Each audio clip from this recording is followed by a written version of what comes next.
Hello, Lego fans, and welcome in to a brand new episode of Brick Hour Time Capsule. And before we start with this, Merry I am Christmas. JJ, otherwise known as Langster Builds, of course. And I am Cameron, otherwise known as Cameron Studios. And you're probably all wondering, wait a minute, why are you doing Bionicle again for Time Capsule? You guys have already done it. That is correct. We have already done hmm Bionicle for Time Capsule. However, in the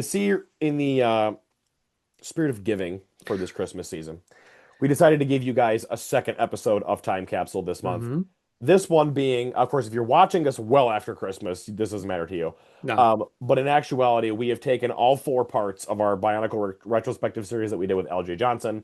We have combined them all into one hmm massive video, and now we are putting them all out for all you guys to watch.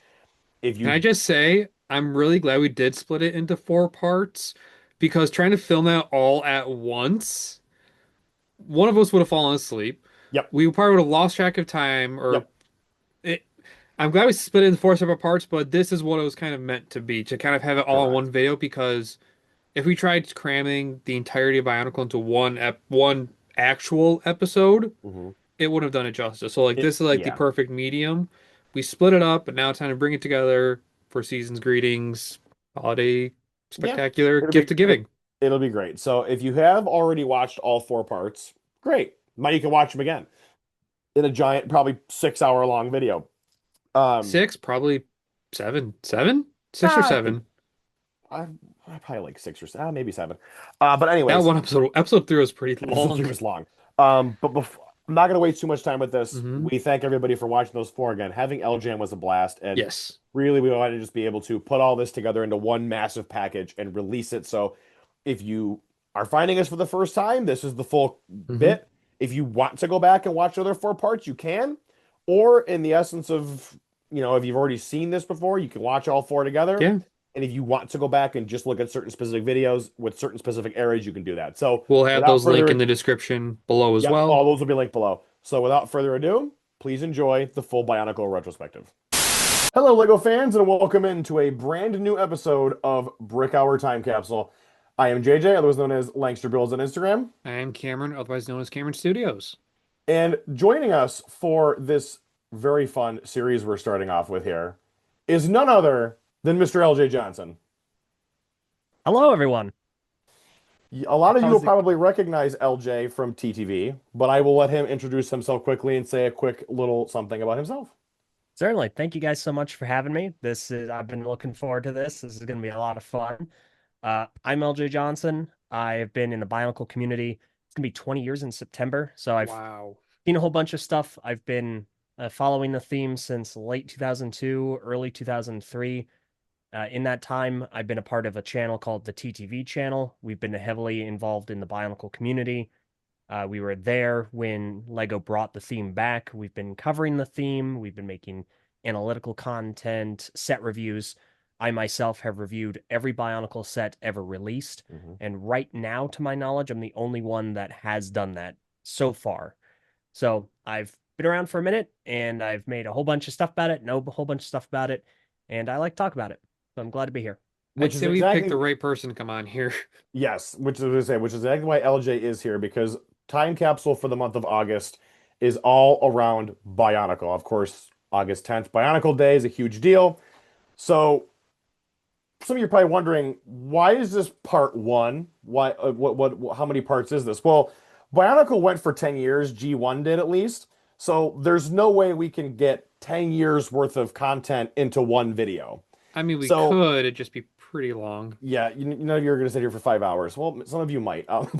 But But there was a breaking lot. this breaking the theme up into eras makes it much easier for us to be able to go much more in depth with a lot of the different sets, the lore that went into the different story arcs from the theme. So throughout this series, these four parts, we will be going through and looking at four different eras. Era one, which we're going to talk about today, is the Matanui saga, running from 2001 to 2003.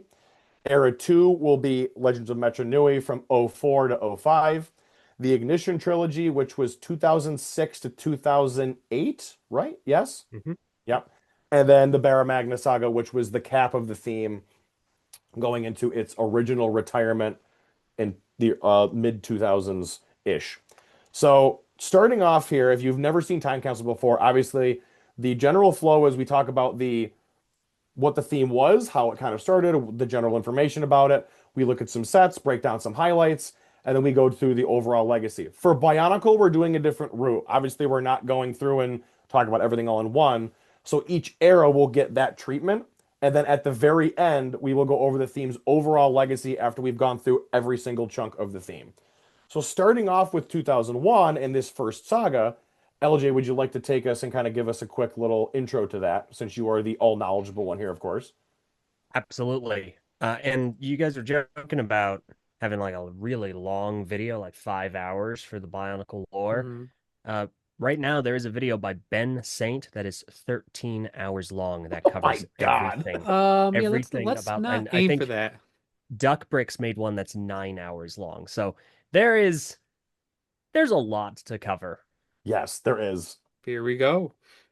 So the Bionicle story starts in 2001 and it begins traditionally with six canisters washing ashore a golden beach.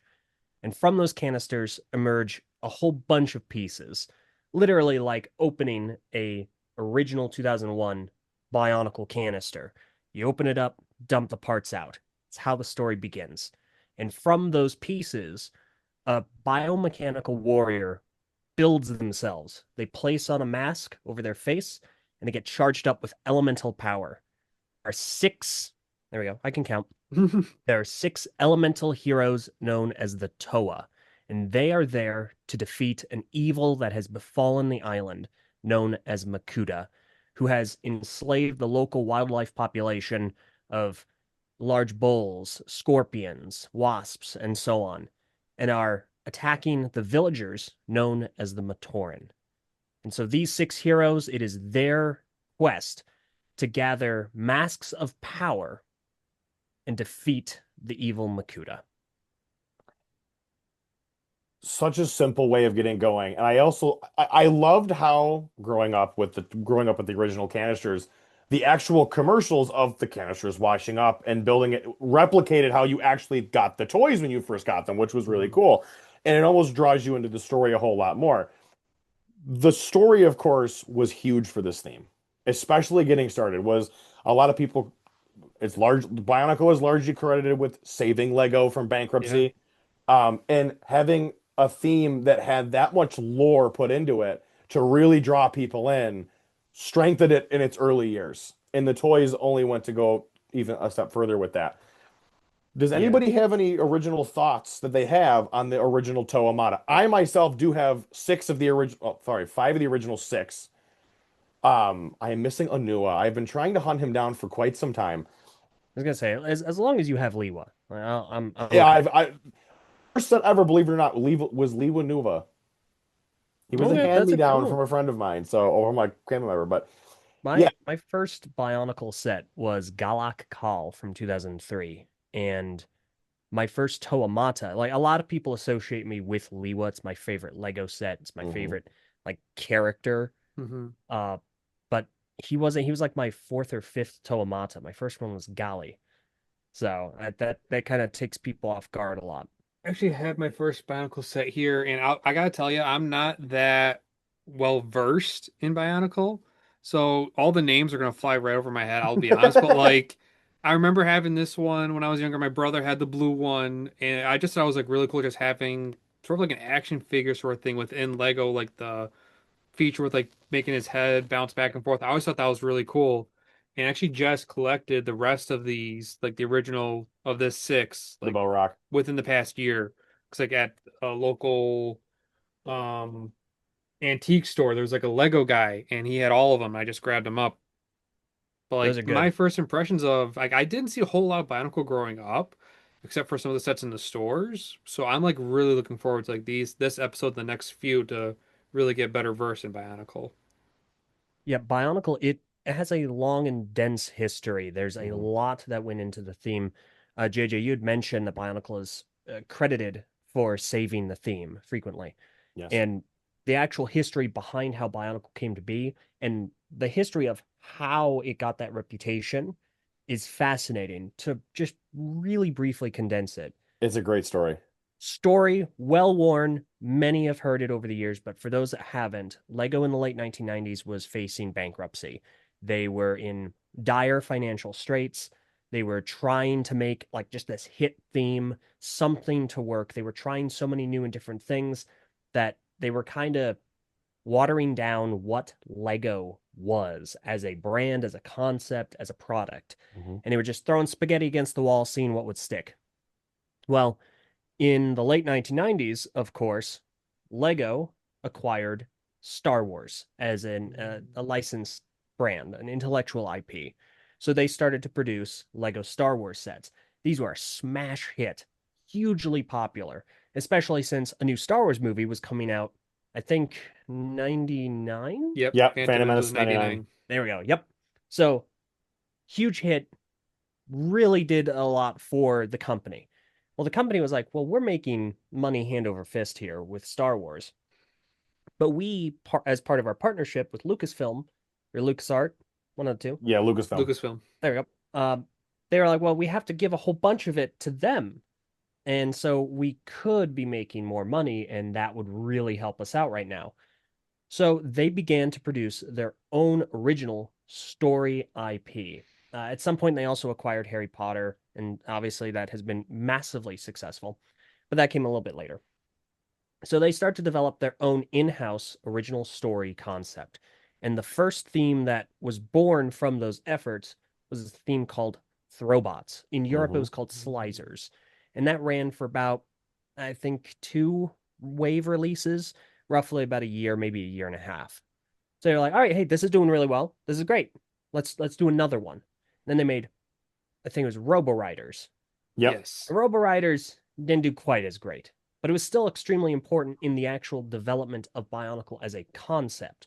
Yep. So then they finally made Bionicle, their original theme. The main characters came in canisters. There was an idea at one point to sell them in vending machines, which I remember hearing didn't that. didn't fully materialize, but that was kind of part of the idea.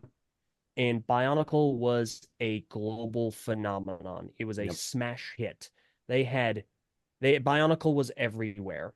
And in the years following, between 2001 and 2003, it it was a huge part of the revenue and the just the earnings that Lego was bringing in. I think there's a wonderful book. Let me go ahead and get the name of it. Things like Conquer. There is Oh, I a remember reading this. I know this book you're talking about because I remember reading it. yeah, no, it is Oh, what was it called? Global Industry. I really should have. Here we go. Brick by Brick: How Yep. Lego Rewrote the Rules of Innovation and Conquered the Global Toy Industry. It is a novel by David Robertson and Bill Breen. Hmm. It is a absolutely phenomenal read. I think that if you're getting into Lego as a hobby, It's a I think perfect it book. is absolutely required reading just because it's so fascinating. It is I a should wonderful, probably read wonderful it book. then. Yeah, no, I hugely recommend it. And it covers a lot of this story about how massive Bionicle actually was. Hmm. It was responsible for, oh, goodness, I think it was like 100% of revenue the company was earning in 2003, Yep.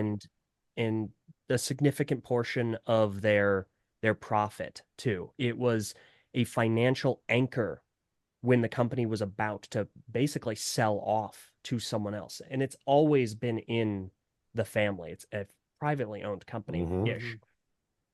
So Bionicle was responsible for a lot of that financial anchoring, but it also went beyond that. It helped the company expand its horizons, build partnerships, get brand deals with other companies. Because previously, Lego, they were kind of, hey, this is a Lego mug or this is a Lego blanket. But this is where it exploded. This is where Lego really started to branch out and become a company that worked with other companies in a way they had never done before. Yep. Hmm. And that really helped develop and revolutionize the way that the company handled itself going forward. And it's arguably a large reason as to why the company is so ubiquitous with success today. Hmm. Correct. One of the other things, well, piggybacking off that also, there was also a Netflix documentary about toys that define generations. And one of those episodes was on Lego, and they do spend a good amount of time talking about how successful Bionicle was and how it is a huge part of why the company blew up and became as prominent as they were in the early 2000s. But looking at Bionicle also, one of the things that Bionicle has that a lot of themes, I don't say nowadays don't really get, is the comic book aspect. The story Yes. was told in comic medium, and correct me if I'm wrong, they were published by DC Comics. Yes, because I remember, Yes. yes, they were Really? published by Yes. DC So Comics. the Bionicle comics are fascinating because, yes, they were published by DC. It was a partnership between Lego and DC. The first comic artist was an artist by the name of Carlos de Anda, Hmm. and you may be more familiar with him nowadays as being a Batman illustrator. He does a Yep. whole bunch of stuff, but they were published by DC. However, they were distributed through the Lego Club magazine, Yep. or the Oh, the, the magazine that you would get every few months throughout the year for free. You would get Bionicle comic going over the story. At a point in 2003, Bionicle was the most widely circulated comic in the world, wow. Hmm. beating Superman and Batman, Which is unfathomable to even imagine that something right? like Bionicle could trump the two biggest superheroes on Earth at that point in time. Right? Spider-Man? I mean, Spider-Man was up there, but Comes close. it Yeah. was close. But looking at that the comics particular, Hmm. they weren't just like let's just throw them out there. Like they were extraordinarily well written. Like these characters were given all sorts of depth and like personality that you really like Hmm. that a lot of action themes now you don't see them get, barring Ninjago. Like that's a different entity Yeah. entirely. And a lot of people, you can make the argument that Bionicle walked so Ninjago could run. Like they learned a lot of good stuff from that and applied what worked from Bionicle to Ninjago in the end. Hmm. And I sit there and look at this and go, it's Bionicle in its essence is something that it just worked. It was lightning in a bottle. Yes. And the comics worked, the toys were great. Like how many times nowadays do we see Lego packaging that actually can be interacted with and was almost part of the toy itself? Like the You don't Borak see it canisters were anymore. part of the toy. The Toa canisters, you could store your figures in there, and that worked great.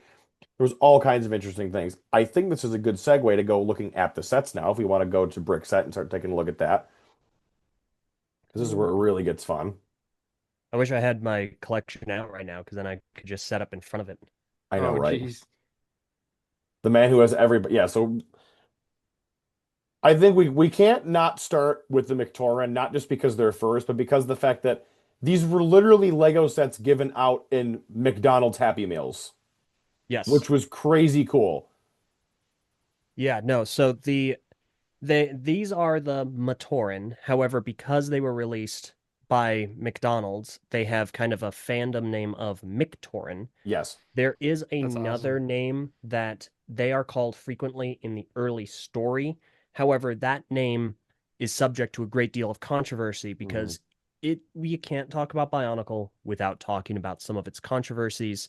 Yes. In this case, they had a dispute with the Maori people of Hmm. New Zealand, and because Bionicle lifts heavily from Polynesian culture, Yes. including Oh, names and words.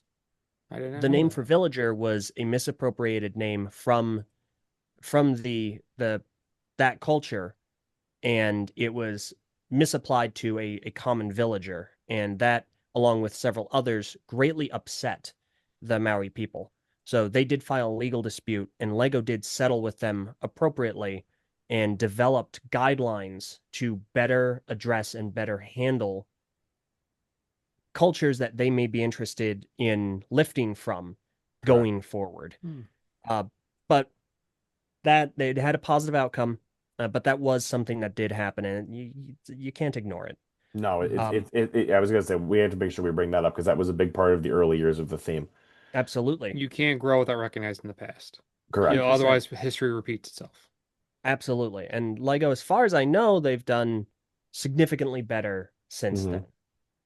But When we look at the Matoran from the McDonald's polybags, Cam, if you could scroll up a little bit. Hmm. One of the coolest parts about these is the fact that like their whole body was a disc launcher, which was sweet. mhm, And yes, the masks were the same masks that the that most of the Toa had, but they were different colors. And this is kind of where Lego during this time they kind of realized, hey, we can't keep going through and making specialized pieces for everything because it got too expensive.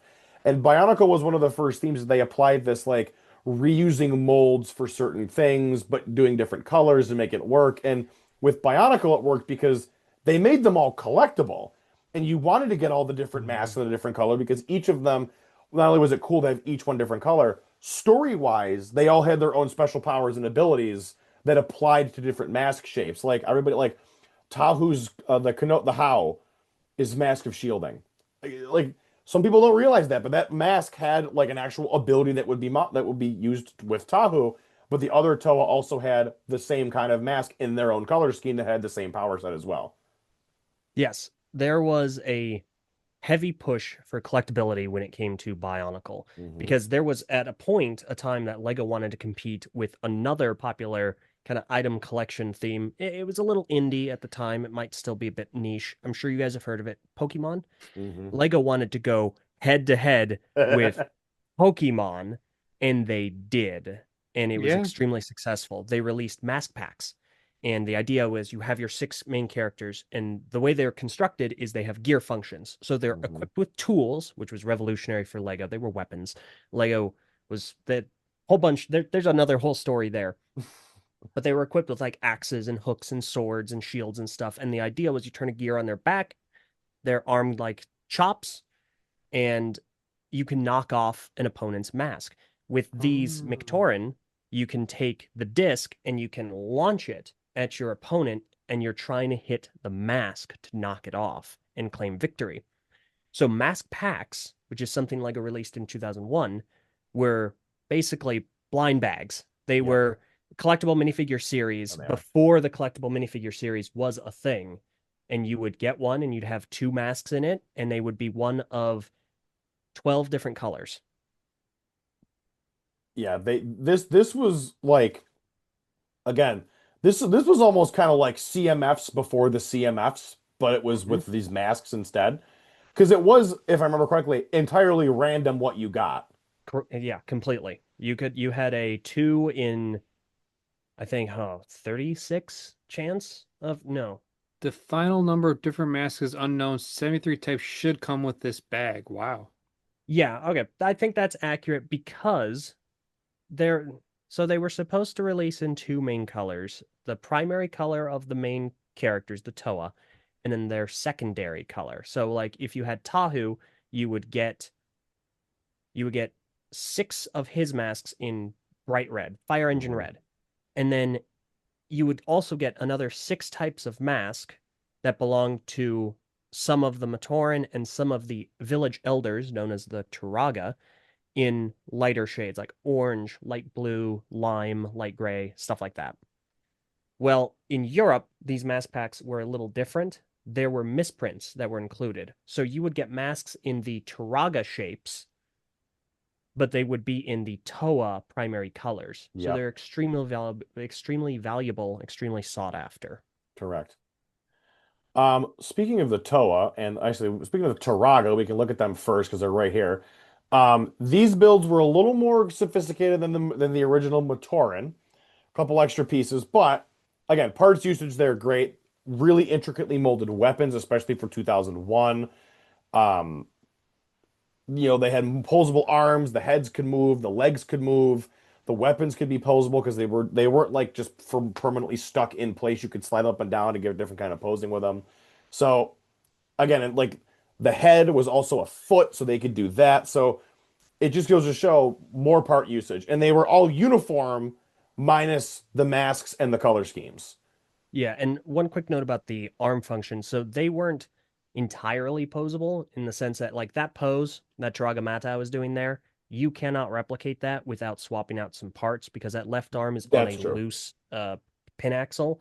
The other arm is actually a pseudo gear function, it's a rubber band function. So Hmm. you push a lever down on the back, and their arm, it raises up, and then you release it, and it swings down real quick to be like a striking motion. Hmm.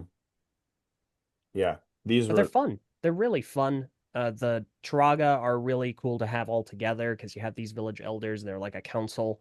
And then the Mictoran, of course, they're just fun. They have big pieces. They're easy to put together. And you have that disc function that works just flawlessly. Mhm. Moving on to the Toa now, Cam. We'll get down to those guys because this is really where I feel like most people, when you think of Bionicle, you think of the original Toa. Oh yeah. And I think LJ, you will agree with me in saying that the gearbox function with the torsos was what made these as great as they are. They were a blast for a number of reasons, but the functions were the fun. Hmm. So, Bionicle inhabits a space known as constraction. Constraction is a contraction of constructible action figure, which is a term that the earliest I've seen it was with one of the themes that Lego poured a bunch of money into to try and make it like a second Bionicle, known as Galador. Hmm. And Bionicle, they started off as actually a Technic sub theme. So Yep. this was their first serious foray into action figures that you could build. And what made them action was the function. You turn that gear on the back and they take their weapon and they go wham. And you Mhm. could knock other opponents' masks off, including the creatures, the wildlife of the island. Yes. And it was such a simple, like it wasn't complicated, super easy to just you top lop the gears into the top of the torso.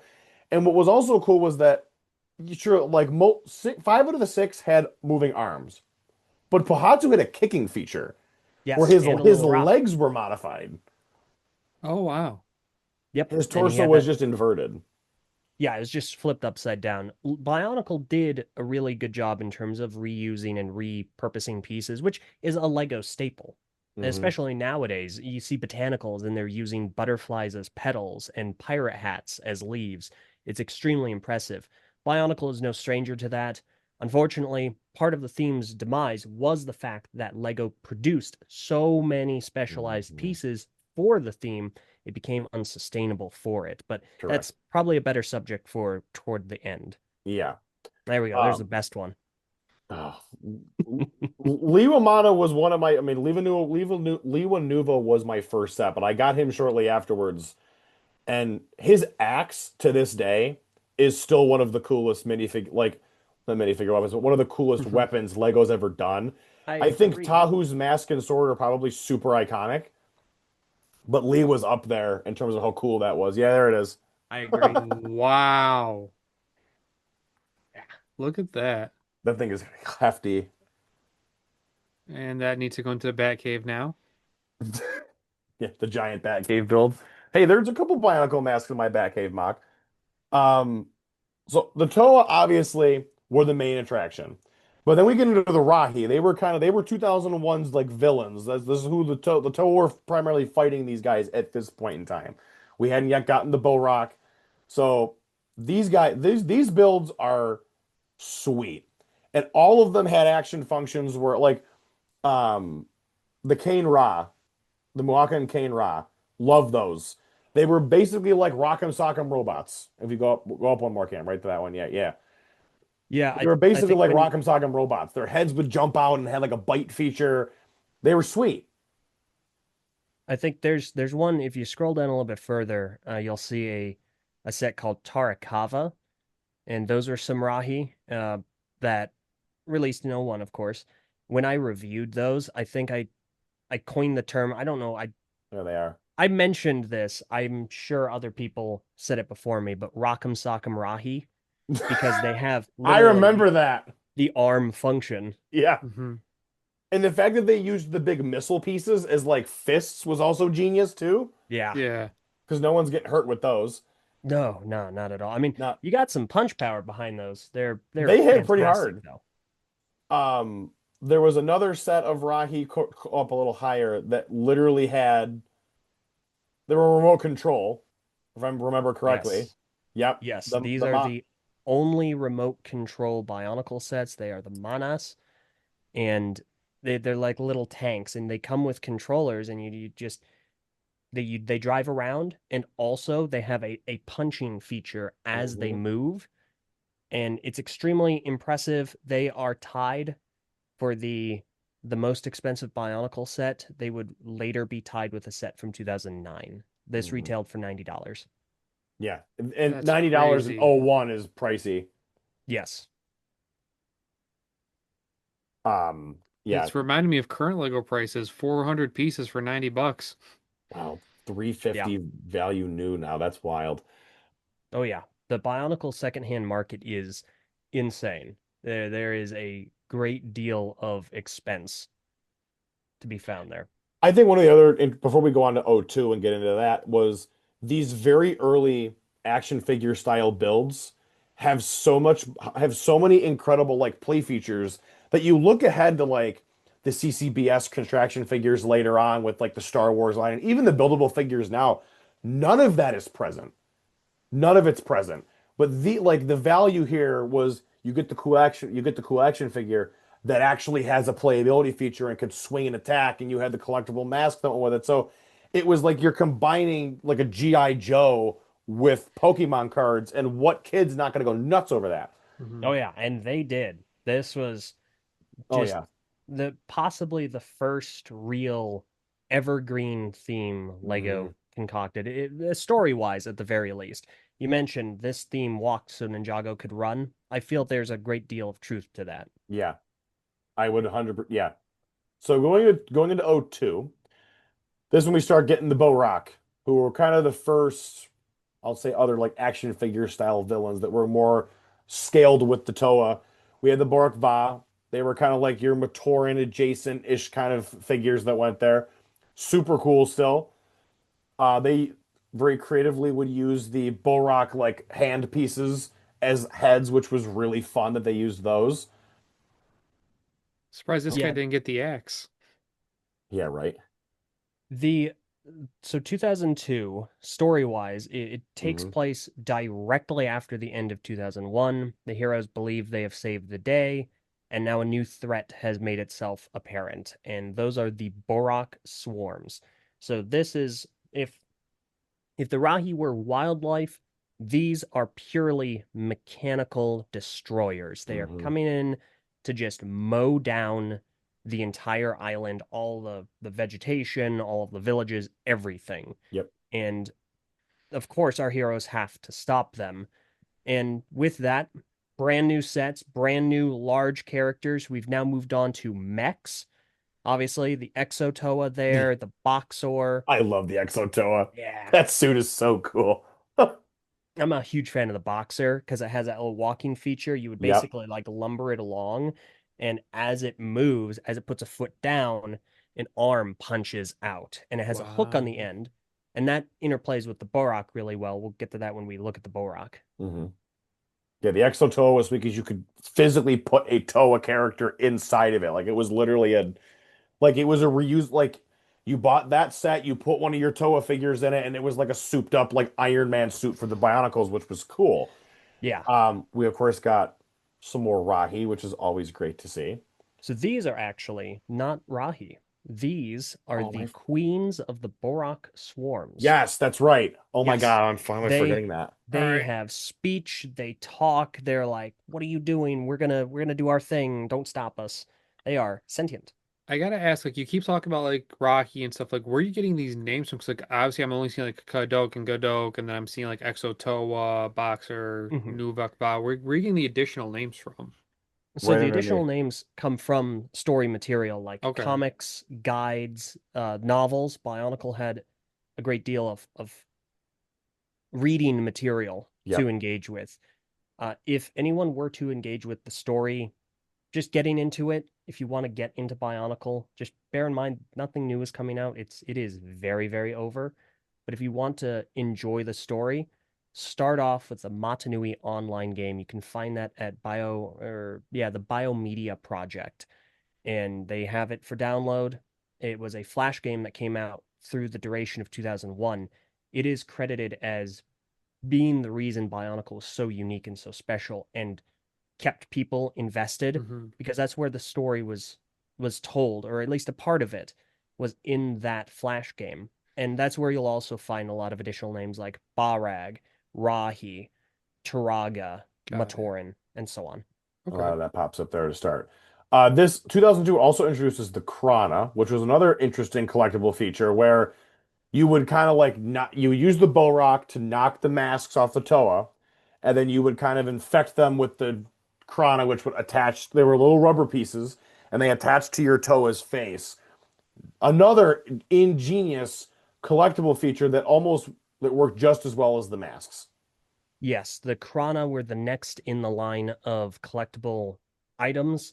So before, if you had, I think, I want to say, if I'm remembering correctly, it was 36, let me see, I think it was 36 different Kanohi you could collect, if I'm Hmm. not, maybe it That was sounds 72. about right. Regardless, the Krana, however, changed. You get 8 different Krana shapes in 12 different colors. Wow. There's a lot of them. And so you had 96 different Krana to collect.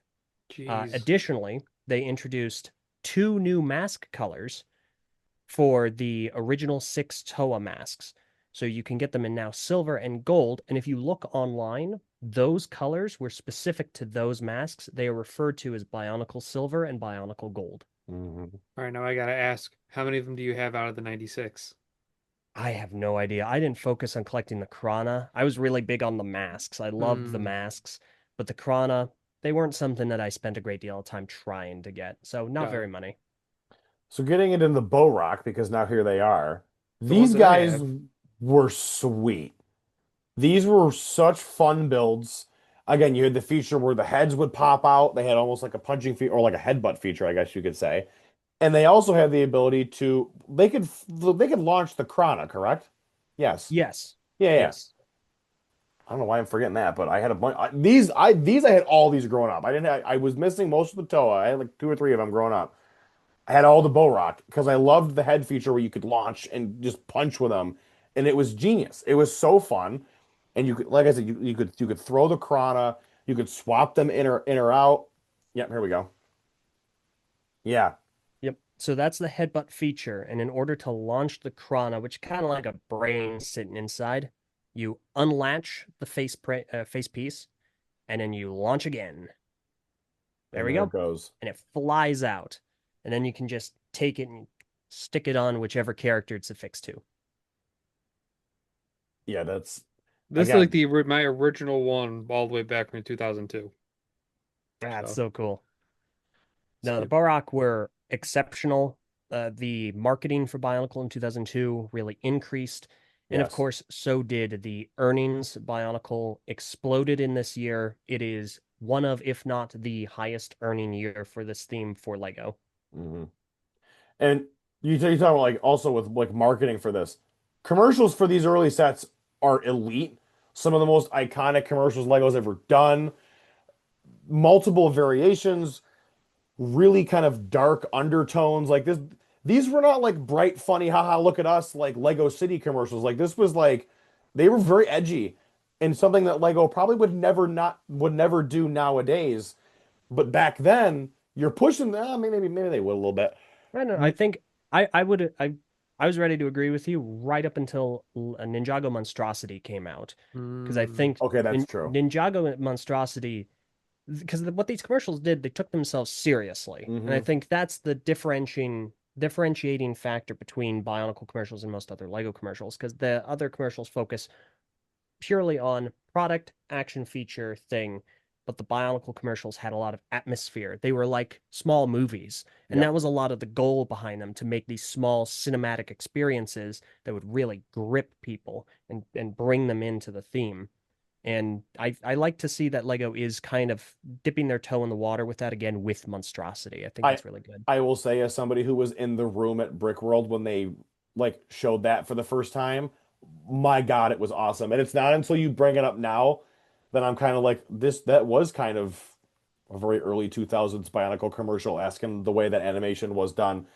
Oh yeah. Um so going past the Bow Rock, Korak's arms, by the way, with his like buzzsaw pieces were the coolest. Well, it I'm makes just sense. He's the Barak of Ice. He should be cool. yeah, I mean, his buzzsaw pieces were sweet. good one. So now we get into the, like good point. Now we get into the Toa Nuva. These guys were also something else. You keep the same kind of core skeletal structure, but now they have new silver armor, silver weapons, new Nuva masks. The story explanation for kind of where they came from is also awesome with the Nuva stones, right? Yeah. The Nuva symbols. Yes, Nuva symbols. Thank you. I'm thinking of Yes. Toa stones. Yes. Um, The Toa Nuva, the end of the story, they confront the believed big bads of that year, the Barag. They come up with a solution to defeat them. In the process, they are transformed into the Toa Nuva, new gear, new armor, new masks of power, etc., mhm. etc. And these are actually quite controversial in the community. Yes, they are. There is a divide because a lot of people really love the more natural color scheme of the Toamata. They like just like the greens, the blues, the reds, and then those kind of neutral colors like black or gray. The Toa Nuva introduce metallics, real strong emphasis on silver armor, silver weapons, and the mask designs are also seen as very controversial because a lot of people see them as a downgrade from the very Oh, classic, very distinct appearance of the Mhm. original six hero masks. going back and forth between these two, I can definitely see what they mean. Yeah, Yeah, so it looks like even that one, the How Nuva, a lot of people are like, well, this almost looks like you put a How in a microwave.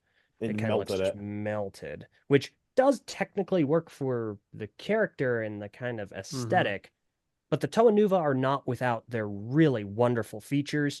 Mhm. All of their weapons are dual function. So Yep. Gally here, for example, she has twin, I believe they're aqua axes. And what you can do is you can take her axes and you can put them on her feet to act as fins or flippers. And then she has those rotors and she can like slide through the water really fast because she's toe of water. That makes sense. And all of them were like that. They all had dual features when it came to their tools. Even Pohatu, who lost his rock, but instead his claws can combine to make a spherical shape that he can kick. Oh, Yep. Lewa's weapons doubled as glider wings, which was also sweet. I remember Yep. loving that. Anua's doubled as like almost like rock skis, which was sweet. Tahu's iconic surfboard becomes an actual physical product now, as opposed to Oh just yeah. something he's on in the first his '01 Mata version. Kopaka's sword doubles as two skis. So while yes, you add metallic. more of the metallics, you give them some more beefed up armor. At the same time, you're also at they're not only do they maintain that same gear function feature, and now their weapons double for other things, which I thought in essence is an upgrade, but I For do sure. 100% see the controversy behind it, and I do agree with some people in some personal stances of I think the Mata were better look than the Nuva, but you also have to acknowledge the new they had to upgrade them in some capacity because this Right. was back when Lego was like, again, Bionicle's running hard, let's keep going, upgrade the Toa Mata, make them even cooler than they were before, give them extra features, kind of a smart idea.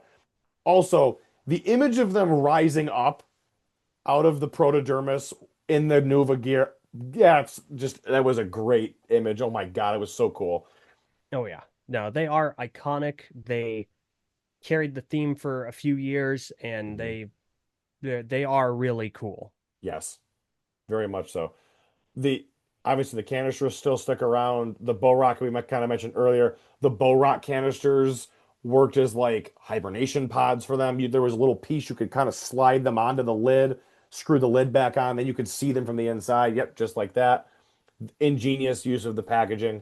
The packaging for the Borak especially is just so atmospheric in its Yep. own right because you have, of course, that extremely striking front. On the back, they encourage you to remove a sticker, if I recall correctly, Hmm. and you can see the back printing on the inside, which is wild. Lego would what printing on the inside of a canister? What? Why? There are pieces there. Yeah. It's just a box, but they incorporate that in the experience so that you can roll the Borak up into a ball, which was a big thing. It was such a popular feature for them. And then you can have it hibernate exactly like that. That's perfect. And it looks like it is in the world. It looks like it is in its own environment, and that is wild. And again, it turns the box into a play feature. Yes. Lego doesn't do that. They don't do that anymore. These I think were man, I remember having the Tahu Mata box, the Toa Nuva original canisters. they had that plastic wrap that could swirl so you could see like different graphics and parts of the map, and that was cool. Mhm. And then the Bow Rock box took it to like those canisters took it to a whole other level with the printing on the inside and all the extra design features. So I mean, like I going, said, these were the ones like me and my brother first had. Like this is what got me like a little bit into Bionicle, not crazy, but enough where like these interested me, and I got a few down the line. I'm sure we'll probably go over next episode or the episode Mhm. after that. But as we get right back to it, So '03 is the last year of this specific era in which we're going to talk about. And '03 incorporates some of, I think, the coolest sets from this entire line. Obviously, the Borg Va, we get them popping up again. I don't remember why they With were re-released at so this point. these were not story specific releases. These were this was a collaboration with Yes. a Japanese company called Kabaya. hmm. They are a food corporation. So these are like the Mictorin of this collaboration. So they were sold at these stores. So But as essentially far as Happy the Meal story is toys. concerned, we've moved past the Borak Va. They do not play a significant role in 2003. Hmm. Um, that's a fun little spider build. I do kind of enjoy that one. Yeah, a little Fiku. So 2003 is the final year in what is referred to by a few titles: the Matanui trilogy, the Matanui saga, the Golden Years. Hmm. It's been referred to before because those are the original years, all set on the same location, the island of Matanui. Yep.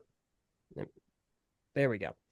And so we've dealt with the Toa arriving and trying to thwart Makuta's plans. We've dealt with the Borak swarms laying siege to the island and all of the villages. And the Toa, they thwart those plans. But now, year three, we have two new distinct threats. One of Yep. them is a little familiar, the other is, I guess, also technically familiar, but it's Yeah. refreshed. So we start off first half of the year. This is the first time Lego has done a split story year. This is a Hmm. trend that they will do very, very much later on down the line.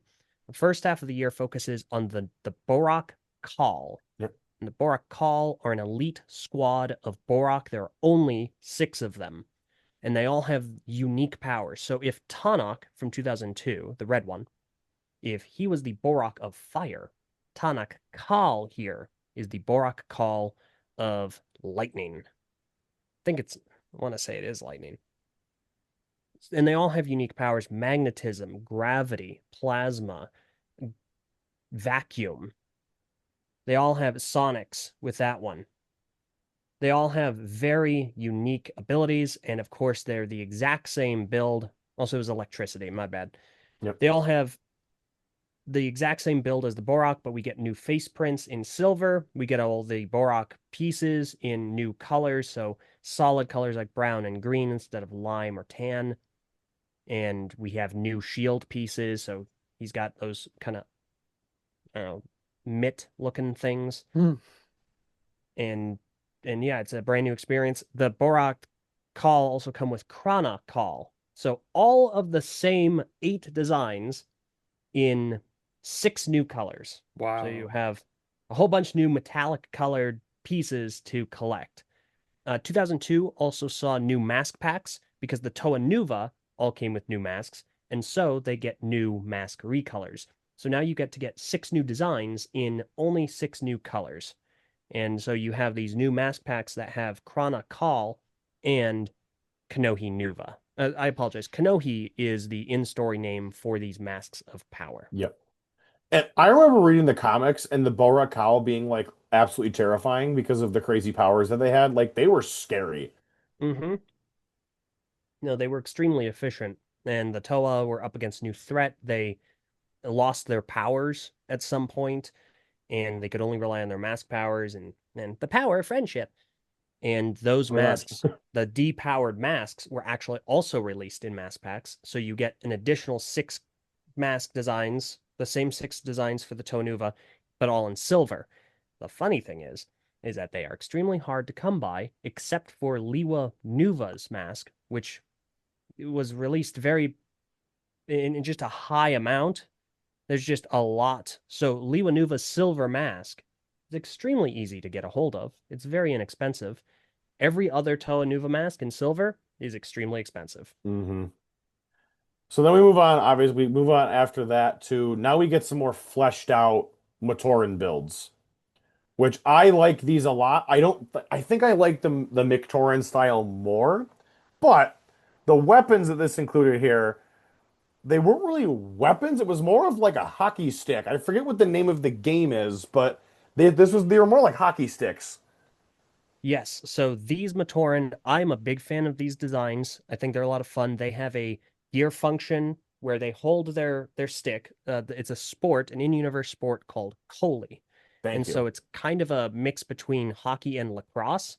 So they hold their hockey sticks and you turn their upper torso. So you have a little puck on the ground and you have the hammer end of it aimed toward the ground and you turn their torso and it hits the puck and you're supposed to get the puck in your opponent's goal, of course. Okay. So these were really cool designs. We didn't get a character for every village. We got two characters for half of them, which would Mhm. be three. I love these mostly. As a hockey fan, Cam, you can speak to this too. You're a hockey fan Yeah. also. Getting the actual like in-universe sport is fun. It fleshes out the lore a lot more. It's not a weapon. It's a play thing that I guess you could double as a weapon because you could theoretically hit the Coley ball toward or the Coley puck towards an enemy to attack them with it. No, it wasn't meant for that, but you could Hmm. do it. I love these design. I personally think the Mictoran design was better, but these were much more posable than them because the arms actually could move, and you had that extra gear feature and whatnot. You do lose the disc feature where you can shoot discs, but even still, you gain this extra one being able to hit the Coley. Yeah, and what was really exciting for a lot of fans who had stuck through from the beginning is that these were characters that we have consistently been seeing, and Mhm. now we have them physically. So, Yep. and some of them physically, some of them have just been redesigned. So, Maku was the original blue Mictoran, and then we also would get designs for some of the other originals, including Huki, Jala, and I think Matoro. I was gonna say, it was Motoro, I thought. Hmm. Motoro, you'll go on to play such a big role later on. Um, so I think we get them, and now we get to the Rakshi. These Yes. guys were sweet. Oh yeah. Sweet. These, if correct me if I'm wrong, were they not the first Bionicle figures to actually have knee joints? You are correct. They're the Yes. first leg articulable characters in the Bionicle catalog. And their whole shtick lore-wise was they were robots programmed to destroy, obviously More from or less, they function like physiologically, they're extremely similar to the Borak. The hmm Borak were purely robots that were powered by a organic brain. And the Rakshi are very similar. The difference between the two is that the Borak are a hive mind, they are part of a swarm, and so they're really only beholden to the Barak queens and their overall objective.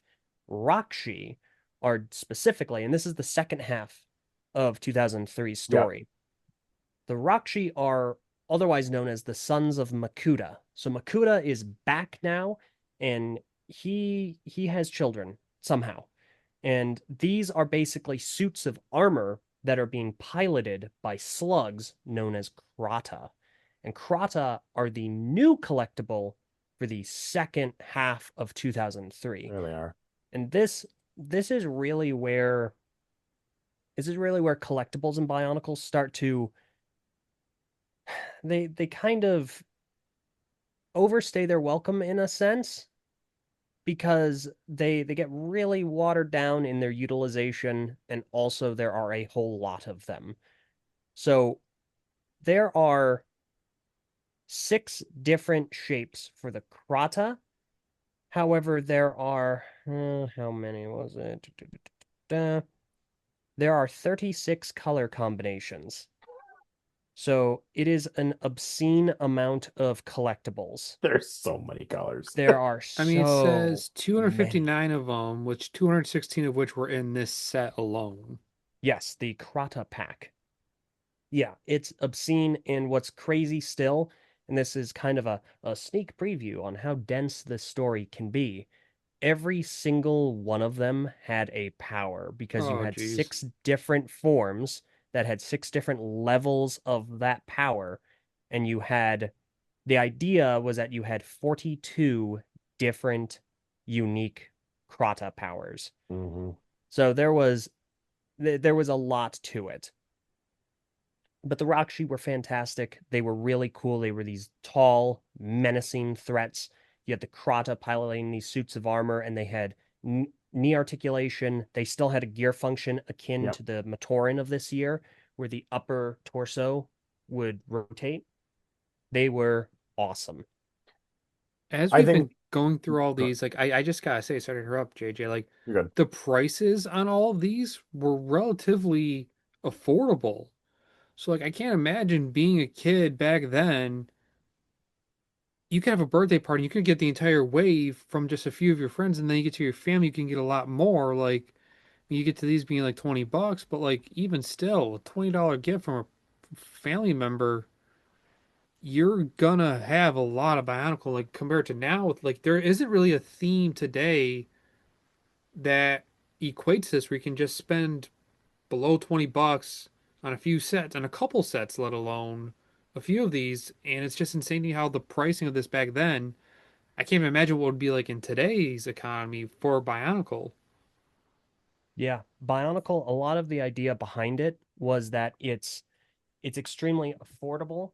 The idea was that they would be kind of not necessarily impulse purchases, but you could get a character with an allowance or pocket change. Hmm. So it Mhm. allowed a lot of kids to have purchasing power as opposed to it just being a thing that their parents or adult collectors would be investing in or involved in. So Correct. it really allowed it made them accessible to kids that allowed you to get just like one or two or even several more of these characters. It was exceptional. It was a brilliant tactic. And to piggyback off your point about like the collectability feature kind of beginning to overstay its welcome, this is the first year where I look at them doing the collectibles, like the different color variations, where it's like you're getting into Funko Pop territory where you're just making everything and it's gonna stick and people are gonna want it. But in this case, like I don't know anybody that's trying to go out of their way to get every single one of the Crata because it's just kind of insane to try and pull that off. You could, it'd be Mhm. very difficult. But even when the toys first were out on shelves, like that had to have been an impossible task, is especially, excuse me, since they were blind boxes or blind bags, you're not Yeah, able to, no, they you were. can't get any of that. It's not like the CMF packages where you could feel it. Like they were all the same mold and it was just different colors. So you had to spend an insane amount of money to get your hands on all of these if you were to try to get them. Yeah. No, it was a lot. And I know a couple of people that do have full Crata collections, Hmm. and Wow. it's impressive, but it was always something I felt it wasn't something I was interested in doing personally, because again, I was really big on the masks. I thought those are just the quintessential Bionicle collectible. Yes. And Krana, I imagine they were much easier and probably less expensive to mass produce.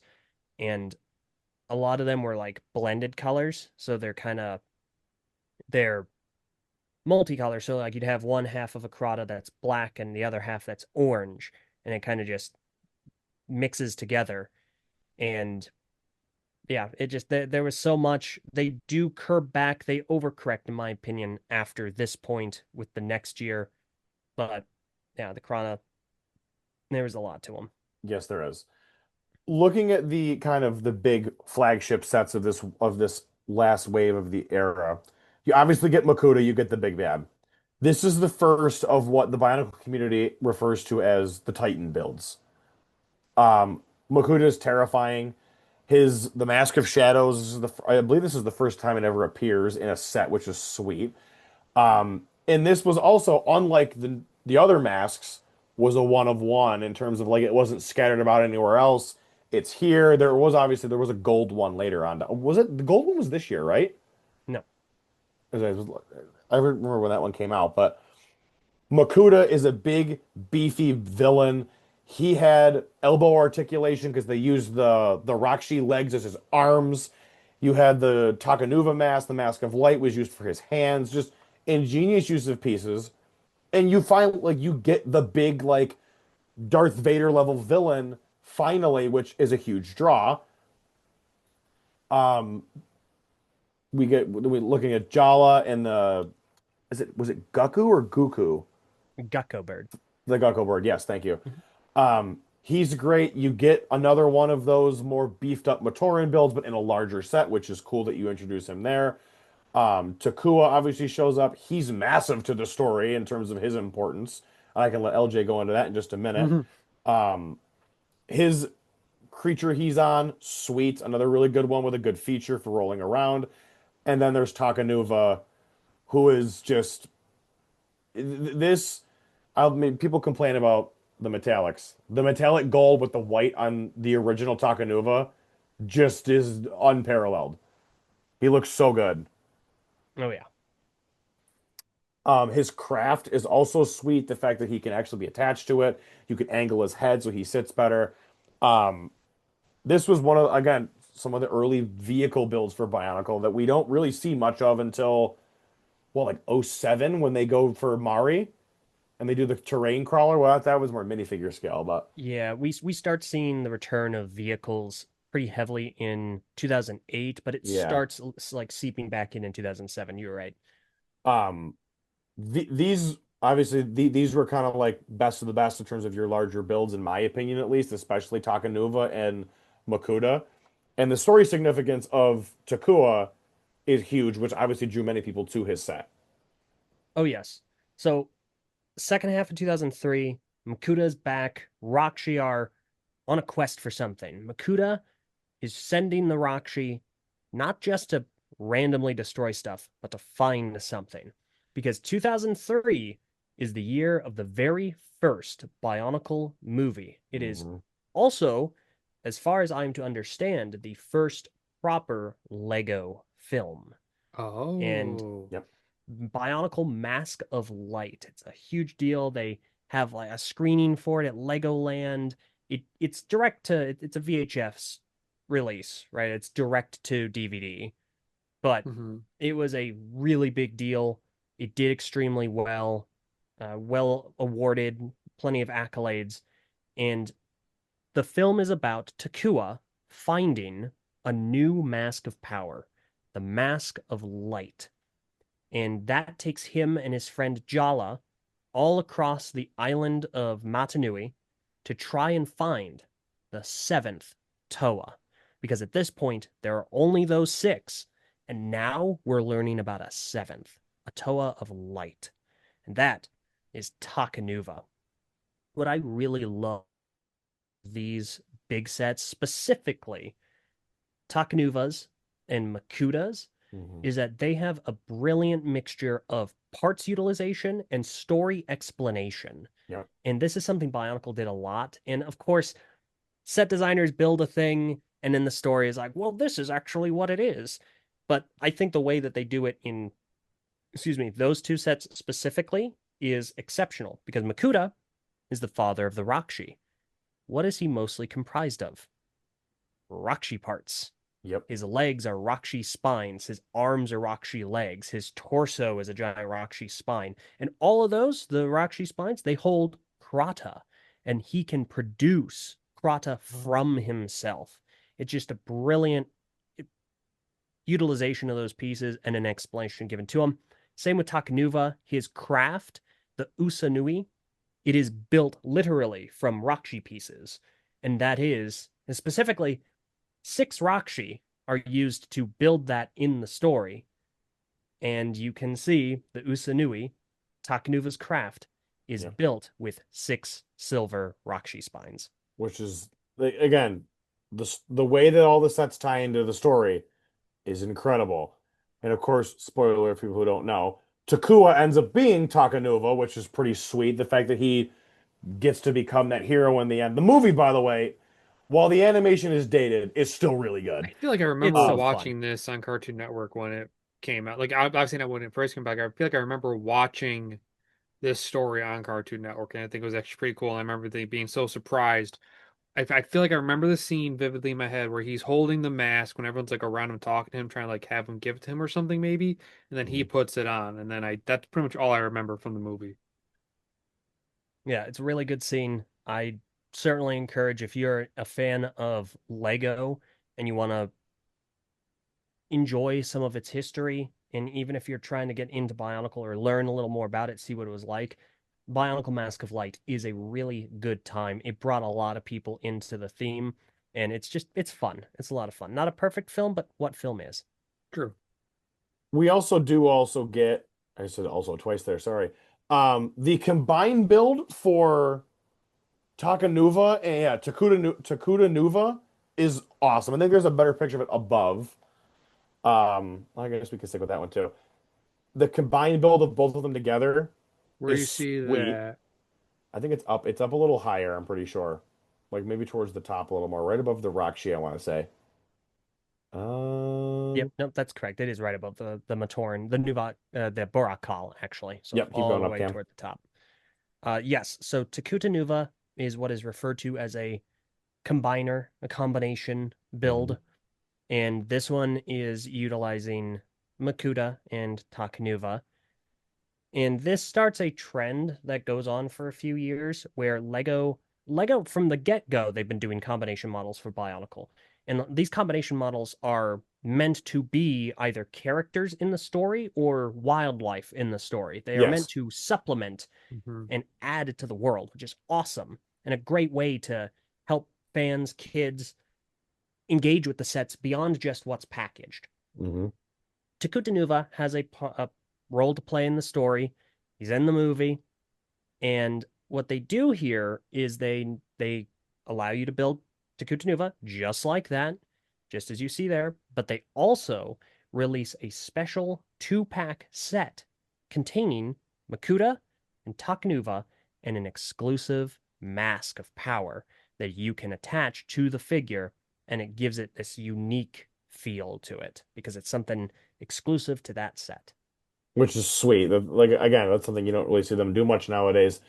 Um, this wasn't the first combiner, so to speak, for Bionicle. I mean, the Toa Kaeda were there from the Mata and the Nuva years, which those things just look goofy when you see them. But they do have a really good explanation in story for how the Toa Kaeda do come to be. So while this isn't the first combiner, it's the first like really generally advertised one in the combo pack sets. Um, yeah, the twin packs with the gold masks are cool.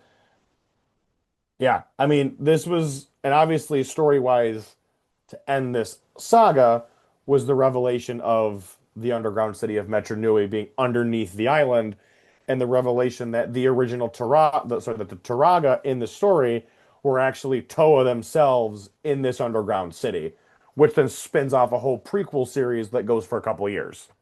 Yes, it really opens up the world. It's a huge reveal because up to this time, like 2003, this story year ends with the final page of the final comic released in that year with the leader of the Turaga, Turaga Vakama, the red Mhm. one, addressing all of the Toanuva and the newly christened Takanuva. You are not the first Toa, Yep. which is Mind mind blowing. blowing. It's hmm like if Ninjago revealed there was another master spinjitzu. There's another original like first spinjitzu master. Like, whoa. It's a big deal. And I think people nowadays look at the fact that a lot of original Lego themes go 3 years, done. 3 years, done. Bionicle, in essence, wraps up after 3 years, and then they do that little tidbit with, wait, there's more, and that allows them to keep on going, which I think Lego would have been ridiculous at that point to try and end that theme. Be like, oh, the story's over, we're done. Like, no, you're gonna keep on going. Like, it was too big of a cash cow at that point to Right. warrant dropping off. And we just can't. The story it never really falters much. It always really stays strong for a good amount of time and keeps people drawn in. Now, the overall legacy of the Motunui saga, those first 3 years, I think it speaks for itself. The how is one of the most iconic images in all of Lego. You see that and you just think that's Bionicle, that's Lego. We know this already. The story itself was great. The comics popping up in Oh, we pull up Cam. I was just pulling up like is this the image that you were talking about? Yep, that one. Thank you. Mhm. Um, his mask super iconic. The building system becomes super iconic going forward. A lot of Bionicle parts end up making their way into other themes as like robot arms or legs. Exo Force uses a ton of them at that point. There's a bunch of other stuff that pops up. I think Harry Potter uses some for the spider build, I think at one point. Maybe? No, I'm remembering like one of the first spider builds, like Aragog. It didn't really have any Oh, I might have Bionicle thought that pieces. then. But I mean, they made it their way into Exo Force. They popped them in a whole bunch of stuff. Hmm. So it wasn't like these parts were confined to Bionicle. They did make their way elsewhere, of course. Why would they not? I think this first 3 years especially incredibly nostalgic. Incredibly nostalgic to a level that a lot of other themes will never be able to touch. Yeah, Looking at I you, think dreams. rest in dreams, dreams. Follow your dreams. I think Bionicle, it is oftentimes in the general Lego conversation undersold as an influential theme. It was massive. Mhm. And there are certain branches of the Lego community that get very tired of hearing like Bionicle saved Lego and stuff like that because it is trotted out frequently. Yes. It's something Bionicle was heavily responsible for, but of course it didn't do on its own. Star Hmm. Wars, Harry Potter, those themes also really helped in their own ways. It's just Bionicle being an original Lego theme where they didn't have to give money to anyone else. It was theirs. It was such a revolutionary thing for them, and being an original story theme, being its own homegrown, the very first big bang theme for Yep. this company. And not being bad. Like it's a good story, it's engaging, it has this exceptional world building. The island of Matanui, it's its own unique world. It's not set on a planet, excuse me, that kind of resembles planet Earth. It doesn't involve humans Hmm. at all. The entire story, humanless, which is Yep. funny because they originally were thinking about introducing a human character in 2003 for the movie. Like one of the Wow. original story pitches was a a young boy would be teleported into the Bionicle world, and he's the seventh Toa. Oh, jeez. Fortunately, they did not do that. Yeah, that wouldn't have worked at all. Mm-mm. No, Not one absolutely bit. not. But Bionicle is a very, very unique thing. It's got this wonderful world building, and those first 3 years, yeah, it could have stopped there. But the fact that it could go on, there was so much more to it. They kept reinventing the wheel, which is Hmm. also funny because there weren't a lot of wheels in Bionicle. No. Just discs. Yeah, just discs. But the fact that they were able to do so much with it and that it was so engaging, it was an interesting story. It was something you could follow and look forward to. It was very special, and Bionicle is a fascinating theme to engage in. Yes. Hmm. I think another thing to bring up with the legacy of this first 3 years also is one of the first big original like leaks came from this, from the people fabricating leaks to get attention. Everybody knows Variki, right? Oh my goodness, I love Riki. Yeah. So Oh God. Riki was so someone made a website and they were like, there's a new Bionicle character coming out. This is an old website, like 2001, 2002. Oh yeah. Variki is the seventh Toa, the Toa of Lightning. And he has like the Kanohi Gaha or something Yep. along those lines. And it was just a photoshopped picture of one of the original Bionicle photos of a Toa like putting themselves together that was painted to be purple and black. And it was just the original character. And it was like, oh my goodness, it's Fariki, the seventh Toa. And it was kind of a It's kind of a nothing. fun prank. It was really, really The cool. best was that he basically just looks like an Electro and a Nua put together, which is even Yes. funnier, but he's just purple. It was Yeah. wild. And then he famously shows up in Reviving Bionicle as the hero that can't save anybody, which is even Yeah. better. And I think made the legend of him and his whole like he's a meme just became even stronger because of that. But that was one of the first instances of like fake leaks coming out. Like we see them all the time now with stuff all over Yeah. the place, but that was the first real essence of like no, this is a thing coming, and I'm doing this, and I'm getting all this attention out of it, and it ends up being totally false.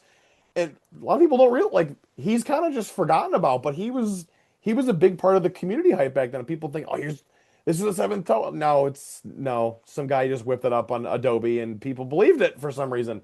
But Yeah. No, the Bionicle community culture, especially back during the theme's original run, Mhm. was unlike anything else I've ever Hmm. experienced. Forum websites were really Agreed. big back then, where if you had a specialized interest, you could go to a forum for it, where you're just talking about that. You don't have this watered down conversation on social media where you're trying to be baited into engagement farming conversations that just antagonize or hot takes that are really just attention grabs. You're Hmm. actually talking about what you're interested in with other Hmm. people. And there was no better place for that than the website called BZ Power. Yep. If you were a fan of Easy Power's Bionicle huge. during its original run, there was a significant chance you knew of, had been to, or were a member of BZ Power. I used to sneak onto BZ Power when I was a kid to use it because my parent, you're not going to go on and talk to random people. And I'm like, okay, I'm just on the Lego website and it's BZ Power. And I'm talking to people about Bionicle for hours on end. BSO1 was another one that popped up. Not that was a little later, I'm pretty sure, from what I Yeah, that remember. started But in, I think, Hmm. 2005. yeah, that was a little while later. But BSO1 eventually comes along. The TTV forums eventually pop up. That was a while later, but that Hmm. was you guys doing that, which was cool. Um, Yeah. so like No, but BZ Power, the culture, the community Right. Cool. leak culture, a deceptive leak culture. So there was Variki, which I think was meant more to be kind of a joke. And you had mentioned Reviving Bionicle. For those unfamiliar, Reviving Bionicle is a fan series done mhm, by a creator known as Suddenly Oranges. yep. It's exceptionally well written. It is a lot of fun. Think Toy Story meets uh, I don't know if this is necessarily the appropriate Oh, place to talk about it, but there's a Halo series that uses Microsoft Sam voices for its Red versus characters. blue. hmm. It's very, very not RVB. It's another one that's very inappropriate, so I don't really want to recommend it. But Reviving Bionicle is a phenomenally written series about a lot of how the community felt when Bionicle was canceled, Yep. both the Hmm. first and second times. But it has a lot of character, has a lot of heart. It is extremely well written and well shot. It's filmed spectacularly. So I heavily encourage checking that out because it's a unique creation unto itself. Yes. And I think it's perfect to mention here also because it used a lot of the original Toa Mata as Yeah. primary characters. The Yes. only ones who really don't get featured are Gali because she factors in down. I won't spoil how Gali factors in, but watch the show if you want to. And Tahu because they use Tahu Star instead of using Tahu Mata, which actually ends up working so much funnier. But Oh yeah. we'll cover Tahu Star much later on down the line with him. But Oh yeah. But don't get no, me started already. that the culture in on BZP was amazing. You had people creating fake leaked images like those Mhm. blurry little, oh look, it's a box and it's this character. We're gonna get nuclear coming out in 2007, and it's someone that just photoshopped a mock and made box Yep. art and then blurred Hmm. the image. There was a lot of that, Oh Hmm. yeah. and it was something else. You had full subcategories where you talk about just the story and theories you have.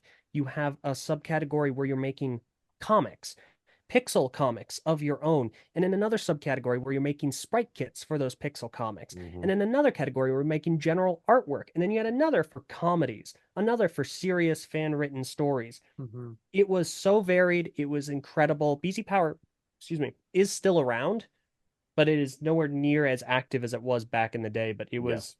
amazing. It was again, like you're saying, it was one of the first real community hubs where Hmm. people that were fans of Lego and specifically fans of Bionicle could come there to share their love and their fandom for this theme. It was effectively social media before social media, in an essence. Not to the same Absolutely. level of now, like you were saying, but 100% like if you were a Bionicle fan, you were most likely on BZ Power doing all sorts of communication with other people and growing the fandom and growing your interest through that, which like bar Ninjago, I don't think we really have that Hmm. anymore. I mean, Ninjago has a huge thing because of the TV show, but even still, Bionicle had that fam that there's so much creativity in BZ Power. Just scrolling through it and looking stuff in there, it's still mind blowing to this day. And we really have to credit. these first 3 years with giving us that. Hmm. Because if these first 3 years don't hit as hard as they do, BZ Power doesn't exist. That community really doesn't come together and form its tight bonds that it has. Uh, Absolutely. does anybody have any final points they would like to add on the first 3 years? I'm We'll start with curious to Cam. see how it leads into the next few years of Bionicle, like how it grows and how it molds into something more than what these first 3 years have given us. Mhm.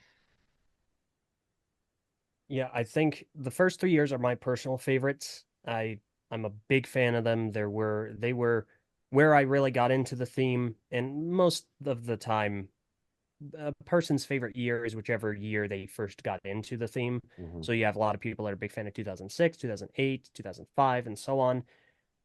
My favorite year is the first one because I love the world that was crafted. I love the island of Mhm. Motunui, the aesthetic, the atmosphere, the endless possibilities where you can act out your own story as having this character trying to find this mask or have this interaction.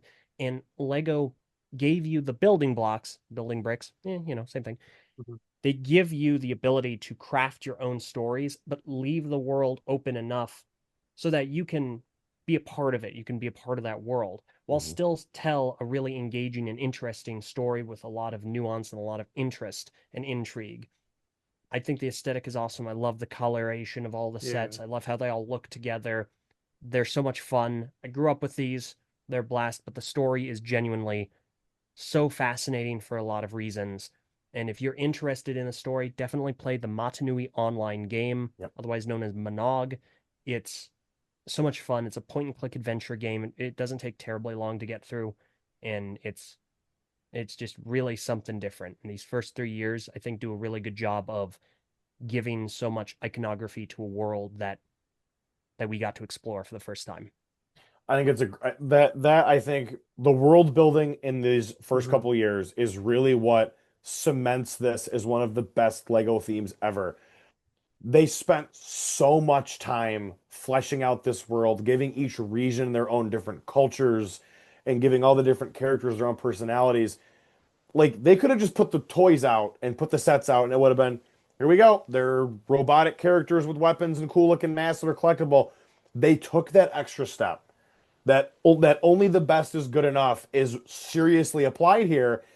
They gave you the best they had. Mhm. They put as much into it as they could, and it paid off because it became, like you said, LJ, a juggernaut. Like you had the collectible masks going up against Pokemon cards, and they were doing extraordinarily well. That's something that no company any day now would even attempt to do with go against Pokemon. But Now especially. Lego back then was like, let's do it. We can make this work. We can capitalize in that market. And it worked. You had the comics, you had the movie, like first Lego movie ever, like first Lego film ever was that. It's huge. They never thought of doing that before. And yes, other themes that had stories like, Adventurers had stories with Johnny Thunder and Sam Sinister, and there was named characters and other themes. Bionicle was the first one where these characters were fleshed out. They had emotions, they had all different kinds of personality and depth to them, to where, sure, you had the sets and you could read the comic and get through it, but it was almost rewarding because you wanted to keep going. It gripped you. That story just like Mhm. I read one comic and was just on, and there I was on the train, and I was not off the train until the day G2 ended. I was still watching the stuff and reading whenever I could, and I sit there and go, these first 3 years are something so special to Lego, and we will most likely never see them come anywhere close to touching what they did with the first 3 years of G1 ever again. I It's possible. Yeah. I think I think as far as Bionicle is concerned, I don't think if they were ever to try and bring it back again, they would reach those same heights. But I Mhm. really do appreciate Ninjago for doing so much to give fans of Lego and fans of original story themes so much that is so similar and so Mhm. unique and so enjoyable in its own Mhm. way. Because Ninjago, it goes in depth in its world building and its Yep. story. It has dynamic characters that are iconic in their own ways. And I think Ninjago is definitely, if you want a spiritual successor to That's Bionicle, it. Ninjago is Oh, it. for sure. But Bionicle is definitely a massively unique experience. Yes. So that will conclude part one of this four-part series. Next week, we will be touching on the Legends of Metro Nui era, which will feature 2004 and 2005. I want to thank LJ for taking time out of his schedule to meet to jump on here and discuss the first 3 years. We will obviously be having him back for the other three episodes, so looking forward to having him back for that. LJ, would you like to plug where everybody can find you quickly before we wrap up? Sure. I'm on most social media. I have a YouTube channel that I haven't been able to use very often. I'm unfortunately very busy with work generally. So I've been on kind of a hiatus from production of video content, but you can find me on YouTube, Eljay Johnsen. Most of my, I guess, catalog of material production Hmm. is on the TTV channel. That is T as in Tom, T as in Tom, V as in Victor. Sure. There you If go. you think of Twitch TV, it's like that, but we were before Twitch TV. Yes. We are different TTV.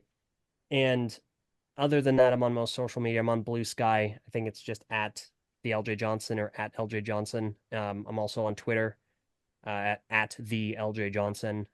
And yeah, no, thank you guys so much for inviting me. This has been a blast. I look forward to the next few episodes. Thank you so very much. You are Happy very to have welcome. you. I can say it was a pleasure having you on, and we can't wait to do the next three. But if you are looking forward to the next three, make sure you subscribe to our YouTube channel, hit the notification bell so you are notified when all new episodes of Time Capsule go live for the next three. We will see you guys in the next episode of this incredible four-part series. Have a great night. Happy building. Hello, Lego fans, and welcome back to a brand new episode of Brick Hour Time Capsule. I am JJ, those known as Langster Builds on Instagram. With I am sorry, I'm Cameron. cutting off Cam. I am Cameron, otherwise known as Cameron Studios. And with us today for our next episode of Time Capsule is none other than the man, the myth, the legend himself, Eljay Johnsen. Hey everyone, thank you guys again so much for having me. I'm really excited for today. Yes, we are very excited to have you Hmm. back again. Obviously, this is part two of our Bionicle retrospective. If you are just joining this one for the first time and haven't seen part one, please go back and look at that. We have a link in the description. That episode specifically focuses on 2001 through 2003. Today we are looking at 2004 through 2005, specifically the Metro Nui years. Kind of like if you're going to compare this to Star Hmm. Wars, the prequels. That's kind of what this is kind of is Oh, layman's okay. terms. This is kind of the prequel era. Um, these 2 years were very interesting in my opinion. They were, I don't want to say a jump, but there was a lot more posability with the figures in essence. And Hmm. it's kind of where we start to see Bionicle, I feel, really hit a stride in terms of storytelling and how edgy they can get with that. But to kind of get us started with the overall vibe and the overall, I almost say overview Hmm. of 2004 and 5, I will pitch to LJ and we'll let him roll right into that. Alrighty. So, leaving off from last time, the end of the first Lego film, Bionicle Mask of Light, the inhabitants of the island of Motunui, they discovered a long lost city of legends known as Metru Nui. So this story year, 2004, kicking off these prequel years, this starts with Turaga Vakama, one of the village elders, telling the stories of the City of Legends Metru Nui. And he's recanting all of these adventures of this Toa team from way back when, his Toa team. Because at the very end of the story year for 2003, we find out, oh snap, the Toa that we have been following are not the first Toa. So we flash back and we are in Metru Nui and we find out Ooh. that the Turaga all used to be the Toa Metru, a team of 6 elemental Toa that had to come together to save the day. And that's really where things kind of kick off with 2004. Yeah, and it's a perfect way to put That sounds that. pretty good. For someone who's like not as familiar with like the lore and story of Bionicle, like it's very cool for me to like see how it all connects. And like pointing out something that JJ mentioned earlier, like I have a couple of these Bionicles surprisingly enough, but I think what really attached me is like the one I have here, which I'll show off later, is just the posability, the play features, and like quote unquote like I guess the customizability of it in a sense, just because like I remember doing so much with it, and it felt like an action figure without being an action figure, which was really cool. And I think that I think this is where I remember Bionicle really hitting its stride in the sense of just playability and just the amount of pieces that go into it. So I'm excited to see how it grows even further within these 2 years and then going on more with the story as well. There were a lot of fascinating changes to the way Lego handled Bionicle and the sets starting in 2004. As we all know, the gray has now changed. Mhm. In Hmm. 2001 through 2003, light gray and dark gray had a slightly greener tint to them. Now we are dark blue gray and light blue gray. So there's a slightly bluer hue, and that's how it is today. So that's one change. The set color schemes are a lot more desaturated. So instead of before, where it's a bright primary color and a bright secondary color, now it is a dark primary color, like a dark red or a dark green, and the secondary is just dark blue gray. Hmm. So it looks a lot more industrial. It looks a Mhm. lot less bright and vibrant. So it gives a more serious tone. The sets are Hmm. also taller now. Yep. The parts Very. almost completely reworked the character building system because almost none of the pieces from 2001 and 2003 carry over into 2004. It's Wow. almost brand new. There's very little that does carry That's over. pretty cool, honestly. I would also say I think one of the things that I like a lot about LJ, to your point, the muted color tones and the more kind of like darker hues and whatnot. Like I loved the fact that like the island of Motunui is very bright. There's a lot of different colors on there. I mean, the map behind you perfectly shows that. The Toa in those environments reflect that. Metro Nui is not bright and bubbly. Like there is a lot of darker Hmm. areas to it. So the Toa's color schemes kind of matching that to me, I think was really, for me, it was really interesting growing up seeing that because you're like, oh man, like these guys are like, they're not like grimy, but it's like, they're not like the Power Rangers are like flashy in your face. Like these guys are like, they're a little more, they're much more serious and it reflected the serious tone of the story. It Yeah, feels like more mature, honestly. Like as like Bionicle is growing up with the fans, it's kind of growing up with them too, which is kind of cool. Like I just random connections. Like I think of like Star Wars Rebels. The first couple seasons were kind of not childish, but for younger viewers, and like it kind of grew up with the fans as a went on. So I'm getting that sense with Bionicle now, and I looking at the sets that I have, I can see that compared to like the bright colors that you mentioned earlier, LJ. yeah, and it really does go along with the story. All of the advertising is significantly more serious when they introduce the main villain force in the second half of the year. The advertising, the online animations, the commercials are very draconian. Hmm. Mm. You have this robotic law enforcement force that is constantly watching the Matoran, the inhabitants of the city of Metronui. It's Hmm. a police state, it's a surveillance state. It leans heavily. The advertising leans really, really heavily into like this Orwellian landscape, as opposed to this kind of uncontained tribal island that Okay. we'd been used to for the last 3 years. So it's a complete and total swap, very different vibe, but enjoyable nonetheless. Oh Hmm. yeah. I mean, I remember the commercials for the Vaki specifically being like Matoran are going missing.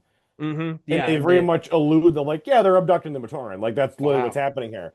yeah, which is it's kind of happens, but yeah, no, and it's literally the tagline for the villains in the later half are surrender or run. Hmm. So Mm. It's it's very it's pretty it's very sweet. serious. So So let's jump into the sets right away, Cam. Let's go into big mode and start looking at our 2004 sets. And right off the bat, right in front of us, just as we had mentioned, as LJ had mentioned before, here is Toa Vakama himself, who I think is one of the more iconic sets to come out of the entire Bionicle theme as a whole. this, if you've seen one Toa Metru, you generally have the idea for the rest of them. So before, you'd have the Toa Mata and the Toa Nuva, and they'd Hmm. be generally based on the same building system. They'd have the same torso, similar limbs, the same feet, and so on. But there were slight modifications so that there was a lot of visual identity. Mhm. The Toa Metru start a trend for the next few years known as clone sets. not Star Wars. These are a Mhm. lot less expensive. Instead, the sets look basically identical outside of three main attributes: their color, their mask, and their tools. So in Okay. Vakama's case, he's dark red. He has the great Kanohi Huna, the mask of concealment, and he has a disc launcher.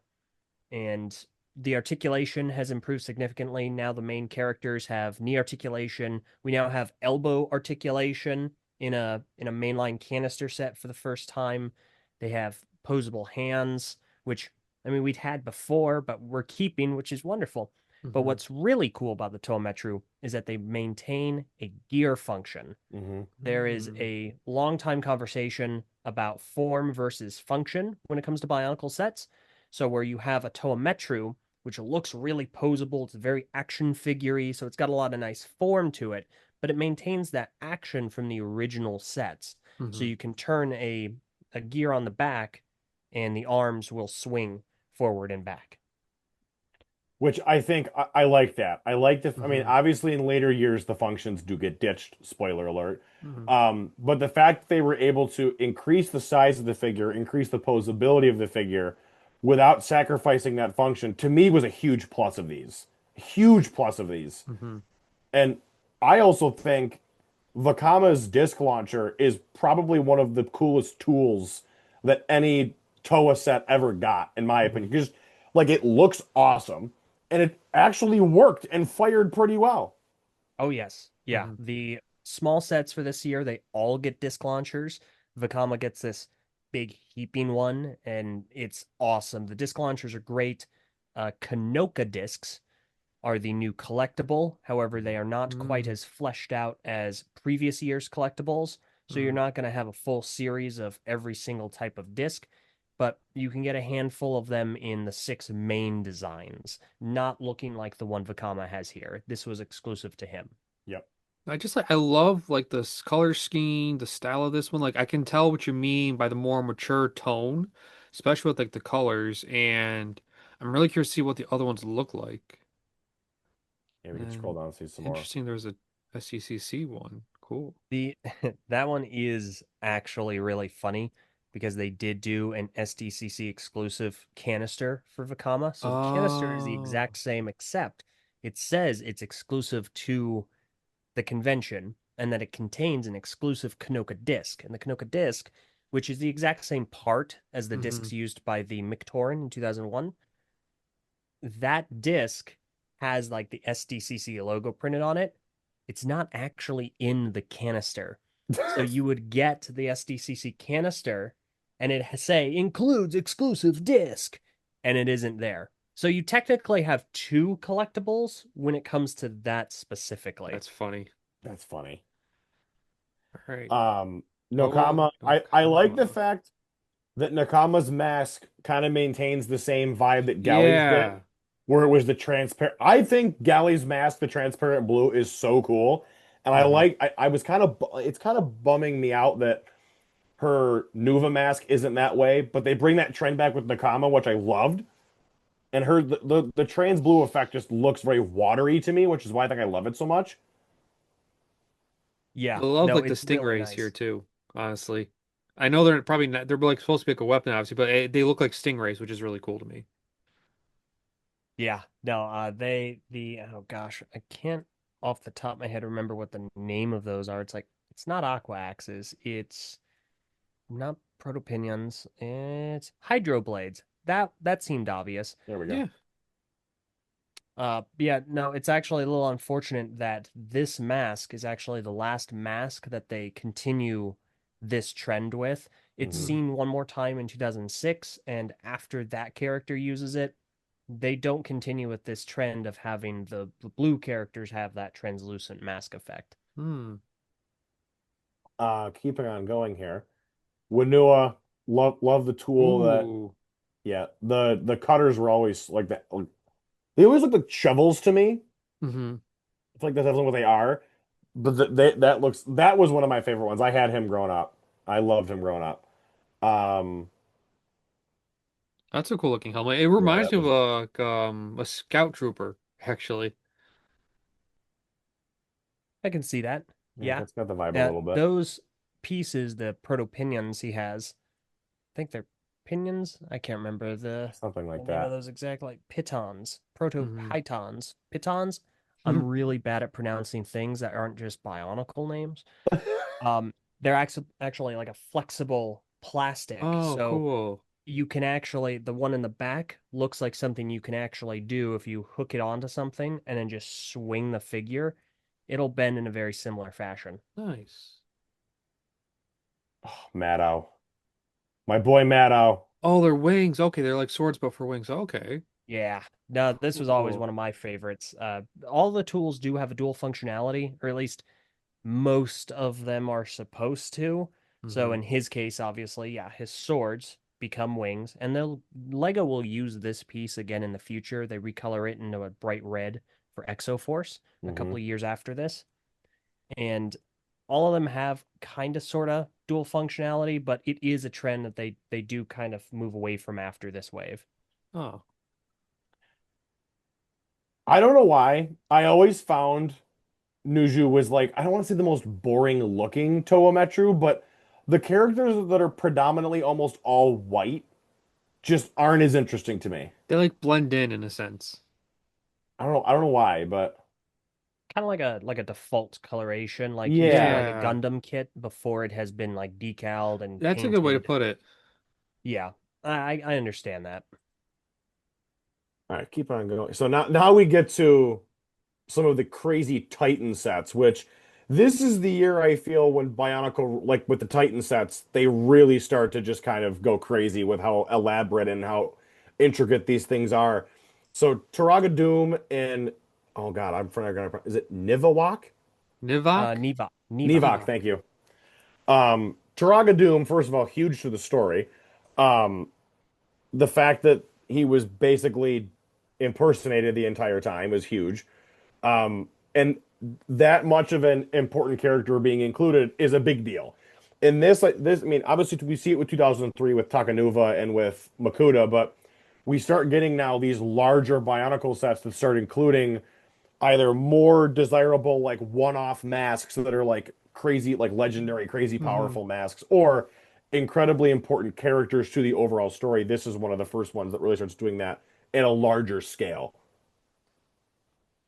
And it's actually really interesting to see how still generally affordable these sets are. So like the canister sets, the Toa Metru are still they're about $8. The main villain sets for the year are about $9. Mhm. These large sets are all $20, except for I think the fourth one that's a little bit further down. Yeah, I think you're right. I think Nidiki's awesome. that next one is going to be, I think, yeah, it's Oh, 30. JJ, this is the one I was telling you about. My brother had this when we were younger, and Oh, you had Kreka. all the pieces are just scattered within my collection now. I was never able to recreate him. I was debating actually trying to find him again the secondhand market. So we'll see if I come back to that. And we can talk about the story significance of actually, Cam, if you want to go back, we can talk about the Yeah. story significance of Kreka and Nidiki because this kind of becomes I believe this is not this is our first introduction to the Dark Hunters, correct? Yes, this is the Yes. first time that they make an appearance in the story because the world has now expanded in a way that isn't fully understood, not for another 4 more years, Hmm. but there's an organization of assassins and guns for hire known as Hmm. the Dark Hunters, and these two individuals are the first known members that we meet in the story. They've been hired to do something in Metronui, but we're not sure what yet. Huh. Yeah, these two are sweet. I I like the fact like Nidiki was always my favorite because the arms like the pincers look sick and like it was like it's like a big spider crab, Hmm. and Yeah. his head also functioned as a disc launcher, just like the other Yeah. Vaki sets. Like that was a disc launcher, which is sweet. Yeah, no, it was really, really cool. The legs, they can go forward and back, and his torso can, like if this is Nadiki, his torso can fold backward, his Hmm. head spins around, and he takes on this like kind of small defensive pose. Oh, cool. I wonder if they have alternate pictures for these They might have a ones. picture of it. Mm, Nope, just one. maybe in the instructions. Probably not. I would just. Yeah, I All don't right. think they actually showcase it very much, It's but probably like the evident back of the boxes. box or something like that. Mm-hmm. Yeah. Yeah. I just remember liking this guy a lot just because like all the different weapons he had. Like he had the pincers here, he Mhm. had like clippers here, he had the disc launcher here, the Mr. Freeze tube that was in the Batcave set that JJ wants so badly still. Very true. That wasn't that. But there's so much in here. Like looking at like the pieces I have left over, and then knowing that they build a set like this, like it's just so cool to me. Like it's like there's not a lot of big pieces in here. It's a bunch of small pieces that you put together to make this awesome character.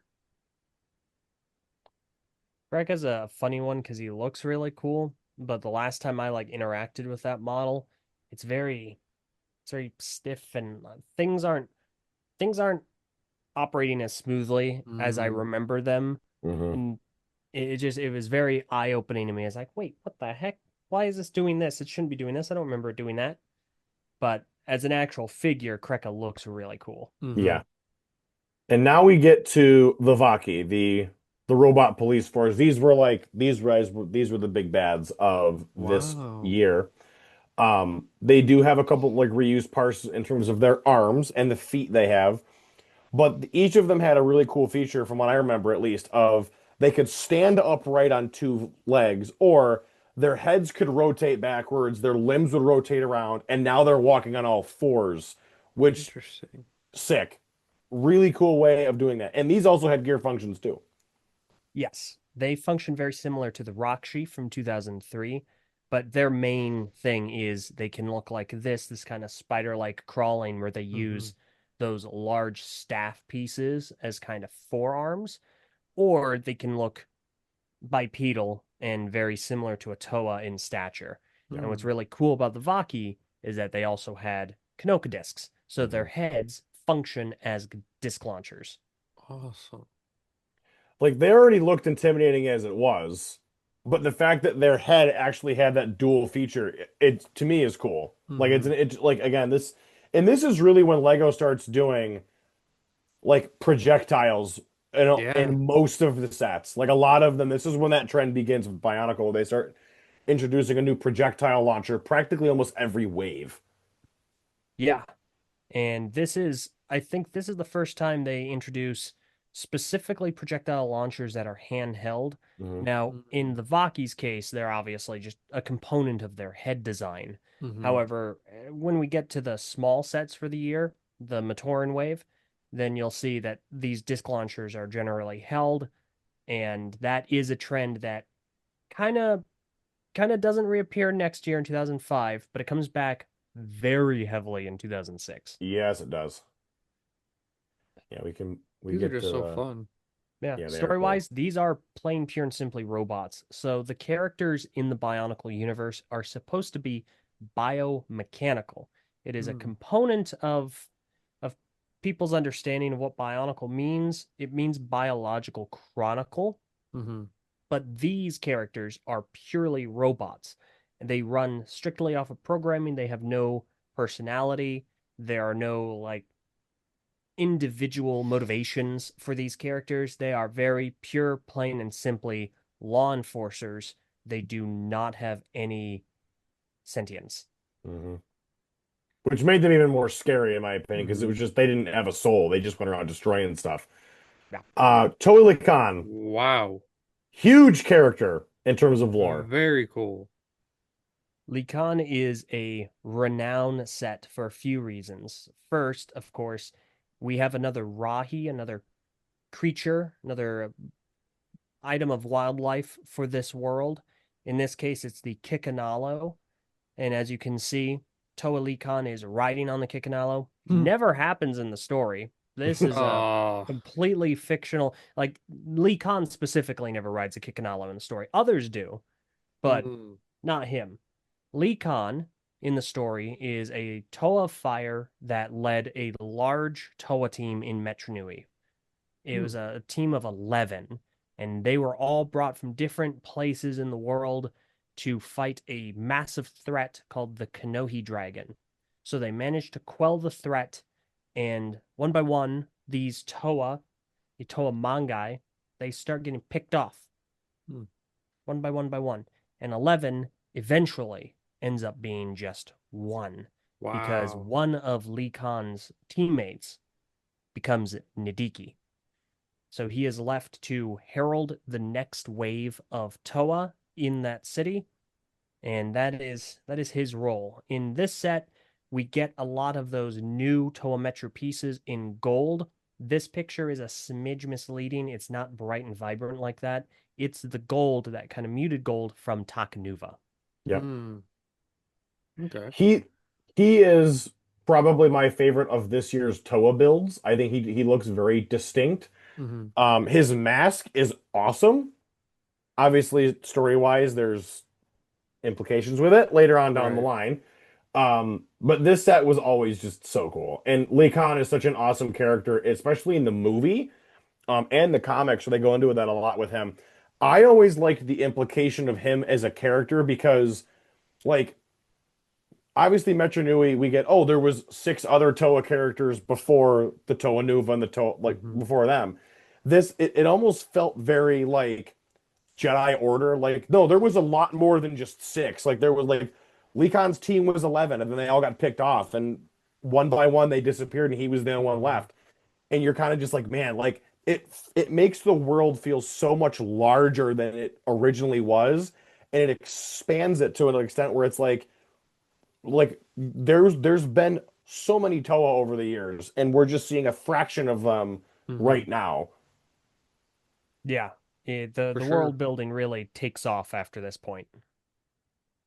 And I think we can keep going down. There was some random shooter discs. Here we go. Here are some of the little Matoran builds. So we have, well, that's not really a Matoran build, but um, yep, here they are. Okay, I see I what you love mean. these Matoran builds, by the way. I think they're like some of the better ones they've ever done. I quite enjoy them. I really like the look of them. So these are just standard Matoran. And as we learn, this is the original appearance for all of the Matoran characters that we have known up to this point. Hmm. And we'll get into that more in a moment with the movie. But these are brand new characters. We've kind of sort of seen some of them Hmm. previously, Akmu being the biggest one. We Yep. see him regularly throughout the online games and animations. In the story this time, he's still kind of a nefarious actor. He still does things that are extremely sketchy. And all of these Matoran actually have some sort of a personal connection to the Toa, but not in the sense that, like, oh, Hmm. they share the same village or they share the same primary mask. No, all of these Matoran secretly are extremely envious or jealous or really don't like the main Toa character for Oh, this year. Yep. Tahuti wow. doesn't like Winua. Akmu doesn't like Anoa, but he also doesn't really like anyone. Visola, however, is obsessed over Nakama.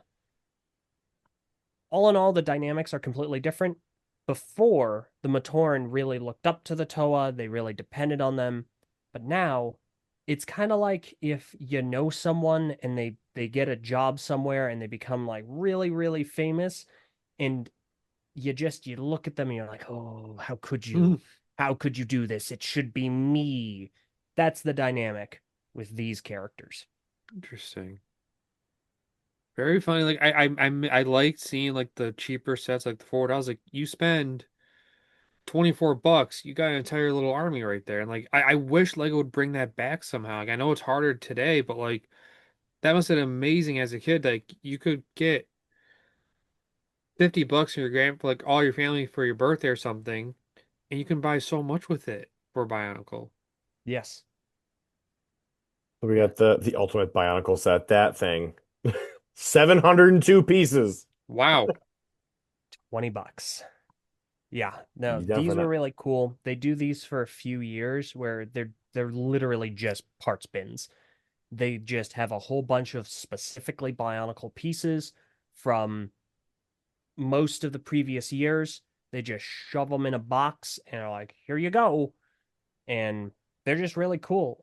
Later on, I think starting in 2004, they would include like special pieces. Hmm. So this is the first year we actually do get access, if I'm not mistaken, to the Kanohi Vahi, the Mask of Time, Yep.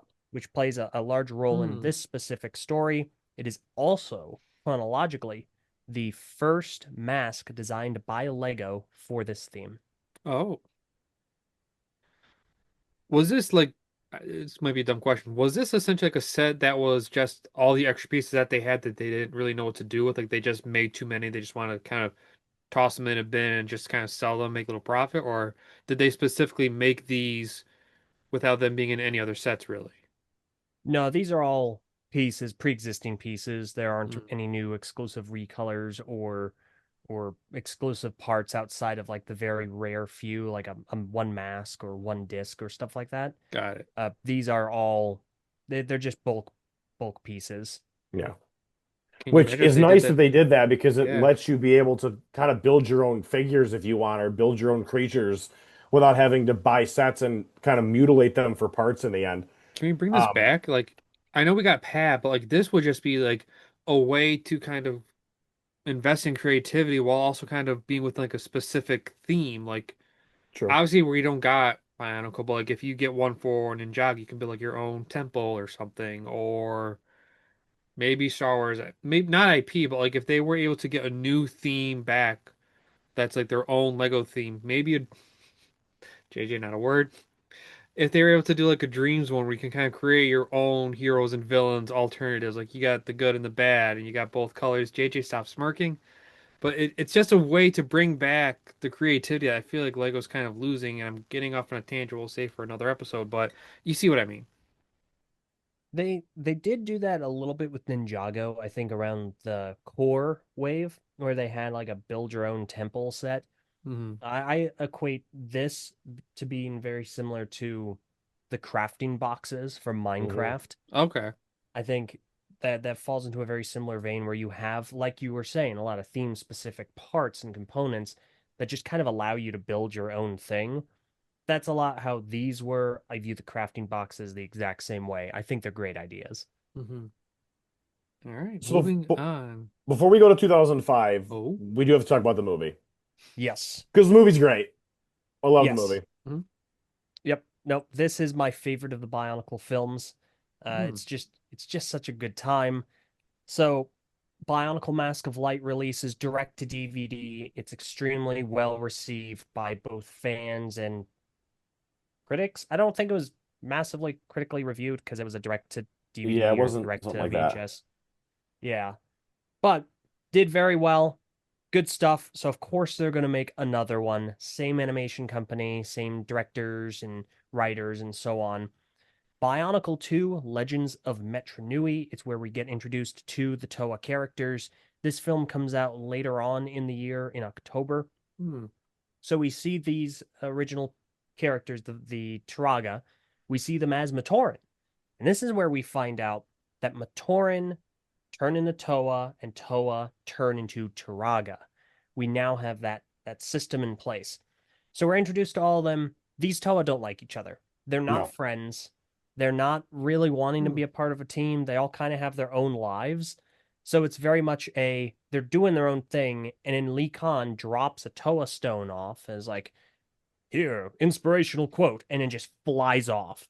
Hmm. So they all end up at the same place. They all become Toa, and they all realize, hey, we have to do something. There's a threat to this island. Now, something we haven't touched upon at all about 2004 is the Morbuzak threat. The first half of the story covers the Toa Metru. They've recently become Toa, and they have to fight against the Morbuzak, which is a sentient plant that has infected the island. That's actually what's kidnapping or making Matoran vanish. Yep. And Oh. so no one really knows what to do. No one knows how to deal with it. So the first goal for the Tometru is to collect 6 great Kanoka discs. They're insanely Hmm. powerful discs, and they're scattered across the island. And in the story, the only people that know where those discs are the Matoran, the 6 Matoran that don't already like their Toa. Hmm. So they get the discs, they defeat the Morbuzak. None of that's really covered in the movie when it comes to the Morbuzak and the Matoran. They just focus on Toametru, get discs, and their goal is to get those discs to bring them to the Colosseum, a large Hmm. structure where everyone gathers in the center of the island or the city and present it to the Traga to be like, hey, we did this great thing. We got these discs. We are your heroes now. They Mhm. do that, and the Traga's like, interesting, but I think you're imposters. So, Vaki, cuff them. So the Toa are like, huh? What? They get split up. So you have Nokama, Vakama, and Matau in one team, and Nuju Wanua and Anoa get sent to prison. Mhm. While they're in prison, they meet a new Turaga. And the Turaga's like, I'm going to teach you some things about yourselves. And no one knows who he is. The other three are like, hey, we got to figure someone out. We got to go get them. We got to figure out why the Turaga Duma, turned Mhm. against us. So they're learning about themselves. The three in prison are learning about themselves. Eventually, they reconvene. They find out the Traga is actually Likon, the Toa that gave them all the Toa stones. Mhm. When they became Tometru, Likon became a Turaga. So the six of them, they've teamed up. They figure out, hey, something's amiss with Tragaduma. And around this time, Tragaduma is like, hey, Matoran, we've got this cool new weight loss plan for you. And it's uh, go in this sphere, this Matoran sphere, and just chill out. Don't worry about it. Vaki make them do that. So Turaga rounds up all of the Matoran in the city, puts them in these spheres, and the Toa find out, oh snap, Turagaduma isn't actually Turagaduma. It is Makuta. Mhm. He is the Turaga in disguise. So they go to Oh. stop him. They're unlocking their mask powers the entire time. They manage barely to defeat Makuta. They trap him in what's called a Toa seal, something they can only achieve by combining their elemental powers united as Hmm. one. So they trap him, and at the end of the movie, they take a few of the Matoran spheres and they take them to the island of Motunui. And at the end of the movie, we see that all the Matoran are on the beach, and the Toa Metru use their power to wake them up, and in the process, turn into Turaga. Oh. That movie was such a fun watch. Getting like obviously Mask of Light was great, but this one I like takes another step in my opinion. I think that this is probably the best movie that Bionicle ever gets is the second one. Oh Um yeah. Vakama's arc is great. Um I love Maddow. I've always loved Maddow. I love that Maddow gets his own little bit in reviving Bionicle too, which makes me really happy. Um but yeah, that movie animation style still great. Maybe doesn't necessarily hold up as well today, but I don't really think it matters. Yeah. It kind of does, but it doesn't really Mhm. matter in the end. Like basically, if you're gonna watch one of those Bionicle movies, don't expect like Lego movie level animation. You're not gonna get that. Mhm. Very different. Very different, For but it's sure. fine. Like it doesn't have to be that way. Mhm. But yeah, like the whole like the lore aspect of Matoran become Toa, Toa become Turaga, huge, huge going forward for how kind of everything works out with a well, except for 2006. That kind of throws a wrench into things, but that's all right. Um, Next kind episode. of. Yeah, that's next time. But yeah, so we get the Matoran are up on the beach. The Toa are now Turaga, and now we go into 2005, which probably one of the this is probably one of the better years that we get in the theme, in my opinion, with the Hordika theme. Well, the Hordika years. Um, I love the Vizirac. They're kind of like the main like threat of the season or of the year.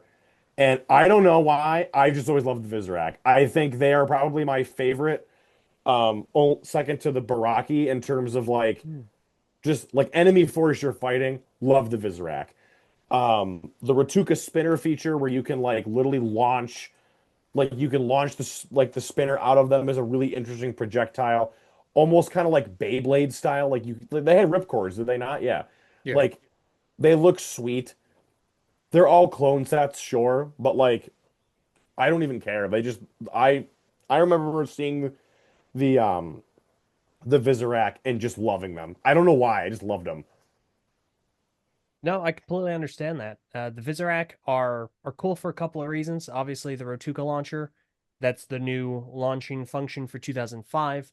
They also have a pincing Hmm. function, pincering Hmm. function, where if you squeeze on the back and push down the carapace, the jaws in the front Oh, cool. ting together. Obviously, they have articulation as well. They're really cool spider type enemy. They also reintroduce primary and secondary colors. So Yeah. where most of the canister sets from 2004 are primary color and then gray, the Vizirac bring back a bright, contrasting, or complementary secondary color that really brightens their color scheme. It makes them a lot more vibrant and visually interesting in an otherwise very desaturated palette. Hmm. So you guys said that Agreed. these were the villains Yes. Mm-hmm. of okay. So, end of the movie, Legends of Metru Nui, movie ends, the Toa wake Matoran up, and JJ, you'd mentioned earlier that Lee Khan's mask had more story significance, and that Yes. is because at the end of the film, Traga Vakama, oh, Lee Khan dies. Spoilers. Yeah. Lee Khan dies in the film. He bites it trying to save Vakama, and Vakama takes his mask, yoink. And so at the end of the movie, we find that one of the original Matoran, Jala, he woke up Hmm. out of his canister and broke his mask. And when a character breaks their mask, it's a big problem. They need that to survive. They need that to be okay. It's literally like if you just took like the skin from your face and went, Wow. they need that. So Vakama brings out Lee Khan's mask, puts it on Jala. So Jala is carrying on Lee Khan's legacy by wearing that mask. So Yeah, that was a real that was like probably one of the best parts of that movie is when yeah. you Oh, see him get that mask and it like morphs a little bit. I'm like, oh, so cool. yeah. I totally forgot. We didn't even mention 2004, the masks themselves, they've changed slightly. So the Matoran keep the designs of the Turaga masks. So they Hmm. still have that stud piece in the back that connects to the head, so you can easily knock them off. The Toa Hmm. Metru, on the other hand, have followed the design trend of the Mask of Shadows and the Mask of Light from 2003. They attach the masks via axle, so you can no Oh, longer like battle and knock the mask off. Yep. Not with cool. those designs.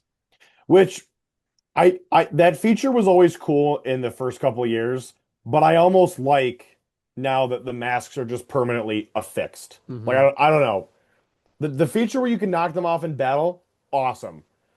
And I like that. I mean, I think it was a cool idea. They brought it back in 2015 for G2. But when Hmm. it comes to these, I just, for me, just display wise, OCD wise, I just like them always mounted perfectly centered to their heads. Now, I get that. story significance of the Vizirac gets pretty cool, at least in my opinion. I will let LJ take that one because he's much more Hmm. versed. So, end of the movie, we see the Toa, they become Traga, so on, but that isn't really how it worked out. Hmm. So, 2005 actually tells a story between the Toa taking 6 Matoran spheres up to the island of Matanui, between that moment and the actual end of the film. This is still a prequel. Hmm. It takes place before the actual end of Legends of Metru Nui. Okay. So the Toa Metru, they can only bring 6 Matoran spheres with them. Obviously, they have thousands they have to actually go back and get. So they return, they go to the island of Matanui, they find it. They're like, "Oh, cool. We're setting up shop here." They go back to the City of Legends and find it ransacked. Oh. It has been completely destroyed. There are these webs everywhere. The city is in shambles. Everything is destroyed because during the events of Legend of Metru Nui, a large scale cataclysm occurred. It was a worldwide earthquake that Whoa. just ravaged everything. We don't find out what that actually was for 4 more years. So everything is in shambles. The containment of thousands of Rahi creatures from the deep dark archives, that's been breached. They're all over the place. It's just a complete and total mess. And now there are all these spider webs everywhere. Well, as it turns out, while the Toa were away, 2 new characters came by, leading an army of Visorak, Oh, these creatures. And they basically just set up shop and took over the City of Legends. And this is their army for the year. hmm. So I guess we'll move on down to Kitongu and Sidorak. Kitangu is awesome. I love him. He looks so cool. So So, these are some of our new. We only get three, technically four if you count the combo model. We really only get three Titan sets Hmm. this year. Kitongu. Have you guys ever heard of Keetorange? Yes. This That's is what. where Keetorange originates from. This Uh-huh. set, oh, I don't know if it was the first set Lego made to use flame yellowish orange, but it is certainly the one that popularized it. And that's why you'll hear like even Jang Bricks, he'll say Keetorange because he was big into Bionicle and Hero Factory, and that is a common term for this color because of this set. Yep. Yeah. I'm just That. curious to Let's see see. where it popped up first. 2003. Okay, so Oh, it's not starting with Kitanga, but I'm it's sure it's where it's got. definitely Well, you where. know, let me just go with system instead of Duplo. So we got. 2004. So it got its popularity from Bionicle, but it's been around for a while. Yep. Very cool. So I forgot about Key Torrance. I almost forgot about the name for that. Um, yeah, he's. I just love how I love his weapon. His like his spinning it was like a spinning shield. I Hmm. forget what it was called, but I loved playing with that. Like you could it was like it flipped around and it could deflect blasts and it just looked sick. Um, he also has a Rotuka spinner like built into his chest, like Iron Man, which was kind of Oh. awesome. Like it fired off like a arc reactor, which made him like he had a let transfer where he opened up and the disc flew out. Always looked cool, and his head very much. I don't want to. It very much gives me like sound like Shockwave from Transformers vibes, like the one just big eye in the middle. Like he Hmm. always just looked sweet. yeah, no, Kitangu is really cool. And fun fact about Kitangu, he can talk, he can Hmm. do stuff. Kitangu is a Rahi. Hmm. Kitangu is a Oh. creature. So Kitangu is in a very unique space, and he's actually kind of he's somewhat of a MacGuffin in his own right. The main characters, the Tometru, are looking for him because at the beginning of the story year, they get captured by the Visorak swarm, wrapped up in cocoons, and bit by the Visorak. And the Visorak have a potent venom that mutates whatever they inflict with. Hmm. And that is a large part of the story for 2005. Itongu can cure them, but he's going to Hmm. want something first. Hmm. Sidorak, So I awesome actually looking character. own Sidorak. I love like the sword feature, which can't do it. There you go. Like it's a massive weapon, honestly.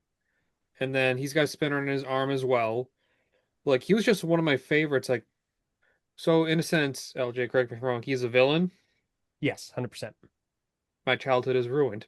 I loved this guy growing up just because there's so much I could do with him, and I thought he was like this awesome, cool guy. Now he's a villain. Oh, he's not even a cool villain either. It's Ah. he is, I swing by my I don't want to exactly date the video, but if we can get you to watch Web of Shadows coming up pretty soon, uh Hmm. you will be very disappointed with his role. Oh man. But like the set itself was really fun for me. Like I remember I used to always like take off as much as I can to like make him be like bare bone and like he's got to find his pieces, come back. I always thought it was interesting how like the headpiece looked very human-esque and like you could slide I guess a brain in if you wanted to, but this one didn't have that.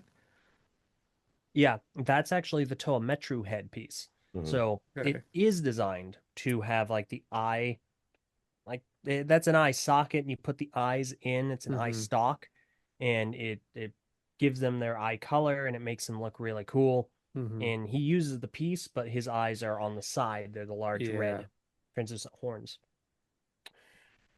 Oh, he's Rudaka, I ruined. believe, is next. He's She's a cool. big Yes. deal. Oh. Yeah, Rudaka is a set that exists, and Not one of your Rudaka favorites? is very different from most other Bionicle sets in that she has a more human design, Hmm. should we Hmm. say. But the actual construction is very impressive. Like it's a well-designed set. It's got that spinning claw feature on her left Mm-hmm. arm. She also has a Ratuka spinner on her right. Again, the actual design work, the build of it is very impressive. The design is, I'll generously say, controversial. Hmm. Yeah. I wonder why.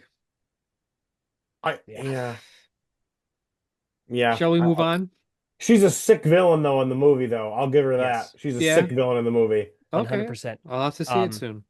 Sidorak is the leader of the Visorak swarm, but Rudaka is actually the leader of the Visorak swarm. Oh, okay. Yeah. Wow. So my character really does suck. Yeah, yeah. A little bit, Childhood unfortunately. ruined. Sidorak Wow. is a punk.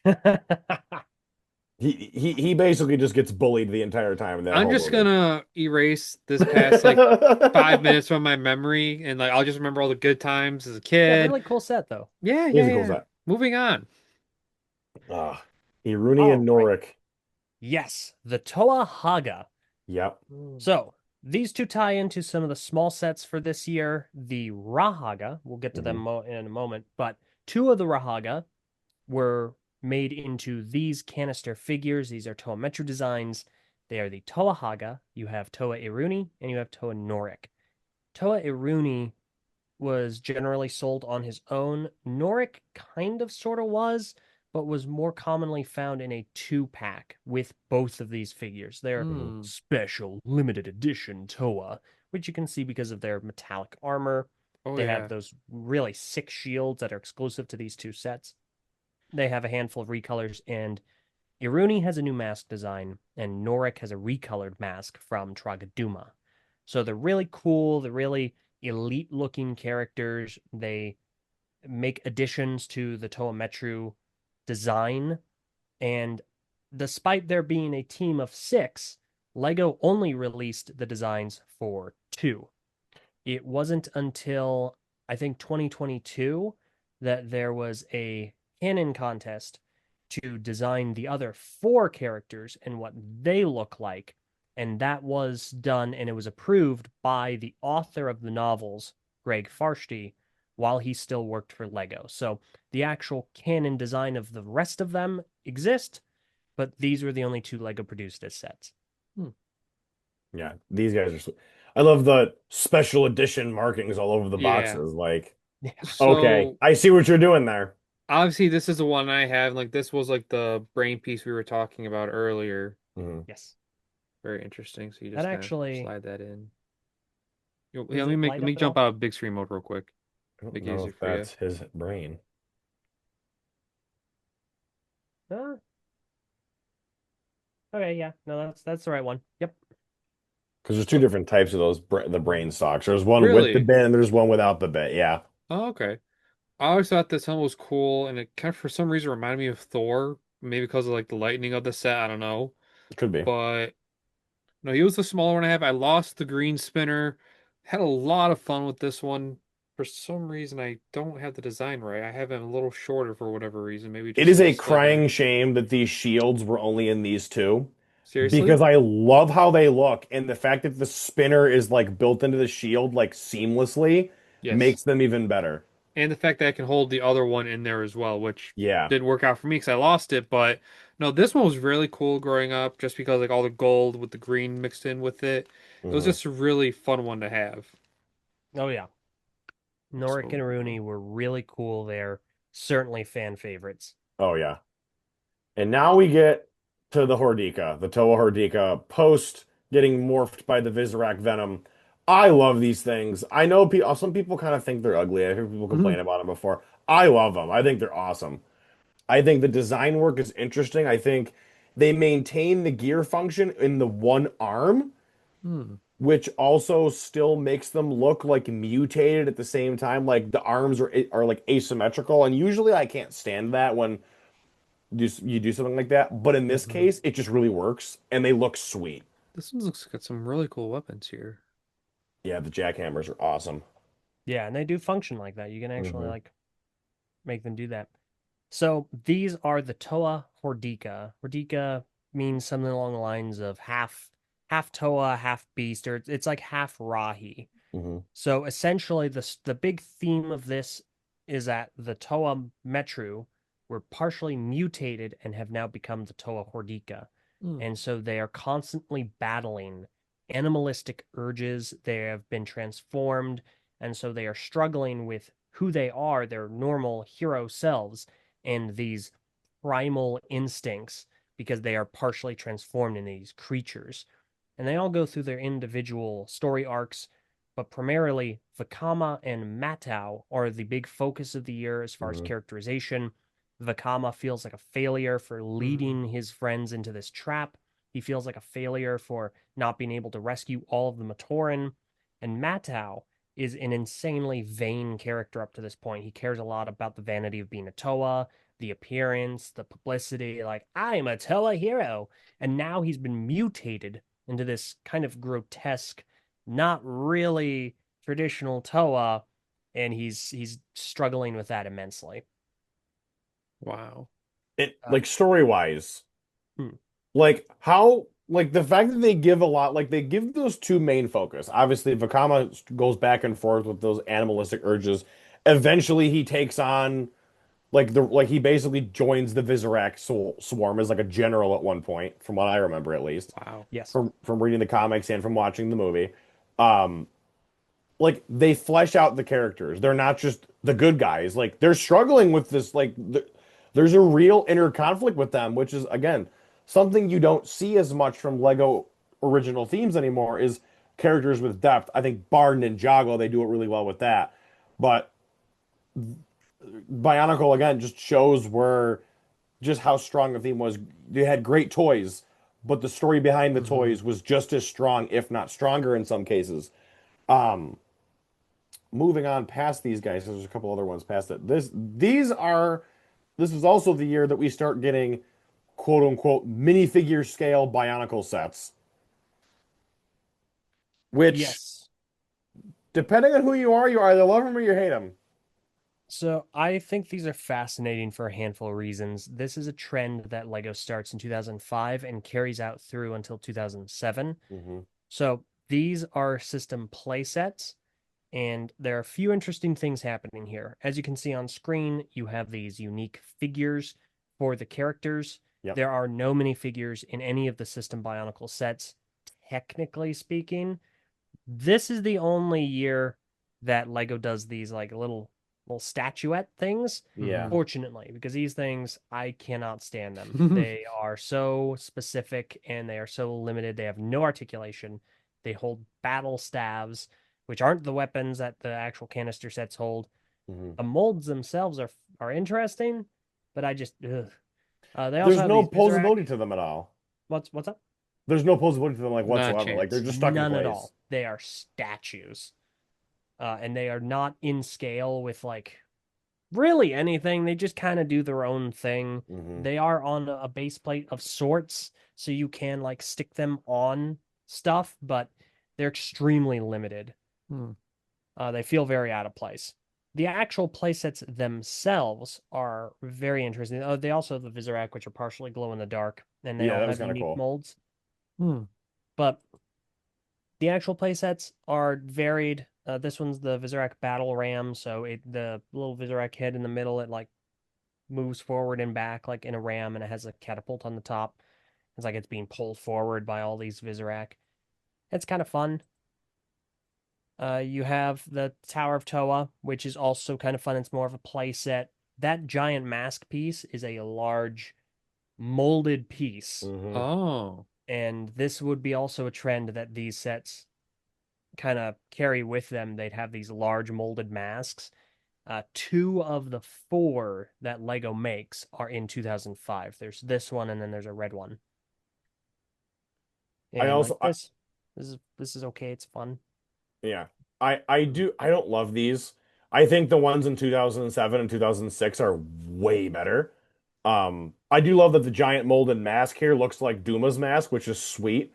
And we also get the gold Kurkan again because there it Hmm. is. Um, that's probably why this set's a bajillion dollars. So And then there's this red kind of. one. Yeah. Wow. That's this one was my favorite of 2005, Battle of Mech Nui. This picture doesn't do it justice. It's a much wider set, so it Hmm. looks more like a wall and a gate. But it was the flagship like set of this wave. I think it is the Bionicle set with the most pieces by technicality. I Mm. think you're right. Yeah. I liked this one a lot. Uh, and then yeah, that's the large molded mask. So the reason Tower of Toa can be so expensive isn't just because of that gold mask. 2005 was the last year that Lego used that kind of darker muted gold, the one that Cameron you have on a Oh, Rooney. okay. That is like, yeah, that's kind of it's a dark, not necessarily like pearl gold, but it's a dark gold that they used from 2003 to 2005. Well, starting in 2006, that's when they switch over to pearl gold. And Mm. during the production of this set, sometimes it would be with the dark gold, and then sometimes you would get a copy with the pearl gold. So the mask, the actual Makuta mask, it's extremely valuable if you can find it in pearl gold Hmm. because that was technically speaking a production error. But if you find Oh. it in a standard Bionicle like darker gold, that's normal. That's not going to run for as exorbitant a price because that pearl gold one, that's like $300 to $500. I was gonna Hmm. say we actually at the local store down the street from us in one of the neighboring towns, they have one of those like original, like the pearl, not like the pearl gold Mask of Shadows, and they have it listed for like $700. Yeah, that's Because not surprising, but it is insane. I yeah, would they never. found it like randomly in a bulk bin that they just bought from some guy, and it was like mixed in with a bunch of stuff, and I'm like, there's no way, like that's actually insane. That happens a lot. It's Hmm. actually why a lot of people really try to get a hold of those bins because Yep. you can find all sorts of wild Oh gems yeah. in there. Hmm. Visorat Gate. This was a cool one. I always kind of liked how this one looked a little bit. These have different Um, This characters? this is no all the same. still the Okay. same. It comes with all the same ones. For the record, the flat dark gold Mask of Shadows, you can get that on Bricklink in the US for $16. Like it's Hmm. really not that bad. No. Um, this is one of my least favorite Bionicle sets right here. This Mm. Visorex Gate. When I reviewed it, I was very frustrated by it. I don't actually think it looks good in person. It's it's a facade. It also just looks really to me it felt lazy because it uses the burps Yeah. Yeah. extensively, the big ugly rock pieces, and it just to me this set dressing it's doing all of the heavy lifting. I was not very fond of this one. I remember a friend of mine when I was growing up had this, and we used to just mess around with it all the time. I think it's probably Mhm. the reason I just have good memories of remember playing with it, but That's fair. like visually, yeah, not Mhm. really there like at all. Yeah. No, I mean I can see. I mean it's crazy to think like it only has like two of these, but like they cover a lot of ground, and like you can tell just by like the stickers here. They're just I can see what you mean. Where it's not as much play. I mean, there's play, but like it seems to be more of a play set than a build play set. Hmm. Yeah, So now, exactly. now we get the Rahaga, who are pretty big with this year's story as well. Um, very famously using the Rakshi heads from '03, which I actually think look kind of cool. Like, Hmm. I know sometimes people criticize Bionicle for reusing parts, but I think the Rakshi heads work so well with the smaller scaled characters. For sure. Oh yeah. So the Rahaga are fascinating. So this is a team of six Toa called the Toa Haga, and they had a run-in with Rudaka, who has the power of mutation herself. And she mutated these six heroes into these small creatures. And since they look like Rakshi, tiny Rakshi, they were coined Rahaga, Hmm. Rakshi Haga.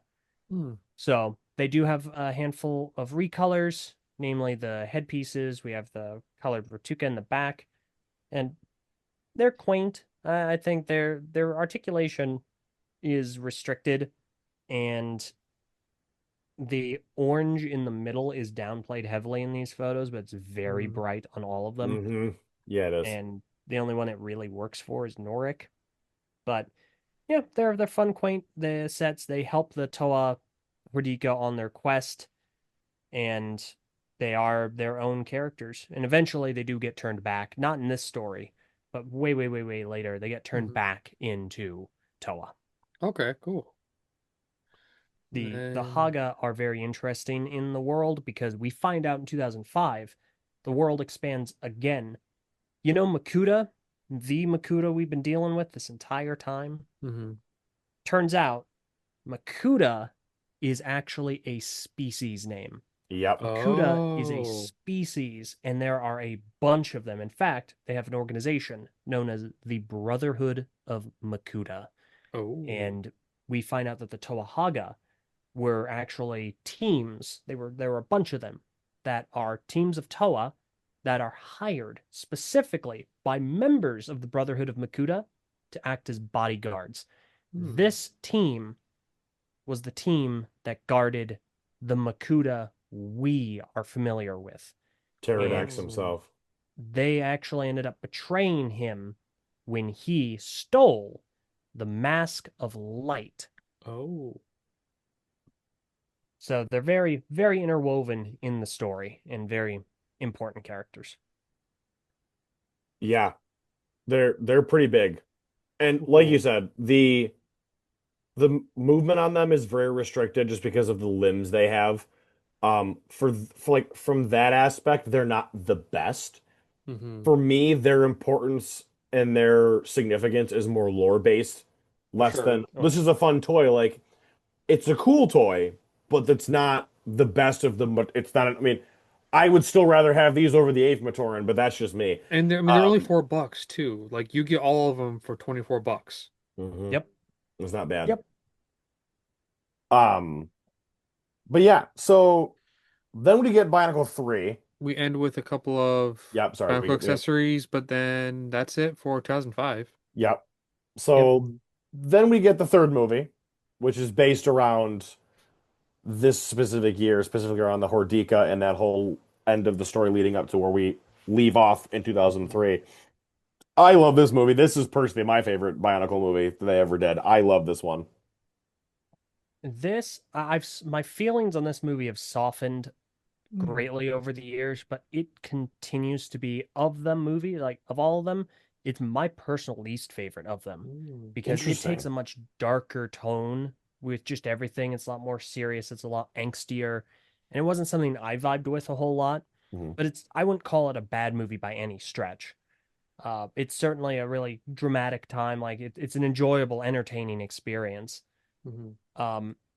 2005 does so. There are two things to briefly mention. First, the collectible for this wave are Rotuka spinners, and the Rotuka spinners are not a super crazy cool collectible because they just take the Rotuka disc and they recolor them kind of. You can Yep. get, I think, like 12 different discs that are blended molds. So you can get them in silver and in a dark primary color and in silver and a light primary color. And they're just they don't really have a great deal of story significance in the sense that the colors don't mean anything. Hmm. Mhm. So you're just getting recolored discs as parts, which is fine, but they are really only usable by the Rotuka launcher. It So seems like they moved away from like the collectible aspect and focused more on the build, which pros and cons to both. Honestly, 'cause like you could get a cool build or you can get a cool collectible. I think as yeah, they've grown, they kind of wanted more of the build over the collectible. yeah, and they do definitely wean off of collectibles from this point on. They are a lot less specific or identifiable compared to the masks moving forward. 2005 also has a single story year. So previous years, it's kind of split up.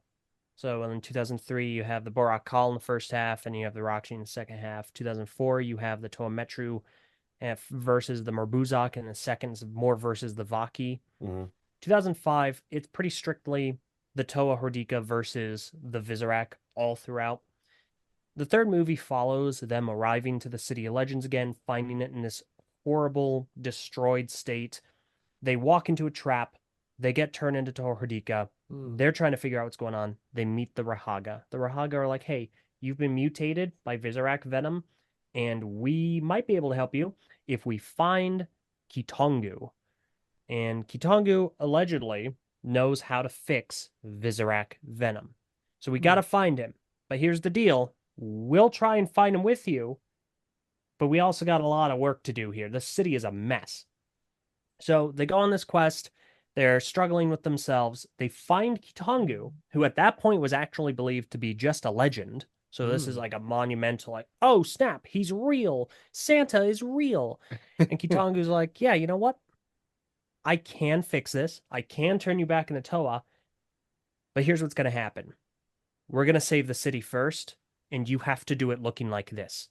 At the end of this, I'll change you back if you want me to, but you got to be okay with this too. You have to figure out who you are, and you have to choose to be a hero. Otherwise, I'm not going to help you. So they go to confront the big bads. By this point, they've had a falling out with Vakama. Vakama's like, you know what? Fine. I don't need you guys. I'm going to go do my own thing. Meets up with Sidorak and Rudaka, more specifically meets up with Rudaka. Rudaka is like, hey, we can make you a big deal here. Be one of our generals. Be our commander of the swarm under Sidorak. Vakama's like, sure. So he's swapped sides now. So the remaining 5 Toa and all 6 of the Rahaga, they go to the Colosseum, which is now being used as a headquarters for the Visorak swarm, and they confront this massive army of Visorak. Meanwhile, Matau has gone off on his own to confront Vakama specifically because he was particularly harsh and nasty toward Vakama for this entire ordeal. Matau's had a realization. He's like, hey, listen, I was wrong. What I did and what I said, it was wrong. You've got to lead us. You have to be the leader for this team. He brings Vakama back. Vakama kind of betrays Rudaka and Sidorak. Kitongu kills Sidorak. Sorry. It's embarrassing. Let's just rip off his head real quick. There we go. There we go. Story That's accurate. accurate. So they confront Rudaka. Vakama doubles back around, is like, nope, I'm their leader. I choose those who lead, or I lead those who choose to follow. There we go. And they defeat Rudaka. But in the process, because of a whole bunch of shenanigans and Rudaka having a fragment of the Toa seal, once the Toa hit that fragment with all 6 of their elements, they undo the Toa seal through a mystical Wi-Fi connection, evidently. Yep, pretty much. And the Makuta is set free. Makuta is free once again, and he like takes Rudaka and is like, hey, I got you, and rescues her from the good guys. And Kitongu's like, hey, all right, I'll change you back now. And Vakama's like, hey, if you would, that'd be great. You don't have to. If you choose not to, fair enough. We're good now. Yeah. But Kitongu is like, no, you're right. You probably should be changed back. You're kind of hideous. So Kitongu does, in fact, change the Toa back to Toa Metru. And at the end of the movie, they rescue all the rest of the Matoran. They load them up on these giant airships, and they evacuate almost entirely the city of Metranui to go to the island of Motunui. The only residents of Metranui at that point are Rahi beasts, straggling Visorak, whichever ones didn't actually leave when Vakama ordered them to just beat it, just go away, because he was their commander still. And the Toahaga, Chiragaduma, and Kitongu, who are trying to fix up the island for the city for when the rest of the characters eventually return, which now brings us to the end of the first movie, which is where all the characters are going back home. They are going to return to the city of Metronui. And that's the end of the third film. Wow. I think the one thing about this movie, and specifically the end of 2005, is that unlike 2003, where we end on like the crazy reveal of there was another island, there was another Toa team, and it sets up this next leg of the story. There was no real setup with the end of this. It was just like, yep, this is the end of the Metro Nui, the Legends of Metro Nui. This is the end of the Toa Metro and the Toa. Like they're done. They're now Taraga. We're at where we're at, and everything is kind of wrapped up. They very much could have just stopped there if they wanted to. They obviously did not. They kept on going. Mhm. But unlike 2003, the end of this arc, this era, did not very much have a real setup of this is what's gonna come next. There wasn't that like, nowadays like Marvel end credit scene of like, hey, there's here's a little tidbit for what's coming next. No, there really wasn't. But it doesn't take away from how great this era was. Like Mhm. there are more reveals to come as we go on, but there wasn't one capping this year off, and it's really one of the only years that there isn't, like one of the only eras where there isn't a big here's a big realization that's going to lead into the next chapter we're going to talk about. I don't have a problem with that at all. I know some people might. I think we live in an era now of we finished the movie and well, what's the end credit scene? What's coming next? Like, just enjoy Yeah. the story. Just Yeah. enjoy the story. No, for sure. 2005 I find very interesting because yeah, you're right. They were kind of hedging their bets with the end of '04, where they're like, Hmm. we'll just kind of like give it a resolution just in case. We don't know Hmm. if we're going to do another one. And then Bionicle continues to do well, so they do another one and they kind of shoehorn it into the end of the second film. I think as far as this era is concerned, I love 2004. I'm such a Hmm. big fan of '04. I think that it was a really cool environment. I think it was neat to see these characters in their element. Like they are robotic characters in a city. And Yeah. I thought that was very interesting and expanded the world some more. And we got to really learn more about the backstory for characters we'd been familiar with for years. Hmm. When it comes to 2005, this is one of my least favorite years. Really? Not, yeah, not necessarily because of anything it does wrong. I just was never a fan growing up when it was extremely dark, it was extremely serious, and the heroes that I was really fond of following, they went through so much struggle. In the years since, I've grown to understand more and appreciate a lot of what '05 actually does. Hmm. But when it comes to like the sets, they are cool designs. This is like this we are reaching the peak. If not, we have hit the peak of a lot of the clone set era. Hmm. When it Yes. comes I to can see that. 2005, we have the Toa Hordika, which all look the same as each other outside of color, mask, and weapon.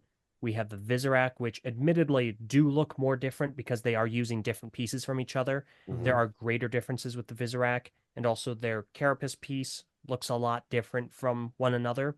I like the Visorak a lot, honestly. The Rahaga are all strictly recolor. The only actual difference between them is color and staff piece. And we only get 3 Titans, technically 4 if you count Voporok, which is the combiner model for this year. Mm. So to me, this is one of the less visually interesting waves for me personally.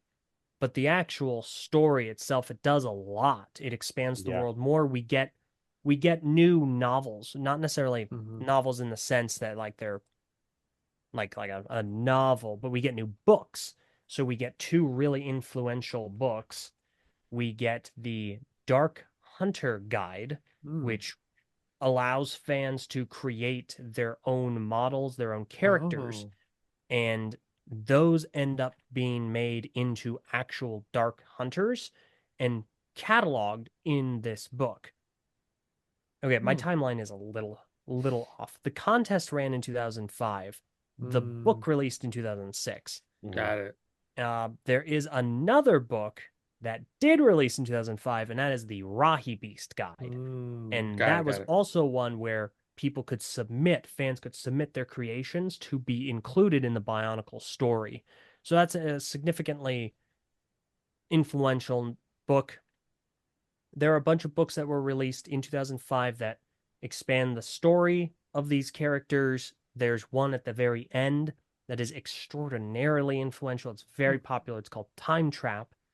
And it's a book that the author basically had free reign on. So he really, really went all in with it. It's this kind of alternative reality for a smidge. Vakama has to go get the Mask of Time, which was lost at the end of the second film, and he has to briefly team up with Makuta, which is awkward. That And then whole he thing was also, wild. yeah, it's a very, very cool book. So 2005 does a lot. The movie is still fun. It's the last movie for quite a few years. But for me, it just wasn't the atmosphere of it wasn't my favorite. It was a very oppressive atmosphere, which was the point. It is a unique atmosphere. It just Right. wasn't my jam. Yeah. I think that's why I love 2005 so much was we get a much darker, much more grim story. You know, these very heroic heroes are mutated into these like just monstrous creature looking things. And they go through a lot of personal struggle. And for me as a kid watching that movie and reading the comics and was like should I be watching this? Like this feels way darker than it should be for a kids thing for me. But that's why I think drew me to it was like it felt like I was watching a rated R movie, even though it wasn't a rated R movie. And Wow. also, the Hordika commercials are sick. They're so good. Despite the music, the song from the commercials is awesome. Awesome. Yes. Yeah. The band itself, less so much, but the song itself is awesome. Don't I, it, was was the band that did What It Takes to Be a Hero? They had some controversy with them, did they not? It's hard to Not that keep I'm track familiar with. anymore. I feel like I so thought they did. everyone's got some sort of I controversy don't know why. lately. I thought they did. I thought I saw something about they were like some kind of crazy extremist group later on down the line. They turned into that. I might be If totally wrong. if they are, my understanding is that they didn't really last too terribly long. So there are a handful of songs associated with 2005. There's What It Takes to Be a Hero, Yeah, Caught Up in a that's a good one. Dream, Yep. and they were songs recorded by a band at the time understood to be All Insane Kids.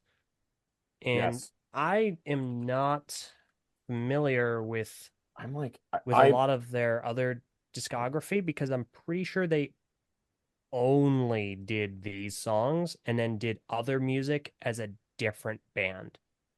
they might have. Because everything that I find online about them is the All Insane Kids band themselves only did the Bionicle songs, Hmm. and then eventually they would do more stuff under a different name. But I don't know anything about them, honestly. Interesting. Okay. I don't know where I saw that. If I'm wrong, strike that from the record for me. But I just remember that I remember seeing something about they developed into something that Lego no longer wanted to associate with, so they very quickly left them behind and moved on to other stuff. But this was also one of the first years of them using like outside music groups, like actual bands, and putting songs like that in the commercials, which 2005 we get What It Takes to Be a Hero, which is great. And then 2006 we get the straight up goated Move Along commercial, which we'll get to next week. But Oh, yeah. yeah, like I don't know why. I don't know. There's the Vizirac as villains. I just loved them. I think the Hordika designs, I think I liked them more than the Metru because they had that asymmetric arm with the gear feature in it. I don't know. But '05 to me is one of my favorite eras. It's one of the first eras that I really sat down and read into. And that's what got me so into Bionicle that I went back to '01 and then followed up to where I was. But Wow. and I think it's also a crying shame that this is the last year we get a movie until Legend Reborn and what was it 2009 or 10? Wow. 2009. Yeah. Like that kind of stunk that we didn't get any movies at all for those other years. At least your Um, childhood wasn't ruined. Check that your boy Sidorak over here is basically I thought he was amazing growing up. it's a I cool didn't. set. It's a great set. That's not gone. Knowing that he was pretty much picked on and defeated so easily, it seems like I'm like, why? I can't wait to It's watch that movie with you, dude. It's gonna be so good. It was so easy. It was so ooh, I don't I want his I want to be there to see your reaction to that. Well, No, we have to. no, Yeah, JJ will record it and we'll like post it in one of these episodes at we'll some have point. Please. we'll have to. Oh, this is gonna be bad, isn't it? Yeah, It's gonna be funny. it's gonna be funny. Um, I No, think. Go ahead, LJ. Sorry. no, please continue. I was gonna say I think that's a good spot for us to wrap up these 2 years. Obviously, there's only Oh, two. There's thanks. it's only 2 years, but there's a lot to it in terms of what went into this. Does anybody have any final thoughts they'd like to add on 2004 and 2005, the Metro Nui series? He does not suck. No, great looking sets. I like the darker feel of it. I like seeing the earth tones, honestly, 'cause Mhm, like it makes it feel in a strange sense like it's more grown up per se. It's like with the primary colors, like yeah, they're great sets, love them all. But like you definitely get that more childish feel, whereas like these feel more grown. mhm, And I feel like we're gonna be broken records at this point, but like the price is just insane. What these were, you get so much out of it compared to today's sets with what you're paying. Some sets you're paying 10 times, 15 times as much, and it's like you don't get any of that play value versus you get six characters for 24 bucks and you get so much play in the world. Like I want that back for Lego somehow. I don't know how they're gonna get it back when they're so focused on the Adults Welcome brand. But I hope they figure it out someday. And he doesn't Yeah. suck. No, I agree. I think 2005 is a fascinating year. I obviously I still like it. It was just not one of my favorites, and it Oh still yeah. isn't Yeah. too much. But for me, it was a very interesting year because I'd been into Bionicle and like looking at it online since like late 2002, early 2003. Mhm, Hmm. But 2005 is when I officially joined the Lego online community. Oh. I made an account on the Bionicle fan website BZ Power in Hmm. September 1st, 2005. And so it's really cool to see how much has changed since then. That's obviously this year. It's 20 years since Yeah. then. This film, the third film, turns 20. My involvement online in the community is 20. It's it's really exciting, and this will always be a very fascinating, unique year, and it's interesting to look back on it and kind of see what Hmm. is so positive and what are the aspects that maybe for me at least don't work as much, Hmm. but it's definitely a fascinating year. It does a lot, it covers a lot of ground, and it's certainly unique that holds its own place in a lot of people's hearts. So it's a very fascinating couple of years for sure. And well I sure said. do love 2004, really do. Yeah. Well said. I think that's a good. I think it's a great way to put it as well. I think my final thoughts also. I mean, 2005 was obviously the year that really got me into the theme. Maybe want to go back, catch up. Mhm. Like what have I missed so far? I love the design. Like the Vizirac to me, bar the Baraki are my favorite villains in all of Bionicle's history. I just loved their Wow. designs. Um, and again, the darker nature of '05. I don't think we do kind of get as dark in other years. Um, Not as much, but I think that really solidified that as like you have my interest now. Like this is not just a Hmm. kids theme. Like this is doing things that other toy brands do not dare to do. Hmm. I think that's what made me respect and love it as much as I do to this day. Um, but thank you all for watching. Yes. If you have not already, subscribe to the YouTube channel and hit the notification bell so you're notified when all new episodes go live. Like we said at the beginning, this is part two of our retrospective look at Bionicle. Part one was last week. It was 2001, 2002, 2003 with LJ, of course.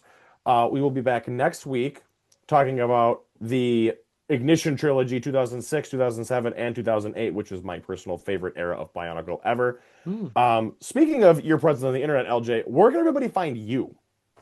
So I'm going to be most places. I am on YouTube as Eljay Johnson, ELJAYJOHO or JOHNSEN. I'm on a couple of social media sites. I'm on Blue Sky. I do have a Twitter account, though I don't use it quite as often. But the bulk of my catalog, as far as what I've made online, is over at the TTV channel. I've made a bunch of set reviews, mostly about Bionicle sets. So far, I have the only complete catalog of Bionicle set reviews. Hopefully, someone else will also be doing the same. But right now, that's the most complete one, and you can go check them out. Forgive me for the quality. I made them when I was very young, and they get better over time. But yeah, that's where most people can find me. We will have LJ's channel Awesome. linked. We will have LJ's channel linked in the description below. But we look forward to next week talking about part 3 of Bionicle. We will see you all then. Have a great night. Happy building. Ceteract does not suck. Hello, Lego fans, and welcome into a brand new episode of Brick Hour Time Capsule. I am JJ, otherwise known as Langster Builds on Instagram. I am Cameron, others known as Cameron Studios. And with us yet again this week is our very good friend, Mr. Eljay Johnsen. Hello, I am thrilled to be here. Third time's a And charm. third time's the charm. We are always thrilled to have you back. If Thank you you for are having me. finding this video for the first time, this is part 3 of our retrospective look at Bionicle Generation 1. This video will be focused primarily on 2006, 2007, and 2008. If you are, again, if you're finding this for the first time, there will be 2 other videos you can go take a look at. The part 1 is based on 2001, 2003, the Machanui saga. Part 2 is based on 04 and 05, the Machanui years. So if you're finding us for the first time there, go watch those 2, then come back, or watch this and watch a little backtrack and fill in the It's like gaps as you Star go. Wars. You gotta watch Yeah, the do OG it that trilogy, way. then the prequels, and then forget about the sequel trilogy. Um, but yeah, so we're here to talk about the Ignition trilogy today, which is my opinion, my favorite years of Bionicle, my favorite era of the theme. Is that really an opinion? I mean, some people think it is. I mean, it is. It's so storytelling wise, phenomenal. Set wise, pretty good. There are some stinkers scattered throughout, but that's But kind this of is that. your favorite. Yeah. All right. So where we left off, obviously, was the 2 flashback years of kind of building up to where we left the main characters at the end of 03, the revelation of Metro Nui. 4 and 5, 04 and 05 were obviously those 2 years, and now we're picking right back up again where we left off at the end of 2003.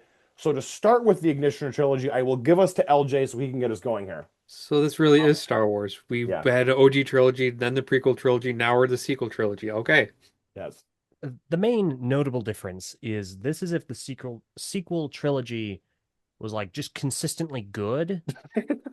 And, like it was well handled, and they didn't bring in like a random third party to come in the middle of the trilogy to then just kind of derail everything and result in the last one just being an even further derailing while trying to re-rail. It's good. It's actually a lot of fun. It's good. It's not bad. Yeah. It's Yeah. amazing. Yep. So, Ignition Trilogy, at the end of 2003, the Matoran, the Toa, the Turaga on the island of Matanui, they rediscover the city of Metronui. So they spend the next 2 years kind of just, our time, our years, going over what took place there to prepare all of the villagers and the heroes for what to expect.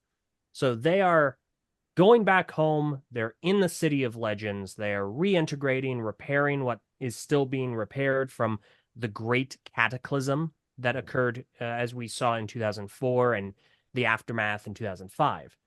Well, unfortunately, not all is well. But it doesn't really have to do with Metronui, but more specifically, kind of everything else.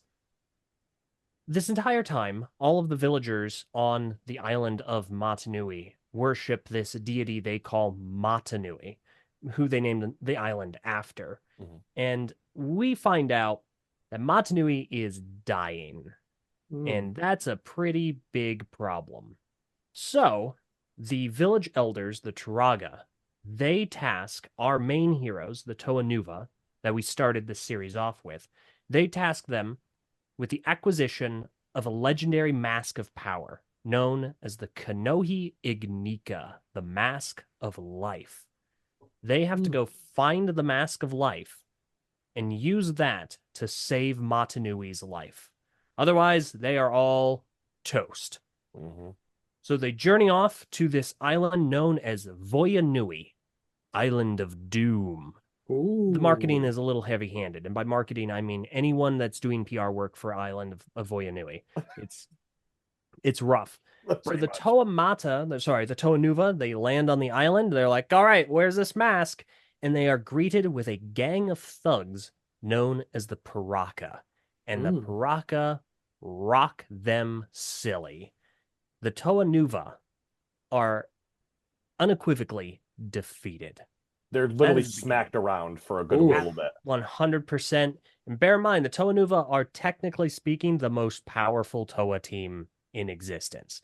And Mhm. these Wow. Paraka demolish them. And that's where we start off. We immediately start Wow. off there. So first half of the year is introducing us to the Paraka and those figures and the gimmicks that come along with them. Um, and then latter half of the year we get introduced to some new characters. But first part of the year was the Paraka. I'm a huge fan of how these characters look. They're very different from anything we've seen prior. They again continue the idea of each line of characters has an individual specialized launcher of some sort. Hmm. Their launcher actually works particularly well, at least from my experience. Their heads are all kind of very similar, Hmm. but they just look menacing. They look very like edgy. And their commercial, obviously, we get the Paraka rap. Everybody remembers that from way back when. Gangs on the Loose. That was a great commercial. Um, and like again, this the Paraka themselves, they hit the ground running, at least in the comic book, of these are not guys to be messed with. They are Hmm. like they obliterate the Toa Nuva in a matter of minutes. Really? Yeah, like it's like they smack them around hard for a good bit. It's And not it even just close. no, like they're like skill level, they're like so off that they're all so off beat. And it just the comics at least establish these characters as villains who are not to be messed with Hmm. at all. I think this is probably a good spot for us to jump into big mode and go talk about them now as we get into '06. They should pop up pretty quickly, I'm fairly sure at least. If not, we'll scroll around to get to them. Yes, here we go. So here are the Paraka. Wow. This building system for the characters is also this is the first year we get this kind of building system. And this is the building system that will prevail for the rest of the theme's existence in terms Hmm. of like Toa level characters. Like we get this, and some people like that, some people don't. Oh, he's cool looking. Yeah, he was kind of like one of the main faces, I would say. I Okay. always saw his face all over the place with Hakan. The Paraka are interesting for a handful of reasons because yeah, the first half of the year we are actually introduced to them. They are a gang, they are on the island, they're after the Mask of Life, of course, Hmm. and they kind of arrive on the island masquerading as heroes, as Toa. Hmm.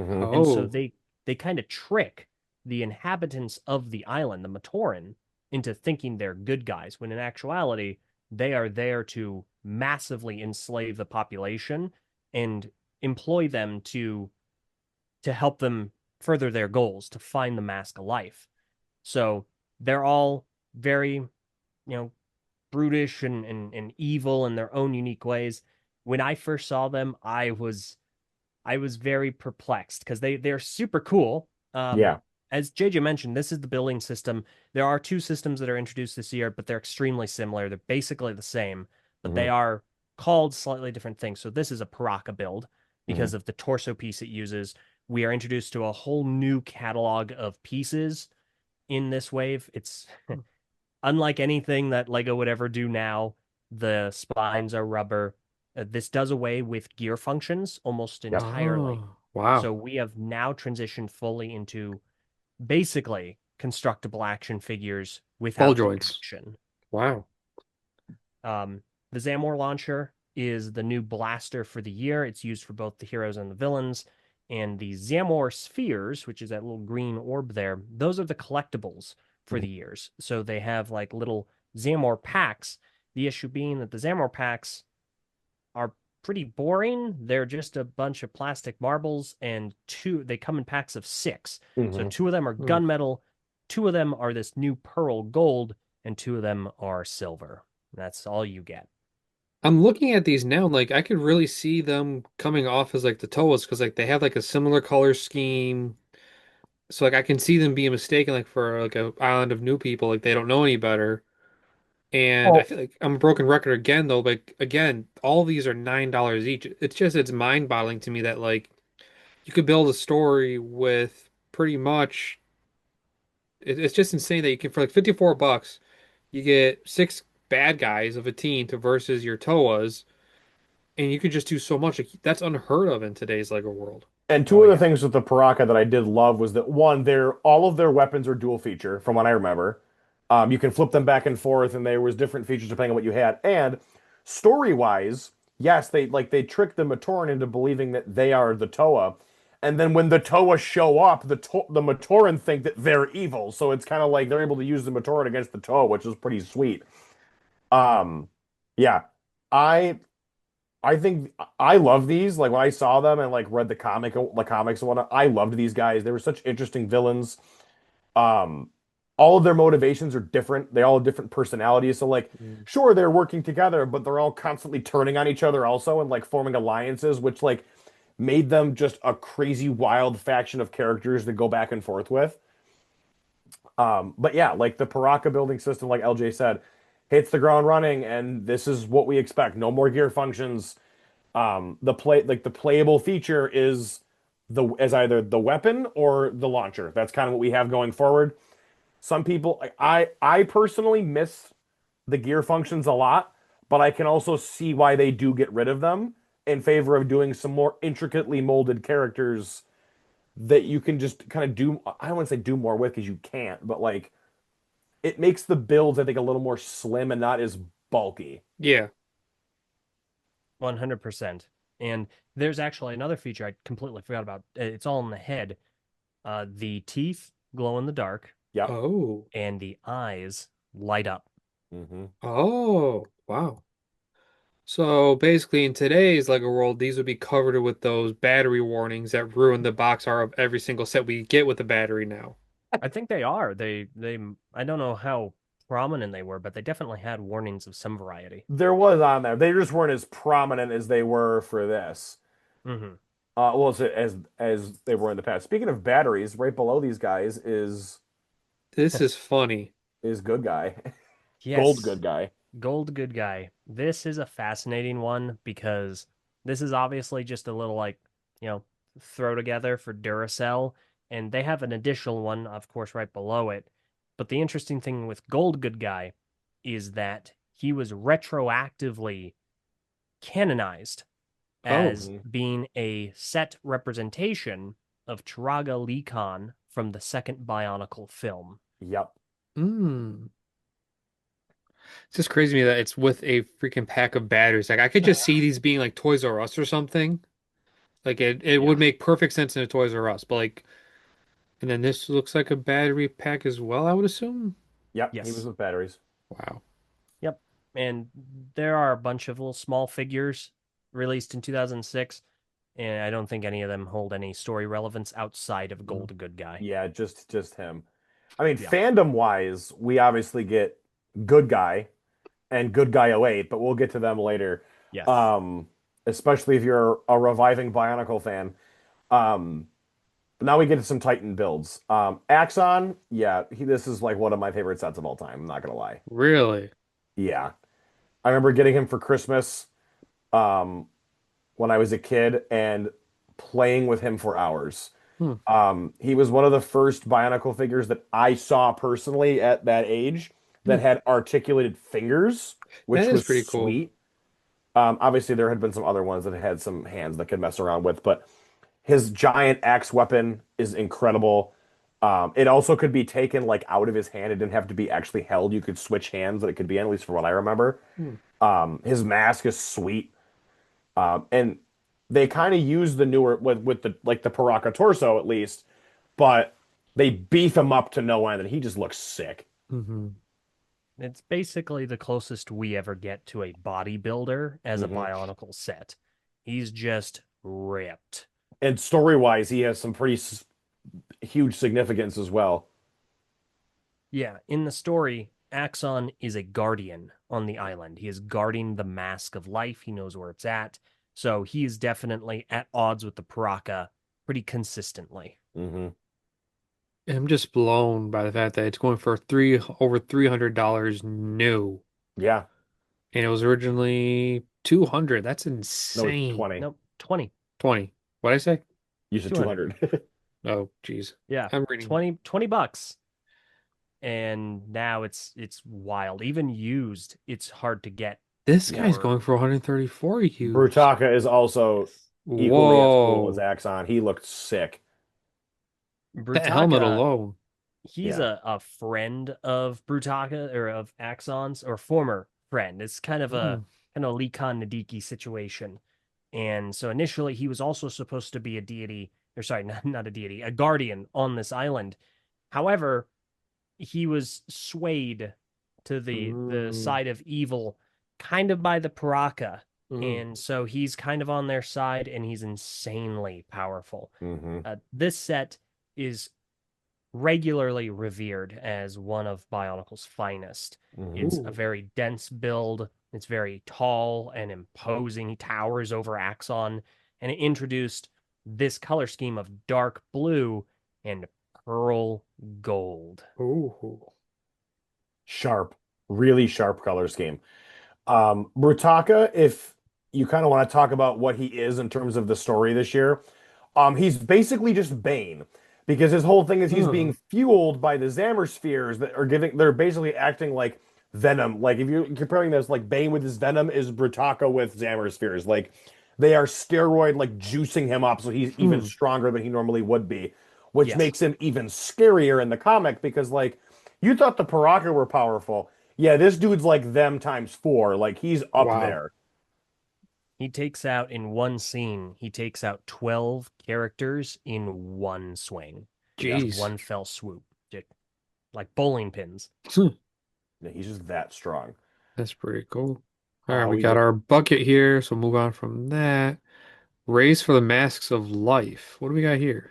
Oh, So another minifig set. 2000, I think this might be good to go over when we go over all of the system sets, but the yeah, Okay. system sets do return this year and yeah, there we are some Nice. interesting changes. So are we moving on from that, or are we yeah, continuing we'll with come it? back to it. Okay. We'll go to Umbra next. Ooh.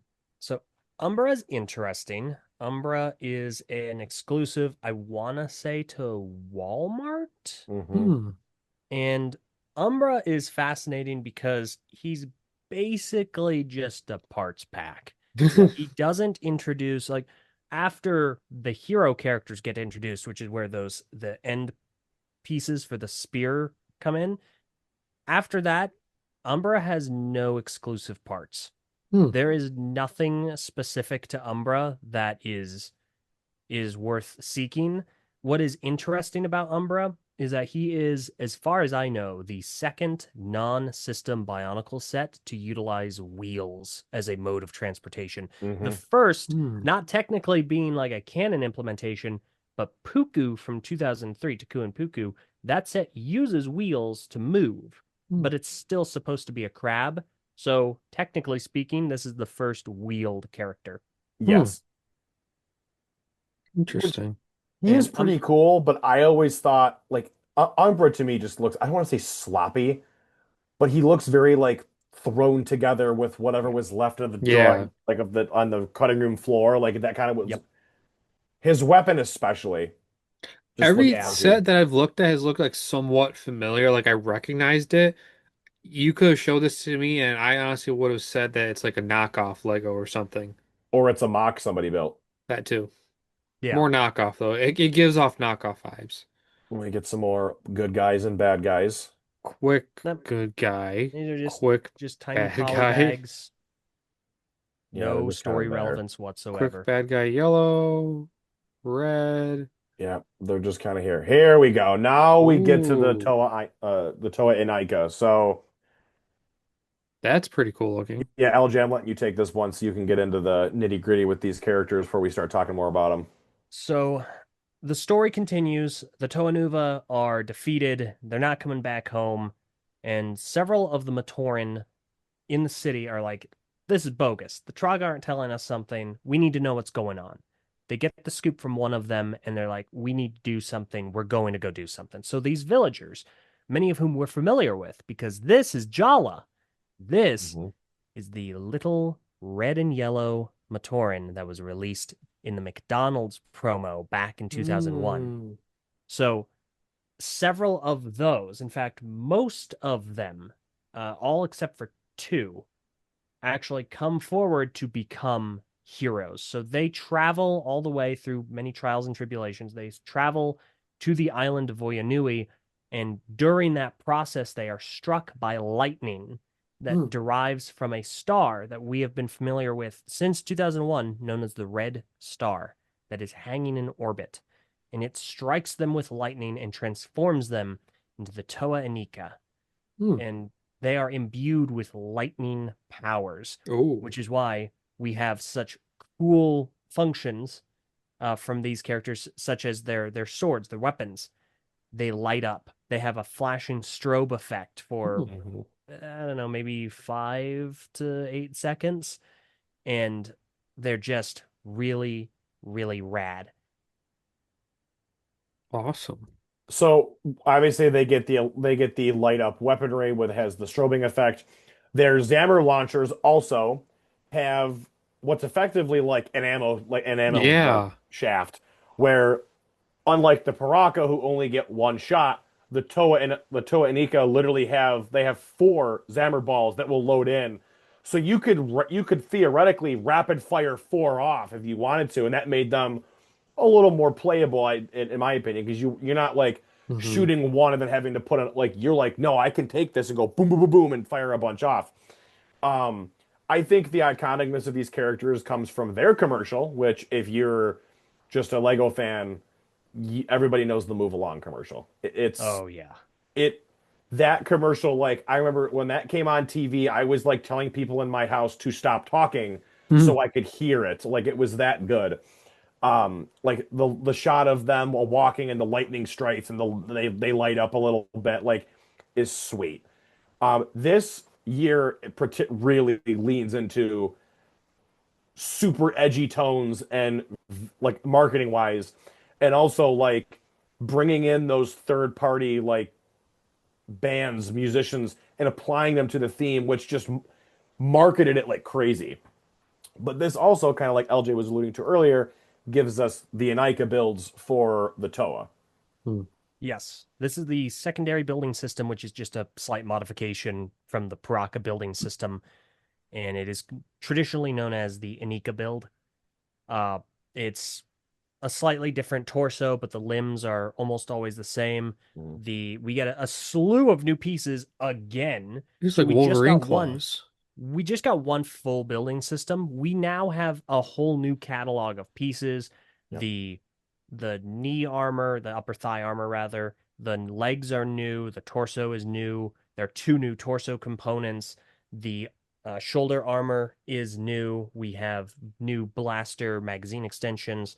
We have new swords. We have new masks that are actually rubber, the same material or a slightly similar material to the Paraka. It's a new mask connection because the heads were supposed to be glow in the dark, but in reality, they're just yellow White. and white, or green, light green and white. And it's just they've two new foot molds in addition to the two new foot molds we already got with the Paraka. It's just a massive extension of the Paraka build into this new form, Yep. and it's crazy. I will say I don't care for the masks at all Hmm.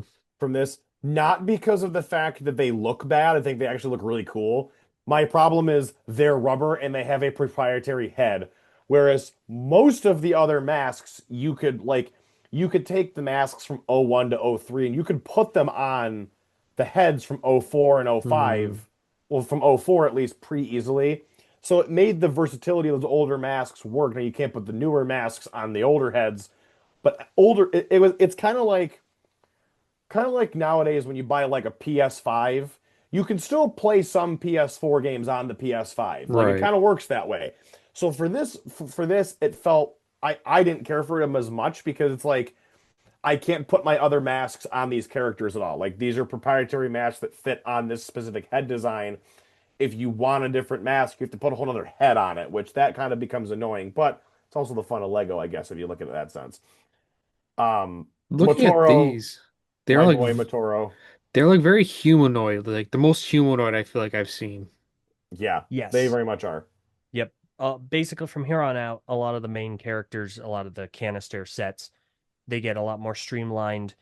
This is a perpetuation of the clone set kind of dynamic that Bionicle is currently inhabiting in this era. So Mhm. the heroes are basically carbon copies. There are minute differences in the way that pieces are attached, but generally speaking, your main villains are all very much the same. Your main heroes are very much the same. Hmm. You're not getting a dramatically unique experience between characters. No, yeah, Additionally, the price has gone up for the Anika, and it's going to continue to go up.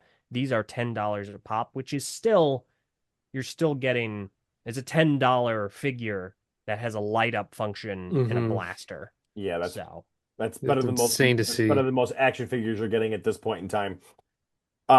Continuing on, we get Vezon and Fenrak, which Vezon is What the? awesome.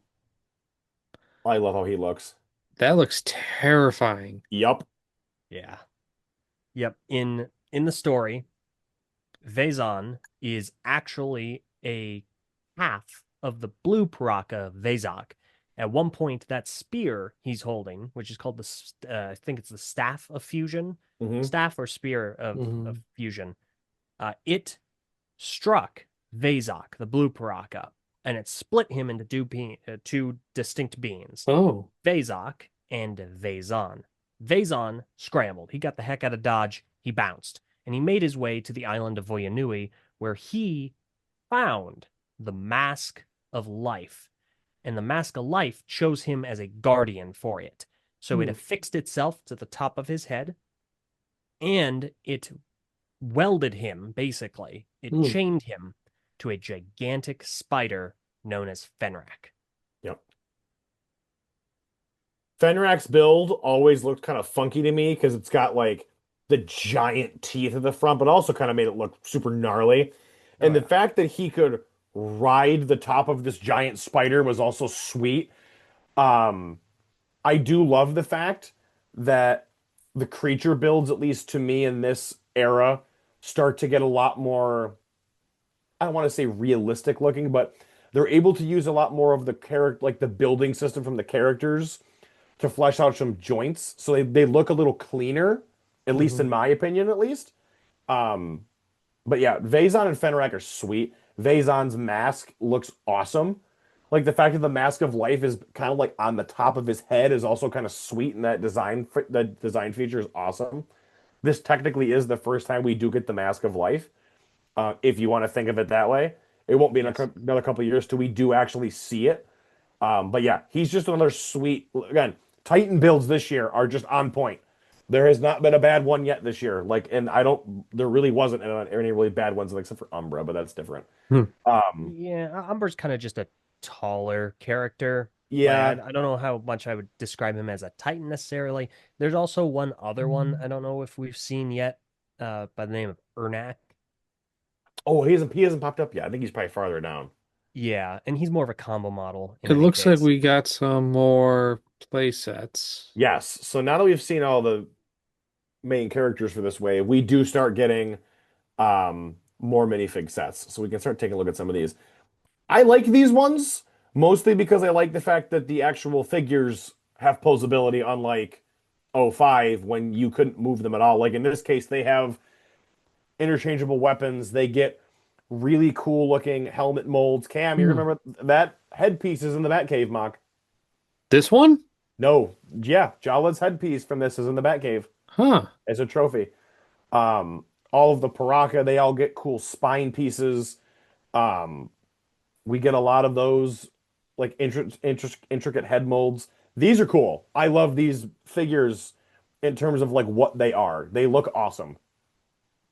I think this actually might be where that small spine piece, because that is still used in Lego sets today. Hmm. Oh If yeah, I'm it's not like it's mistaken, vines for like poison ivy, right? yeah, that this might have been its introduction, or at least I don't know if it was designed for these specifically, but this is definitely where I It remember seeing them first. yeah, Let's it could see. that might be the case. Looks like it. Yeah. Yeah, and I think it might have shown up in a Batman set in 2006, if I'm not mistaken. It shows up at a Batman set in 2011. Show up in Indiana Jones. Original Yeah, no, Jennifer Grievous. it's in a Yeah, lot. Like it is a very, and again, I still think it is used to this day. it is. It's still very much. Yeah, there's the Batcave cam. Yep. There we go. Oh, It's in 2012. it's in My Poison bad. Ivy's hand. Yeah. Yeah. So let's take a look at some of these sets now, because there is one particular build from this wave that is pretty big. I mean, the yeah, Paraka Outpost, sweet looking thing. The big Toa Spider Walker with Axon's mask. Axon's mask pops up a lot in all of these minifig build sets, which is kind of weird.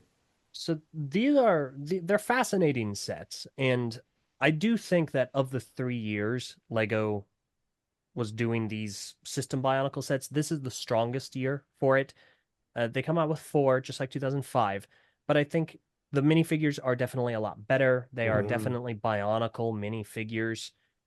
They do a lot. Lego does a lot to try and incorporate large scale Bionicle pieces into these builds in a way to make them feel more like Bionicle Mhm. Right. sets. This one right here, the Paraka Stronghold, this is my favorite. It is in my top 5 favorite Lego sets for no other reasons. Whoa. And then I grew up with it, and I think it's a It's phenomenal play it's set. so cool. It's really, really cool. This is a canon set, so the Paraka Stronghold is an actual. Yep. It's a thing. Like it's where Like their like HQ is. Zactan's lab is literally in this, which is sweet. Mm-hmm. And it's just fun. There's so much to do in it, and I know there's a conversation nowadays. Oh, you also get all six of both sides, so you get 12 Yep. minifigures. There's a Wow. conversation going on nowadays about Lego and who they're marketing their sets toward. Hmm. A lot fewer sets are play sets. A lot more of them are more 18 plus sets, so Hmm. at an older audience. This, I think, makes a strong argument for what a play set ought to be. It's just Yes. a blast. Now, I wouldn't be mad if they remade this as an 18 plus adult collector model. I would be all over Oh, that. That'd be incredible. We do get some polys also. We keep scrolling down past them. Um, just giveaway. There he is. Good guy himself. what the heck am I looking at? Good guy he's just one of those weird poly bags that you just kind of get him and he just shows up in random spots. But That has got to fa- be one of the worst bodies I've ever seen. his fandom significance comes later on down the line when he does appear in Reviving Bionicle as kind of like the character that everybody hates, but we all love him because he's just Jar so Jar? funny. He basically is This Jar Jar really Binks. is becoming Star Wars, isn't it? Well, actually, no, he's not Jar Jar Binks because the fans love him. The people in the show don't like him. They just constantly mess with him the whole time. Oh, that's Yeah, funny. good guy is, yeah, story wise zero significance. Absolutely Hmm. does not mean a thing at all. But yes, the fan project reviving Bionicle definitely gave him a renewed sense of care when it Mhm. comes to the fan base. Like he was given a personality and endearment, and it's a lot of fun to see people kind of run with that. Hey guys, look at my posse. I just remember that, and it's just Evo and the Hero Factory guys are with him, which is great. Bad It's guy so pops good. up again, recolored with some different weapons. Yep, Um, there's the Zammer Sphere pack. I was wrong. It's not 6 pack. It's 10 pack. Mm. There you go. You get a bunch of ammo, and then we kind of get the Matoran builds for this year, which they're interesting for sure. Yeah, so these are the Hmm. Matoran, and they're more or less, so none of the parts. Okay, so caveat. None of the actual pieces are exclusive. There aren't even any real recolors, with the exception of the weapons and Dalu. Dalu's mask, and I mentioned this last time. This is the last time we have the kind of translucent mask piece for the blue Hmm. characters because it Mm. just reuses Nokama Metrus from 2004. this mask is actually recolored to be lighter than Oh. Nokama's. So the weapons in this mask are the only recolors you get in these sets, which make them kind of just small parts packs. They're nothing like heavily sought after. They're creative, they're very unique, but they are quite divisive in the community in the Mm. sense that they're not they're not anything like crazy cool or crazy new. Yeah. Wow. And that But does it for 2006. So before we get to '07, we kind of wrap up story-wise of how 2006 comes to a close. I will pitch that to LJ so we can talk about that a little bit. We can discuss the significance going into '07. there are also two sets that we should probably cover briefly, but The Oh. I'll com the combiners. yes. Yes. Um so the Toa Nika, they get on scene and turns out they are crazy strong and they have a fighting chance against the Baraka. So they make There their they way are. through the island.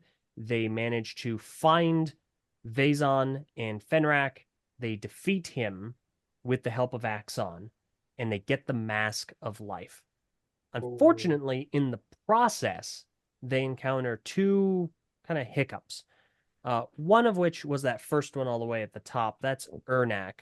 Ernak, well, the Toa, I guess I should re-clarify. The Toa and Nika are in a race to the Mask of Life. They're racing the Paraka to it. The Paraka run into this issue. Now, this guy doesn't actually exist. He's just kind of a, a folklore Mm-hmm. tale. And in the Paraka's species, his name is Ernak. And this is crazy because it's a combination model. It's three different Paraka all combined into one, but it's unique in the sense that it has an exclusive recolored spine piece, Hmm. which is the a recolor of the white Paraka in gold, and it also includes four pieces that are you can't find them in the composite Paraka. You can't find them in any of the three that are used to build this. So it is technically its own unique set. And having built it, it's not very good. Hmm. It's It's no, definitely a combo model. not really. I don't think the part pops up. Hmm. And then we have the other combo, which is Vezon and Cardus. So this is where the Anika run into an issue because right before they're able to actually get the mask, Fenrak transforms and is transformed by the Mask of Life into this gigantic dragon known as Mhm. the Cardaz dragon. Wow. And this one's also revered in the community because it's a combo model. It takes the three largest sets of the year and smooshes them together into a gigantic dragon, but also it's a gigantic dragon. It is so cool. It's sick looking. Absolutely. And Wow. the Toa Nika do manage to stop it. They get the mask, but just before they're able to actually do anything with it or figure out what their next step is, Cardaz wakes up, blasts them, and the mask of life takes off. It literally just it floats Oh. and it goes whoop and it leaves. So Hmm. the Toa and Nika chase it and watch in absolute horror as the mask of life flies off the island and into the ocean. Oh. And Two that takes thousand us. dollars for this new? That looks like it. Good Lord. Yeah. And then we just got some combinations of other Yep. sets. Yeah, pretty much. Yeah, There's they're some like just there. value packs. But yeah, so Mask falls into the Wow. ocean, and they're all kind of like, "Oh, great." And I very distinctly remember them. I believe was it Holly dives in and tries to swim after it, starts to run out of air, and is rescued by a Matoran that came from below out of Hmm. nowhere, and then dies on the shore and basically tells her that there is a whole underwater city down there, and that's Cool. effectively where the mask has gone, which then leads us into 2007, which again I will pass to LJ to talk about our story significance here. Yes, so 2007 begins, and we are introduced to the city of Mari Nui. It is an Mhm. underwater civilization where a whole bunch of Matoran are just hanging out in this underwater city, and the city is encased by air pockets, air bubbles. Oh, So okay. the Matoran are able to survive in these air bubbles because of a local plant uh, garden, essentially. Like there are a bunch of plants nearby called, I think, airweed, and they have air bubbles. And when the island, the city of Marinui was founded, which we'll get to soon, all these plants released a bunch of these air bubbles that coalesced into these large pockets for the Matoran to survive. Unfortunately for them, they landed right next to what is known as the pit. And the pit is basically Bionicle Alcatraz if Bionicle Alcatraz was underwater and just opened itself up. So in Bionicle Alcatraz, we are introduced to 6 former warlords known as the Baraki. And the Baraki come from the Bionicle universe, the Matoran universe, Mm-hmm. and they used to, many, many, many hundreds of thousands of years ago, they used to be the League of Six Kingdoms. So they were these powerful warlords that ruled over armies and eventually were defeated and convicted of their crimes against the world, and they were sentenced to the pit. And well, now they have been released into the water after the great cataclysm happened in 2004. And unfortunately for them, the water surrounding Marinui is mutagenic. It mutated them into these grotesque creatures. And so now they're just trying to amass new armies full of the local wildlife and try and reclaim some kingdom. And the Mask of Life floats down into their clutches. And so now they want it because they see it as a way to escape. And a way to restore themselves also to kind of a little no longer these bestial monsters. But Yes. let's jump back to Brickset then and take a look at the Baraki because the Baraki to me are probably my favorite villains from all of Bionicle. They look wicked cool. Or a good guy oh 07, we can kind of move past him. Yeah, these look sweet. Wow. I love them very much for the fact of each one of them is designed very differently. They all have very like different structures. Like sure, the arms are kind of built, arms and legs are the same, but like Takedox's torso is very much designed specifically with Takedox in mind, which I think is awesome. Like this level of villain, we get the Paraka skeleton, we get the Paraka build, and it's very similar to the Toa.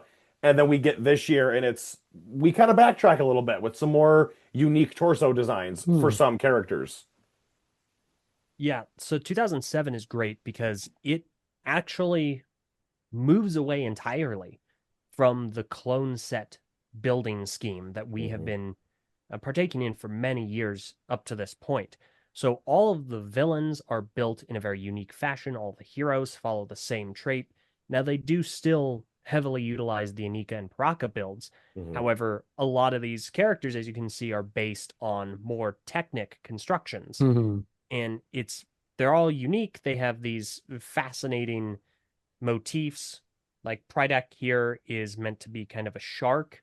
He's got this cool shark motif. Now, we are introduced to 2 new launchers this year. The first being what they carry, which is known as the Squid Launcher. And this is generally regarded as the worst launcher Bionicle ever released. I'm going to correct you. This is regarded as the worst launcher Legos ever made. Yes, Yeah, yes. I'm Firm getting agree. flashbacks to an older episode that JJ and I did for play features, and this was definitely one of the worst ones we discussed. Yeah, the play feature tier list. Yeah, this went right to the pit almost instantaneously. We're like, yep, moving on. This is terrible. Yeah, Um, it's a mess. I think Kalma is easily probably I don't want to say the most iconic, but like he's the one when I think of the Baraki, I think of him. I don't know why. Like I think just I don't recognize these at all. his face when I think of the Baraki, his head just comes to mind for some reason. I Oh love the yeah. metallic jaws they have. The Um, pincers, yeah. the pincers are sweet. Their eyes are also, this was a new piece introduced this year. I'm pretty sure the Baraki eyes. They've Yes. obviously since gone on to be like flick fire missile heads and all kinds of other stuff. They're But this still is utilized today, as far as I yeah, know. yep, they are. But this is where they originate from. Yeah. In fact, I think the part is still even, These? yeah. Okay, I guess it's not referred to what I thought it was referred to, but most Bionicle fans refer to this as a Baraki eye Yeah, because this is where they were introduced. yep. This is where they And first pop up. it's the Baraki are fascinating. For those that are unaware why the squid launcher sucks, it's because the squid launcher is made out of a soft plastic, and then the squids that they fire are made out of a softer plastic.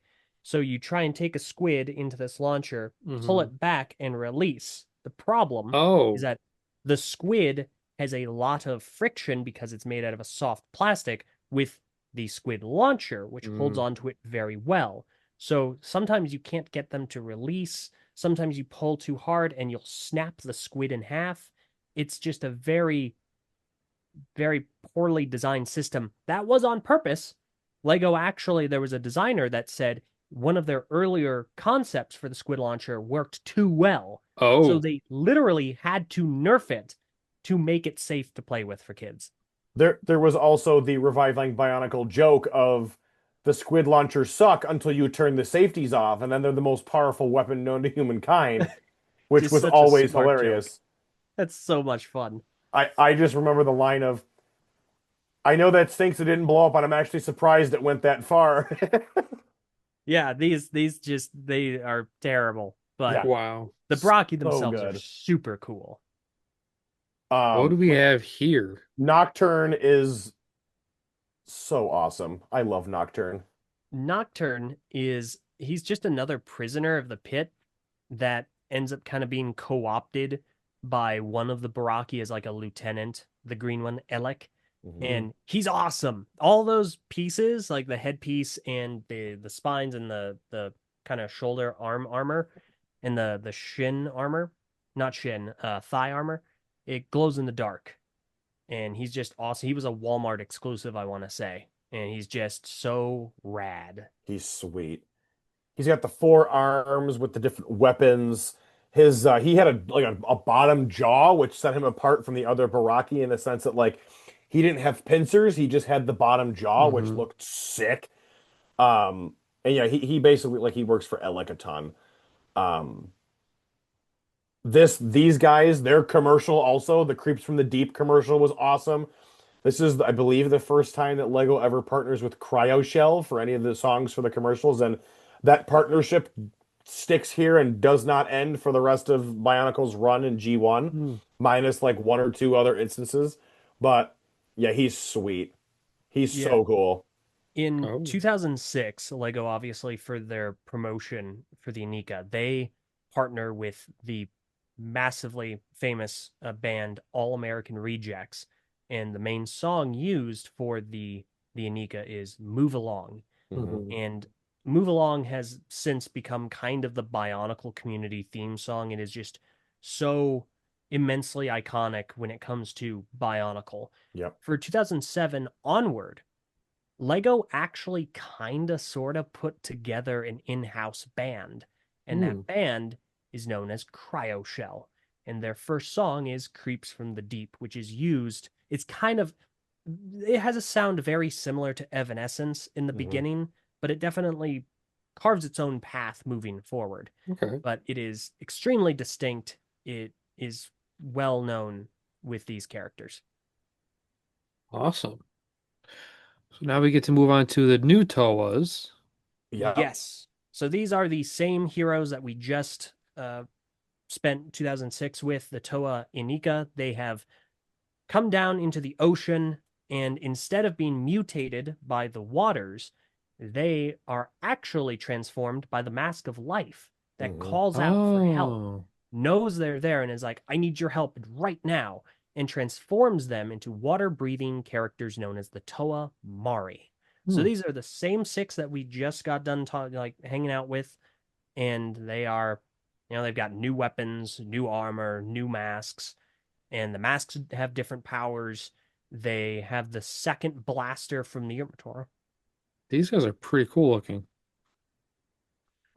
The second blaster from the year works so much better than the Oh, it's squid so good. launcher. It's not even funny. Hmm. They're This so good. this is the Kordak blaster. It is a 6-shooter and it has little missiles. So it's an air kind of spring pumping Right. blaster. So you like push the back of it and it uses a spring air mechanism to just send a Kordak missile forward and then it Effectively, rotates. for people that don't know what it works like, imagine how a Nerf gun works. Like it's basically there's basically like a plunger tube that you Wow. would put your projectile into, and it uses air to launch it out. So it's basically Yes. like a very tiny Nerf blaster. Um, Jeez. these guys are sick. I always loved how the Toa Mari looked. I love them way more than I like the Toa Inika. I think their designs are way more interesting to me. Like Yes. Jawa's awesome when he's got the crab that has the shooter mounted on it that he can like basically direct around. Kongu's cool. Kongu basically turns into War Machine in this, where they just give him all the cannons possible. Um, he's awesome. Pookie's the only one that ends up looking kind of funky with the huge like manta ray head. Um, Nuparu's awesome. The shield is the coolest part Wow. of him by far. Holly gets the giant wings that she can use to fly around with, or swim around with, I guess. And then Motoro, salute our brother. Motoro's awesome. Like he kind of gets the more like hunched over look with the foot design used for the torso to help angle his head forward a little bit. Hmm. Um, this is Motoro's most iconic design, at least in my opinion. Um, he looks so good here. Now, story wise, the Toamari they get there, they're on scene, they're fighting with the Baraki. They find out a couple of things. We do eventually learn at some point that the city of Marinui actually used to be a part of the island of Voyanui up above. Hmm. A volcano on Voyanui made kind of a landmass. Hmm. Some of the Matoran immigrated there, and then it broke off and it Oh. sunk down to the ocean. And that sinking is what resulted in the Matoran that are there in Marinui now reverting their designs back because Voyanui Hmm. is actually where a whole bunch of Matoran were kind of like worked on by this mad scientist, but they weren't well made. They were kind of poorly made. So he kind of just moved them over to somewhere else that eventually became Voyanui. And the mutagenic water reverted those changes and made them, normal again. So, but they still breathe air, so they have to stay in Hmm. Mari Nui in the bubbles. So the Toamari are there to try and help the Matoran and also get the Mask of Life. Hmm. So we keep on moving down a little bit. We'll get to Godunka, who looks Holy sweet. Godunka! Oh my God, it's the best from that commercial. Oh, commercial. These guys, the Toa Mari, get introduced in the crashed commercial. I refer to them all by the songs, obviously, which introduces one of my favorite musicians ever, Chris Daughtry, into the fold, as his song Oh. "Crash" is used for the commercial as they're Yes. exiting the Toa terrain crawler, which we'll get to that at some point also. That song is epic. I love every second of that when I listen to it in the car. Um, but yes, so we get to Gadunka. His teeth are Um, terrifying. yeah, huge Titan build. This I have such a soft spot for Godunka. He's so dorky looking. He's just a giant head with arms and legs and these giant jaws, and he's just so funny. He's just great. He's just a random like little creature that the Mask of Life like makes giant to help protect it in a time of need, and it just becomes a problem for everyone. Yeah, which is hilarious. Hydraxon is easily one of Whoa. the coolest looking figures Bionicle ever does. Again, he's got the articulated fingers that you kind of that use the like the Exoforce arms. He's got the huge, giant, just wicked looking melee weapon. He's got the 6-shooter mounted to his arm. He's awesome. He just looks so sweet. Oh, And wow. And then we get to Maximus and Spinix. Oh man. So I'm going to take this one from you here a little bit. Maximus, story-wise, is crazy because Maximus is a robot that has been possessed basically by the spirit of Makuta. Oh. So he ends up playing a huge part in this because this is the first time in a little bit, and basically a year, that we see Makuta return. Yeah, he was defeated at the end of 2003, and we kind of just don't hear from him. Like, obviously, we know about his backstory from 2004 and 2005, but now he is back, and Mhm. we don't really know why. We don't know what he's up to. We know he's up to something, but we don't understand it. And he's being very coy, and he's using the Baraki and the Toa for his own gain. And it's Hmm. super concerning because he's really, really honed in on Matoro. And he's like, hey, Matoro, hey, I can kill all your friends, so don't tell them I'm here. Haha, you have to keep it a secret. And Matoro does. And eventually, this husk that Makuta has inhabited is defeated. But Makuta's like, hey, that's fine. That's what I wanted to happen. And then he just goes, he floats away. We don't know what's going on yet. And we won't find out for a whole another year. So he's Mhm. like Palpatine who's controlling both sides. I just keep referencing Star Wars here. I don't know if I'd even call him Palpatine because he's a lot more in the background than Palpatine is. Mhm. Hmm. Like Makuta as Palpatine is more like 2004. This Okay. I would describe a lot more like Snoke in a Yeah. sense. But Okay. like if Snoke had a purpose. I mean, we're in the sequel trilogy after all, so This True. this was their way of reintroducing Makuta without making him the primary villain of this year. that's Like fair. he's here, he's back. It's a big deal, but we're not going to really get to why he's back for a little bit. Um, Going back up a little bit, I forgot to mention I think we forgot to mention about Hydraxon. From what I remember, Hydraxon is a a Matoran that is like basically transformed into this kind of thing. Hmm. Kind of. Yeah. So Hydraxon, it's a little bit of a complex story, but for our purposes, yes. One of the Matoran characters, one of the sets, he gets a hold of the Mask of Life. The Mask of Life is in a state of crisis, and it does this a lot. The Mask of Life is in a state of crisis, and it needs help. So it just kind of does a bunch of wacky stuff in order to like make things happen so that it doesn't get used nefariously. And in one of those situations, a Matoran has it, and the Mask of Life transforms that Matoran into Hydraxon. Hmm. Hmm. Hydraxon is a character that died in this area, and now the Mask of Life is like, hey, you're him now. So Cool. help me out. Hmm. Then we get on We also to have these are the last of the system sets. hmm. They're okay. The Baraki Deep Sea Patrol is kind of cool. I do like that one. That was interesting. The deep sea patrol is fine. The Toa undersea attack is one of my least favorite Bionicle sets, just It just looks period. weird. Wow. It's I very much don't like it. I will say this right here. The Toa Terrain Crawler is like one of my white whale sets. It's so cool. It It's is so much fun. it is Hmm. number two on my like most wanted sets of all time list. And it's also Looks like it's from the commercial. Like it's from the Toa Mari commercial. And it's built here. And it just looks so cool. Yeah, it's basically think like what's that tank Lego just came out with recently that everyone hates. Oh, the turbo tank. Yeah, it's like a turbo tank, but if it wasn't hated, Hmm. Yeah. It's a turbo it's tank, but good. yeah, and it's really cool. I forgot to mention the commercial. There are two versions of it. They do have Chris Daughtry who does Crashed, and that's Hmm. my personal favorite. I like that Yes. one the most. But they also have a second song from Cryoshell called "Face Me," Hmm. and it's a little more I don't know, it's not as punchy as I really like, Yeah, but Crashed works way better in the one commercial than this one. yeah. But this is such a cool set. Oh yeah. We do get Lezovic. He shows up. Oh.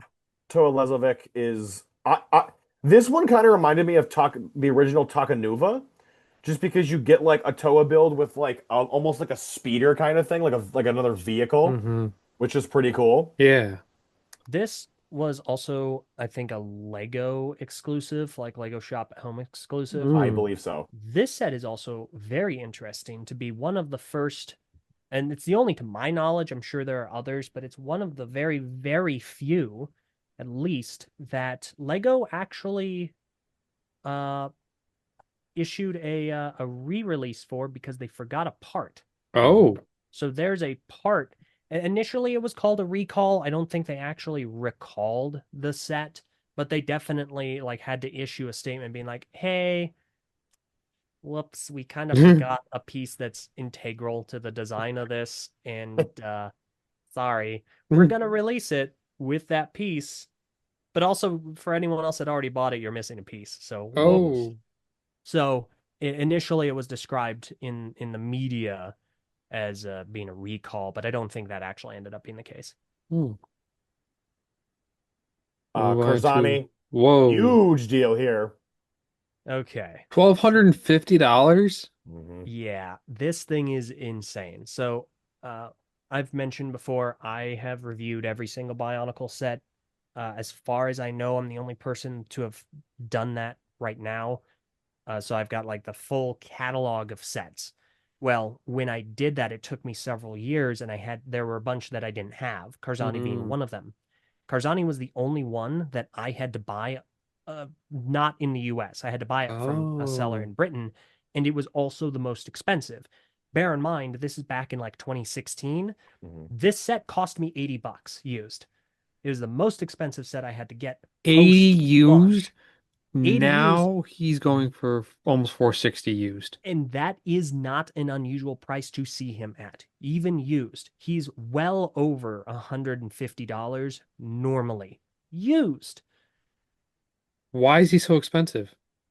He was also an exclusive, and he Mm. includes a bucket load of exclusive recolored parts. Hmm. Those three Ah. large shells are on like his chest and his shoulders. Those are recolors. The headpiece is actually comprised of two feet pieces. Those are recolors. His knees are recolored Vakama Hrdika head pieces. The feet are recolored headpieces. The blue Matoran off to the right has a mask from 2004 that's recolored in dark blue, also Hmm. exclusive to the set.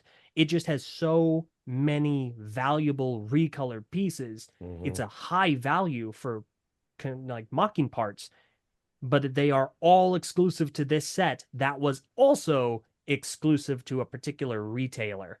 It might have been Lego Shop at Home. I'm not 100% sure, but And it's just a perfect storm of value for and when Bionicle you look at fans. the date range of how long Karzani was out for, it was not particularly very long either. Like Oh, True. jeez. That's also literally a only a very few good point. months. Like that's crazy. One Yeah. set, one set, one set, one set. Yep. Ton of exclusive parts in this. Yeah. So that makes it very expensive, but the price is so much worse than when I was buying Hmm. Bionicle sets. Yeah. Oh, there's a bad guy. Yeah. We get some more good guys Yep. and bad guys. They get scattered throughout. No story significance. Nope. Um They're Squid just there. launcher. ah, so these are the small sets. There are only four of them this year. So there are two Matoran, uh Defilak and Dakar. Dakar is who gets transformed in Hydraxon, Hmm. and they just have a Zamor launcher on the shoulder. They actually do have recolored masks. So the Toahaga masks get recolored into new colors. So that kind of like light flame yellowish orange, keto orange, and then dark green. Hmm. And then the other two small sets are are just Rahi. They're just creatures called Hmm. Hydruka, and they don't have a huge story impact. They kind of just hang out. They're They're cool. just kind of there. But Ooh, we do squid get ammo. oh God. This is the collectible for the year. Fun fact. Yeah. An I'm ammo sure pack. they're loved. And the funny thing is they are kind of just Really? yeah, because there's a really funny video. JJ, you probably know what I'm talking about. The the singing squid. Oh dear God. Oh no, that even sounds horrible. Yeah, I had totally forgotten about that until you brought it up just now. yeah, it's just a short animation of a squid singing like opera. It's like a little Nope. small Nope. falsetto, and Nope. It's so it's so funny. funny. Wow. Um, But the squid Oh, packs do actually have squid recolors. They come in like blues and greens, whereas in the actual sets that have the launchers, they come in reds and yellows. mm. Yeah, Matoran wise, it's interesting because you really only get you get four, but two of them are in the Karzani set, which makes them a little tricky. Yes. And Yep. then there really aren't any. Well, there was one combiner this year, but it really wasn't. Oh, there wasn't a combiner this year in '07, was there? No, there No, wasn't. the combiner models being released as sets, that ends in 2006. Yeah, that's what I was thinking. Because I remember there was a combiner model that it was in the Lego Club magazines, and it was Hmm. Gadunka and somebody else. I forget what it was, but it was some crazy massive thing I remembered seeing. Might have been a mock because the only combo models I can think of are the Manturi, which is a penguin-like thing, and that's a combo of Mantax and Carapar. Hmm. Hmm. I think it was Carapar, maybe Mantax and someone else. There's the snap. I'm forgetting the name of it. Well, there's a Pit War Tortoise, and that's a combination of Carapar, Elec, and I think Mantax. Yep, I think so. And then the Zyglac. The Hmm. Zyglac is a combo of Tacadox, Pridak, and Kalma. Hmm. So everything else might have been I don't know where I'm thinking of mock. that Gadunka one. It might Oh, have been something that was just thrown together in Lego Club magazine just for fun, and it was like rebuild your stuff into something Hmm. else because they the used to do that all the time. the Mantry was a combo of Motoro, Nuparu, and I want to say Carapar. I maybe Hmm. or Mantax, Nuparu, and They Motoro. used I the think. Mantax for a ton of combiners that year, did they not?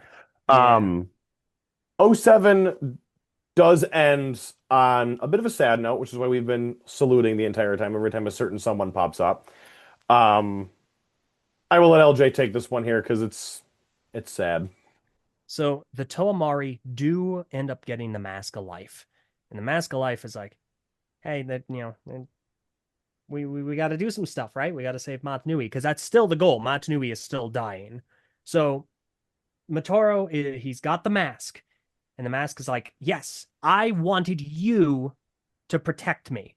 The mask of life this entire time, ever since the start of the Ignition trilogy, ever since these Toa started their journey to actually get to this point, the mask of life has been testing Motoro specifically. Hmm. It wants Hmm. him to guard it because it knows Motoro is the best of character. He's the best person to guard the mask. He will not have selfish intent. So Matora's like, I've got the mask. I don't know where to go. What's going on? Boom. Matanui dies. And Matora was like, oh, shoot. He's dead. And so he doesn't know what to do. And then the pieces get put together. So what they do, the Toa, and then like Matora, they get in action. The Toa Mari, they evacuate Mari Nui. And this is more pre Matanui dying. Hmm. They evacuate Mari Nui. They get ready. They shoot down Mari Nui. It's held, or sorry, they shoot down. That's right. They evacuate Mari Nui into Voya Nui. They take all the Matoran on Voya Nui and Mari Nui, and they put them Hmm. all into like the center of Voya Nui. And Voya Nui is an island that's floating in the ocean, and it's Hmm. held together by a tether called the cord that's connected to Mari Nui. So they Okay. destroy the cord. Voya Nui sinks into the ocean, and it starts going back to where it actually came from, which is a giant hole in the middle of the ocean floor. Hmm. It destroys Mari Nui, Wow. and Matoro has to race the island of Voya Nui to this hole in the ground to get into the hole because that is another area that he has to use the Mask of Life in. So as he's en Hmm. route, Matanui dies, and he's like, "Oh shoot! Well, this is a problem. Uh, dang." So he finds his resolve. He races the island of Oyanui. He makes it into where he needs to go. The island of Oyanui closes the hole, and Matoro is in a free fall in a whole new, this gigantic cavern. No Ooh. one knows where it's at, and he's falling down with the Mask of Life in hand. And the Mask of Life is like, "Hey, put me on, wear me." So he puts on the Mask of Life, and he realizes what he has to do to save Matanui. To bring Matanui back to life, he has to use the Mask of Life, which will kill him. and will Oh, use his life source to revive Matanui. So Motoro, he's like, you know what? 100%. I'm down. Let's do this. But I have one thing. I won't do it unless you do this one thing for me. And that is to teleport the other Toamari, his friends, back to safety. Because as all this is going on, they are fighting 6 different armies that the Baraki have put wow. together. So it's 6v thousands. And they're Five, straight up 5v like, thousands. "Yep, we're probably going to die in this fight." Like they go into this battle knowing they're cooked. Yeah, 100%. But Matoro's like, you send them home, and then you do whatever you want, Mask. You send them back, Wow. and then I am yours. So the Mask complies, teleports them to safety, and Matoro dies in the process, and Matanui is brought back to life. And Jeez. the rest of the characters, the rest of the Toa, they make it to Metro Nui, and everyone's like, "Wow, this is great! Matanui's alive again, and you guys are here." And they're just sitting there going, "Where is Matoro?" Hmm. And that is the end. Matoro was one of the original 6 Mictoran. He has been in the story since word go. He does not come back. Nope. He is permanently dead from this point on. Yep. And so that is What the? turns Remember to salute. Motoro. Wow. Remember Motoro. Oh God, what like it was such an epic way for him to go out. Like that was the ultimate way for Motoro to give his life and to die was like sacrificing himself to not only save his friends but save the known universe itself. Like he just yep, there is no other option. Like this is what has to happen. And Yeah. then we get to 2008, which starts to get really funky. And the end of this year ends up being one of the greatest things in known fiction. But oh 08, we are taken to another new region, that of Cardanui, the skies of Cardanui. Yes. So we are now, this is a direct continuation from 2007. We are in Cardanui. It is this kind of aerial location. There are a lot of stalactites and stalagmites that form this very broken apart but high up location. Hmm. And we are introduced to a whole slew of new Matoran characters. And these Matoran characters are fighting for their life because they are under siege by Makuta. Hmm. Not the Makuta, but the other members of the Brotherhood of Makuta. They are under siege. They're being transformed into Shadow Matoran because every Matoran has an elemental affinity. And in this region, that affinity is light. We now are introduced to a whole bunch of new Matoran of light, whereas before we only knew one, Takua, and he became the Toa of light. So now we have all these other really valuable Matoran, and they're getting attacked by these new Makuta foes. Well, conveniently, as they are under siege, something crazy happens. Some wacky Toa falls from the sky, puts on the mask of life, and dies. And in the process, a gigantic burst of energy and light is unleashed, and it blinds half of the Makuta forces that are currently in this area. And this is kind of where our main story starts off, because as well, right after Matoro dies and sacrifices himself, we are reintroduced to the Toa Nuva. They are back Hmm. finally after not being like actual sets since 2002, not having been seen since 2006, being defeated. They've got new armor, new Hmm. tools, and they are back to figure out what they have to do to actually fulfill their mission from the beginning, which is to wake Matanui up. Hmm. This is probably one of the biggest years story-wise in terms of like what entails and what gets revealed this year with like Makuta is actually a species and all this other crazy stuff starts to happen with the core of the universe. But let's get back to Brick so we can start looking at some of these sets right off the bat here. I'm still reeling it from the sacrifice. Like that's just insane to me. Our boy Mitoro. It's So just so like I'm understanding, just because I'm so he was the one that was kind of like the color white the entire time. mm-hmm. Yes. Okay. Jeez. So As LJ mentioned, we are reintroduced to the Toa Nuva. We get Kopaka, who has returned, and the Fantoka Toa from this line, at least the Fantoka line. I don't want to say their colors are boring, but it's a lot of gray and silver, and I do like the more like sleek airplane like wings or jet boosters they have.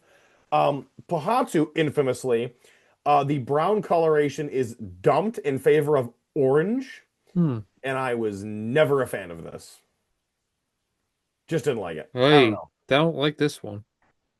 These are the Makuta. Yep. Oh, okay. Wait, so there's only Antraz three Toas? For the first half of the for the year. first half of the year. Because Hmm. what effectively happens is the two groups of Toa split up into two different, like three of them go to one area, three of them go to another area, and the first half of Hmm. the year is following Liwa, Kopaka, and Pahatu as they move through this area. What was also really cool about these sets was that for the first part of the year, the three larger scale characters, like the Toa and the Makuta characters, had either Matoran or Shadow Matoran that directly connected to them, and it was kind of an interesting play feature of like it kind of boosted them a little bit. Also, the Toa in this series have one of the coolest blaster designs ever with this giant, almost RPG looking Hmm. thing that held six spheres, correct? Four. Four. Okay, never mind. I thought I held six. These things are sweet. They're awesome. They shot really well. They were fairly accurate, and they shot really hard. Like these were not little doofy. No, like these hit hard. Like you could do some damage with these things. Yeah, the Midax Sky Blasters Hmm. were awesome. It spring launched, and they use Zamor spheres, so the projectile from '06, and they are really strong. Yeah. And we get a whole bunch of new pieces and weapons and new masks. We've returned to the axle affixed masks, Hmm. and yeah, they have that connectivity feature. The Makuta, they also have not really a blaster, but it's what's in their chest. It's called a oh goodness, a Tridax pod, I want to say. Hmm. And Yes. what you do is on the back, you press down and you release the claws on the chest. And this little two-part sphere falls, and when it hits the ground, it opens up and it releases what are Oh. called shadow leeches. And you can kind of see them in Kirox's Hmm. box art. They're these little tiny like little guys, Oh, okay. and they affix onto people and they turn them evil. Is about what they do. And you get four of them in a little Hmm. pod. These Makuta also very much look like giant variations of like vampire bats. Like they're very Yeah. gothic in their design, which looks sweet. This is also the commercial that introduced these, also gives us Cryo Shell's Gravity Hurts, which is probably I want to say their most famous song, but it's probably the best one they ever do, in my opinion, at least. I love that one. Gravity Hurts is a phenomenal song, and Yes. yeah, this it is introduced here. And so this first half is known as the Fantoka wave. Hmm. Hmm. Oh, Toa Ignika. So Yeah. this is super cool. Do you want to kind of explain what this guy is? So effectively, what ends up happening is the Mask of Life is now in this new realm, and effectively the Mask of Life is sentient and Right. kind of inspired by the heroism and the selflessness of Matoro, creates itself a Toa body to help the Toa Nuva basically combat the forces of Makuta and reawaken Matanui. And it also creates this sick-looking giant like rocket board to fly Hmm. around on. This is the first time we ever get the Mask of Life itself in a set. Oh, And personally, this is probably my favorite Lego set of all time, easily. really? I got this set as a Christmas gift from my late aunt, and I have cherished the Mask of Life for a very long time. In fact, it was when I was building my large Batcave mock. The Mask of Life was the first trophy to make it into the build, was this original Mask of Life. I no longer have this assembled anymore because, of course, little me wanted to steroid him up and make him as big as I could make him. Hmm. And he kind of came apart over time. But my hope is one day to be able to purchase this again and have it so I could just have him displayed as like just a nice sentimental thing for me. But yeah, this set is awesome. So good. The Mask of Life design is incredible. Again, like for Bionicle fans, getting to just get the Mask of Life as a physical product was a huge deal. Yes. Now, Toa Agnika is so cool, and the mask is gorgeous. It's a Hmm. phenomenal design that actually has some very specific iconography. It Yeah. is a clue to a much greater mystery. Hmm. Eventually, yes, we do get it in gold because the mask actually is most commonly associated with these colors, but more so gold in 2007. We don't get it in '07 at all, but Yeah. uh, it's yeah, $52 yeah, versus 334. Yeah, we'll get to that one Wow. in the Okay. last part. just the part. Yeah, it's bonkers. All right. Tanma. What do we got Ah, here? yes, the eighth Matoran. Easily the worst Matorans of all time. These are ridiculous. So these are the Matoran of Light that we are now introduced to, Yep. and this is unfortunately where the pricing for Bionicle sets starts to become unreasonable. So Uh, you have the Matoran. They are comprised of generally around 14 pieces. hmm. Bear in Mm. mind, 14 pieces, and they cost about $7. They don't For have a gear function. They don't have articulated knees or elbows. nope. They are just slightly more articulate than the Mictoran, Oh God, I had Jeez. Photok. but they are the cost of an original 2001 Toa, which would Hmm. have 30 to 50 pieces a pop. So these guys connect to their corresponding like Toa or Makuta, and they Yep. ride on the back, so it's kind of a neat combo. But the other issue is that 2008 saw a redesign in the socket system, Hmm. and Oh. 2007 had its own issues with certain sockets. It had brittle Lyme disease, where the Yep. Lyme joints specifically, due to a cooling error, were extremely brittle and they were prone to breaking. Kind of think brown pieces now, like reddish brown Right. parts. The same thing for lime joints. That's where you'll often hear is like, I've got some fragile lime joints. 2008 made this way worse because Hmm. instead of being like, hey, you know what, we'll just keep it to the lime joints and then those will break and it'll be fine. Instead, they redesigned the socket mold for Oh boy. all of the sockets. So even like traditional like hand pieces, those got redesigned as well. And the issue is they didn't size it correctly. So Oh. all of the socket joints from 2008 onward are brittle and they break easily within a few Yeah. uses and sometimes the very first use. Oh jeez. They were much thinner in terms of like the socket, like the ball sockets. Now, I have one thing. You go back up to Solek real quick because Solek is regarded as probably the worst Bionicle set kind of like ever. He's just bland.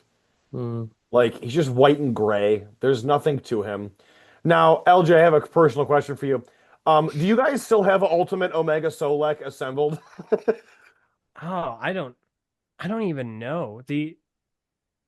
I don't know who would have that. I don't have it. The only so like I have my own personal set, Hmm. but I was also sent my friend Meso when I reviewed these, he sent me his because he has been very vocal when we were like very active in the Bionicle community. He was very vocal about disliking Solix specifically because he finds him to be at first he's an Avtoran, so he's very Hmm. restrictive.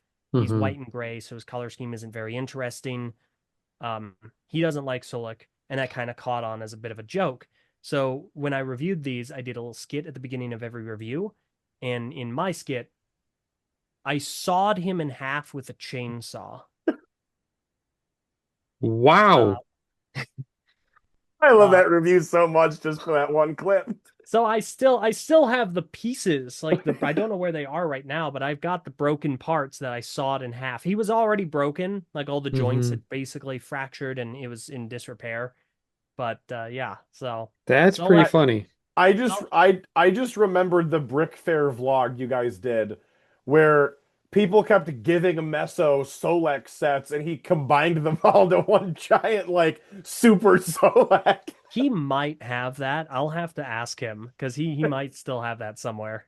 That would be really funny if he still had, because I just remembered him talking about Ultimate Omega Solek in Yeah. that one video. Um, yeah, I like the Abatoran build just doesn't look good. They're very restrictive. Now, I think the Makuta builds for the smaller characters look like the Shadow Matoran look way better. I think they Yeah. just look more interesting, like visually. Hmm. They get the giant, like more crazy weapons. They still have the same thing, Hmm. but I don't know. I just think they look a little more. They just look more interesting to me. I don't know why. They just kind of do, probably because of the shape of their heads. Like their mask shapes look way cooler. And Yeah, then Radiac is also just completely different from the others. He's kind of more Yeah. spider-like. yeah, which is sweet. If we continue on, Mutran shows up. Mutran, Viken. Um, You can actually see how they connect right there. This is yeah. another exclusive, I want to say, to Walmart. And this is another Makuta and his transformed Matoran. Mm. In the story, Makuta are actually scientists. Like Hmm. they Hmm. create different creatures and Rahi and use viruses and like they're inventors, they're scientists. And Mutran is one above the others in that sense. Like he's tinkering with things and creating stuff, and he's constantly like definitely like a mad scientist. Icarax also huge deal because the Mask of Shadows returns for the first time in a very long time. Hmm. Icarax I actually I received as a gift the same day as Toa Ignika, so that was a Hmm. pretty sweet double Christmas gift for me that year. He looks sweet. He's basically he's kind of like just a souped up giant Makuta. He's got the rib cage that can deploy. He's got the spinning shield looking thing, the huge giant claw weapon. But he also had four wings that just looked sick. And he story wise, he's kind of like, I don't want to say he's a loner, but like he's that one guy that no one trusts at Hmm. all. He's just super evil, and he has the Mask of Shadows, and it's just a whole. He's a very interesting character. He wants the main Makuta's job. And Hmm. this is Hmm. also important to note. We find out this year in 2008, the main Makuta we've been dealing with, turns out his name isn't Makuta. Hmm. It's Pterodax Oh. this entire time. And of course they have to reveal this because they have like 11 other Makuta they introduced this year, and they can't Hmm. all call them Makuta, Makuta, Makuta, and then call one the big bad that we know Makuta. So he Hmm. gets his own name as well. Hmm. Continuing on, this kind of gets into What the? Swamp of Secrets level stuff, What? kind of, but This Yes. looks odd. So the first half of the year is taking place up in the skies, and the Toa are trying to figure out what the heck's going on with the Matoran and the Makuta being here. hmm. And they are in Carda Nui. Carda Nui is also referred to as the heart of the universe. Yeah. Carda, cardiac, you know. Hmm. Um, well, the second half of the year takes place down below. Now, bear in mind, there's been a huge hole that is just punched in the ceiling of this place for years, like Hmm. many, many centuries. And this entire time, all the water from the ocean is seeping down into this gigantic chasm. And what that does is it creates a swamp. So the second half of the year, the other three Toa head down into this swamp to learn more. It's called the Swamp of Secrets. And that's where we get the Mystica. Hmm. There is a little bit of a fan name. It's a derogatory reference, the Toa Mistaka, Yeah. because these are not the most popular sets because they're trying to be recreations of the Toa Nuva, which are very Yeah. bright and colorful and vibrant and cool. And these are cool sets, but they don't look a whole heck of a lot like the Toa we're used to. There's not a Like lot of red or like blue or Tahu anything. looks completely different. Gali has a literal waffle eye. Like I don't even know why that's there. Like it just looks funky. I think Anua doesn't look terrible, to be He's just real honest. thin. He's just real Yeah, he's Yeah. skinny. Is and his I issue. always got Anua was always more of like kind of character. Hmm. At least to me, like when I was reading. But I think for me here, the Makuta builds are the strong suits of this part of the year. Wow. Yeah, if the Um, Toa aren't popular, the Makuta Mystica are oh, very popular. they're sick. Krika looks awesome. Goras is awesome. Biddle I had growing up. Biddle was always sweet. I love the weapons that these guys had, Looks like like a the air bee. pump. I don't even I forget what they were called, but Oh, the, the Ninra Ghost Blasters. This is yes, the thank you. the third blaster for the year. Yes, these were actually really sweet. Um, yeah, Biddle was basically a giant bee. Like it was cool because you get the Makuta from the first part of the year that are very much like vampire bat gothic. And then the second half of the year, the Makuta figures are very much insectoid. They're based on bugs. Like Biddle's very much a bee. If you go up a little bit, there's like Goras to me is like a mosquito or a fly. Yep. And then I never really got what Cricket was supposed to Creek be. is just kind of his own thing. He's Yeah, just Yeah. like but very he's awesome. spiky, almost like Terrifying a looking. kind of like a It there's a looks like skull particular and praying muscle, mantis. honestly. Yeah. Oh yeah, very skeletal. No, Hmm Creek is so rad. We continue on down. Now we get some of these. We get the Voltraz, the vehicle set. This one's pretty cool. I had this one also. Different kind of Shadow Matoran. And the return of Takanuva is this year too, which was a pretty huge deal at the time. Yes, the Toe of Light is back. He's significantly worse for wear. He kind of got hit by a Shadow Leech, which, as we recall, makes you evil. It Hmm Mm. basically takes away your usual elemental affinity and replaces it with Shadow. Well, Takanuva was partially infected, so he is now a Toa of Light and a Toa of Shadow, and it's this really cool dynamic. hmm Um, So he's a but you great get Jedi. kind of yeah, Yeah, yeah. realistically. Um, 2008, obviously we don't have system sets anymore. So in lieu of those, it replaces them with large vehicle sets. Hmm We have Voltraz, which is a small vehicle set, Yeah. but then we get the T series. Oh, the This is Rocco the T3 is so good. gosh, it's so cool. Some of the Toa are driving these, so like Pohatu is piloting the Rocco. Hmm You actually get two Jetraxes this year. Yep. The normal, this is a regular Jetrax. This is sold everywhere. And then you get the limited edition. JJ, do you know where this was exclusive to? I keep on saying Walmart, but I think this might have been Target. I think this was Target. Yeah, I believe this was a Target exclusive. Yeah. And And it like, basically just makes a bunch of the silver and all of the blue yellow. yep. The story significance for the Jet Tracks was that it was meant to be piloted by, I believe, Kopaka, Yep. and then it was stolen by one of the Makuta from earlier in the year who swipes it and takes off. But the vehicle sides do, I mean, they're first of all, they look sick. They look awesome. And they do have story significance in terms of what they're supposed to be used for. It's really cool. And then my personal favorite, Oh, the this is my Axelara. one of my favorite sets, the What am I Axelara looking at? T9. Wow. Um, This is so rad. Kind of interesting side tangent. Cam and I, in the area we live, third-party secondhand Lego store opened up. And the day that store opened up, Mm. I turned around and looked up on their highest shelf, and there was a sealed Axelara. And a small part of me almost died because I'm like, I'm about to buy this right now and have it in my hands. It's But a it was good thing I wasn't there. quite expensive. And Yeah, somebody very shortly after that store opened bought it because they Ooh. knew exactly what it was.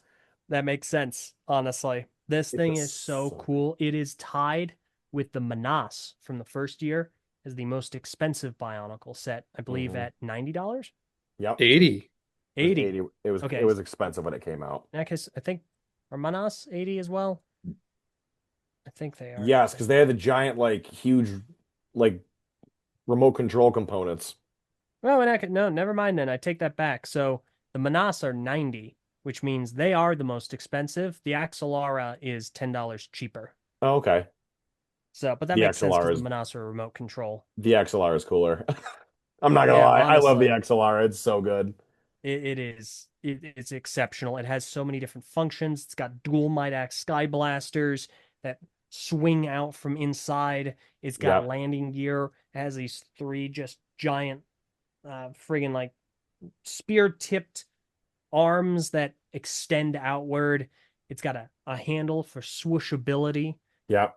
And of course, Liwa pilots it. Yeah. My favorite character with the coolest ride. I love it. Yeah, let's take a look at that, Cam. Let's go back to the XLR. I was trying to see the most expensive set, but it doesn't want to load. No, of course it doesn't. It'll be the Manas. No Bionicle set ever broke $100. Yeah, you can literally see the trigger on the bottom, which is cool. It looks so good. Commercial for these, by the way, epic. With them like zipping through the swamp, it looked incredible. Um, Continuing on though, after that is there we go. Good Guy 08, another fan favorite ish reviving Bionicle Land. That was I still remember when he shows up and like, guys, look, Good Guy 08. And Tahu just saying this world cannot escape sin is just this is such a great line. It It's Good is. Guy 08. It's so well written. And yeah, these don't have any story significance at all. Nope, they're just Good guy here. away, bad guy away, the function one. Yeah, these are That's nothing. weird. This, however, this Yes. does have significance. Hmm. Hmm. I don't know why they're calling it Winged Rahi, because I'm pretty sure it was given the set name is what it's called in the story, which is a clack. Yep. And this has Clack? significant story impact. This thing basically it screams and screams at such a loud frequency, a specific frequency, that it turns the people that were like changed to evil with the shadow leeches, it makes them good again. So Oh, this is the kind of the cure for that. so Mr. Gray Jedi got turned back to a Jedi. Yes. Yep. Takanuva gets Cool. restored, which is sweet. Um, this year, story-wise, ends on one of the biggest plot twists and reveals in probably the history of fiction. And I don't say that lightly whatsoever. It is incredible the reveal that happens here. Yeah. So the Toa, there are actually back to back to back to back major reveals that Hmm. have been kept secret for years. So just to real quick before I forget, this also had another song by Cryoshell for the Yes. commercial called "Closer to the Truth," because this whole half year is about secrets, finding out what actually is going on. Hmm. So to recap, we have a few major crazy story mysteries. Where are the Toa Mata from? Hmm. How did they end up where they were? Why didn't they have their memories? And what is the Matoran universe? Who is Matnui? Where is he to wake him up? Hmm. Massive questions that we've been wondering since the theme started. Yeah. So the Toa Yeah. Nuva, they're looking around, they're figuring things out. They find this large spherical building called the Cadrex, and it's at the bottom of the swamp. It's massive. They have to collect these basically stones to help unlock it.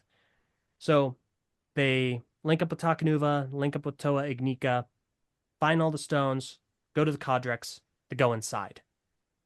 And they Okay. realize the Toa Nuva are like, this is like really familiar. We've been here before. Hmm. So before they can really figure things out, they get into a conflict with the Makuta again. The two of the Toa get on two of those vehicles, the Rocco and the Axelara. A Makuta snuck in, got the jet tracks. They all zoom out of there. They're doing whatever they're doing. You still have three Toa. You have Onua, Gali, and Tahu that are in the Cadrex with Toa Ignika, and they realize, okay, there are some instructions here. This is where we awaken Matanui. This is where Hmm. we achieve our destiny. But they realize to do that, they need all six of them, the Toa Nuva present, Hmm. and they need a lot of time. We're talking weeks in order to wake Matanui up.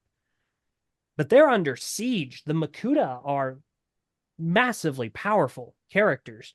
Like they all have 42 powers at their disposal. They are blasting the Cadrex. They don't have weeks. They have maybe minutes. They have maybe half an hour. Who knows? Oof. They got to figure out something fast. And this whole time, the Makuta, they're not trying to destroy the Toa. They have specific orders not to destroy the Toa, but they are causing them issue. So the Toa are like, all right, we got to figure out a plan here. And they turn to the Mask of Life, the only possible artifact that could conceivably wake Matanui up in as short amount of time as they have. Mm-hmm. And at first, there's resistance. The Mask of Life, it has a body now. It wants to Live. be like Matoro, to be a hero. Oh boy. But in order to do that, it has to be like Matoro. It has to sacrifice its new body. So they convince it, the Mask of Life, it starts to do its thing, and it starts to wake up Matanui. Well, there are a couple of other realizations that come into play here. Cardanui, where they are right now, is the heart of the universe. Oh It's boy. where the Toa Mata originally were sent for their first ever mission. They were built on an island specifically to be the ones to awaken Matanui should anything go wrong to Matanui. Should anything happen to him, they were the ones to rescue him. So they were built, they were trained by the original Hydraxon, they were sent to Cardanui, because at the time the Matoran in Cardanui were building something. They didn't really know what, but they were working on a project. So they had to protect those Matoran from sentient lightning bolts threats that were there.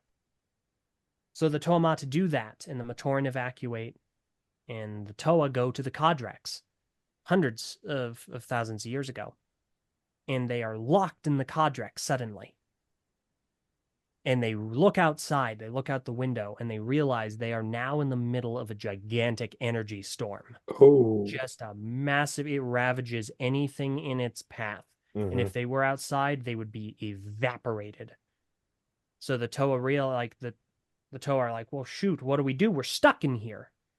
And that's when it's revealed that Tahu and Kopaka, the leaders of this team, are like, yeah, we know. We led you in here because we have to stay here now for forever, basically, in case something happens. And the others are like, what? They have to be kept there in case anything happens to Matanui. So they have to climb into their 6 Toa canisters and go to sleep. And that's what they do. They go into their 6 canisters and they sleep for 100,000 years until the events of 2004 take place and the Great Cataclysm happens because of Makuta Pterodax, and something happens to Matanui. He is put to sleep. That's when the Toa Mata, their canisters, are launched into the sky, and they land around the island of Matanui and malfunction. And these canisters drift in the sea for 100,000 years.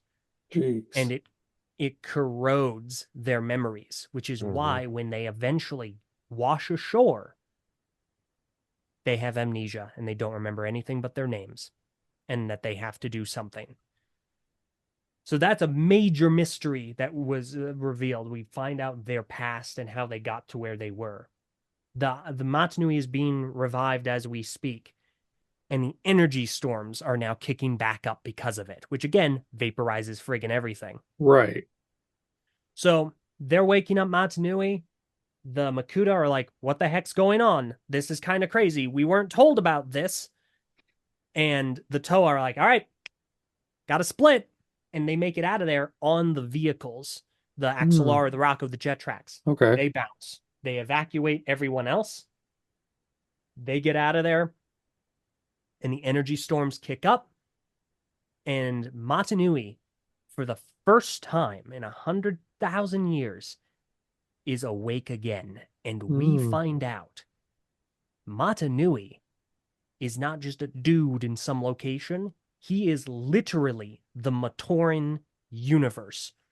And from the ocean, destroying the island of Matanui in the process, Matanui rises a 40 million foot tall, gigantic robot that is the entire Matoran universe inside.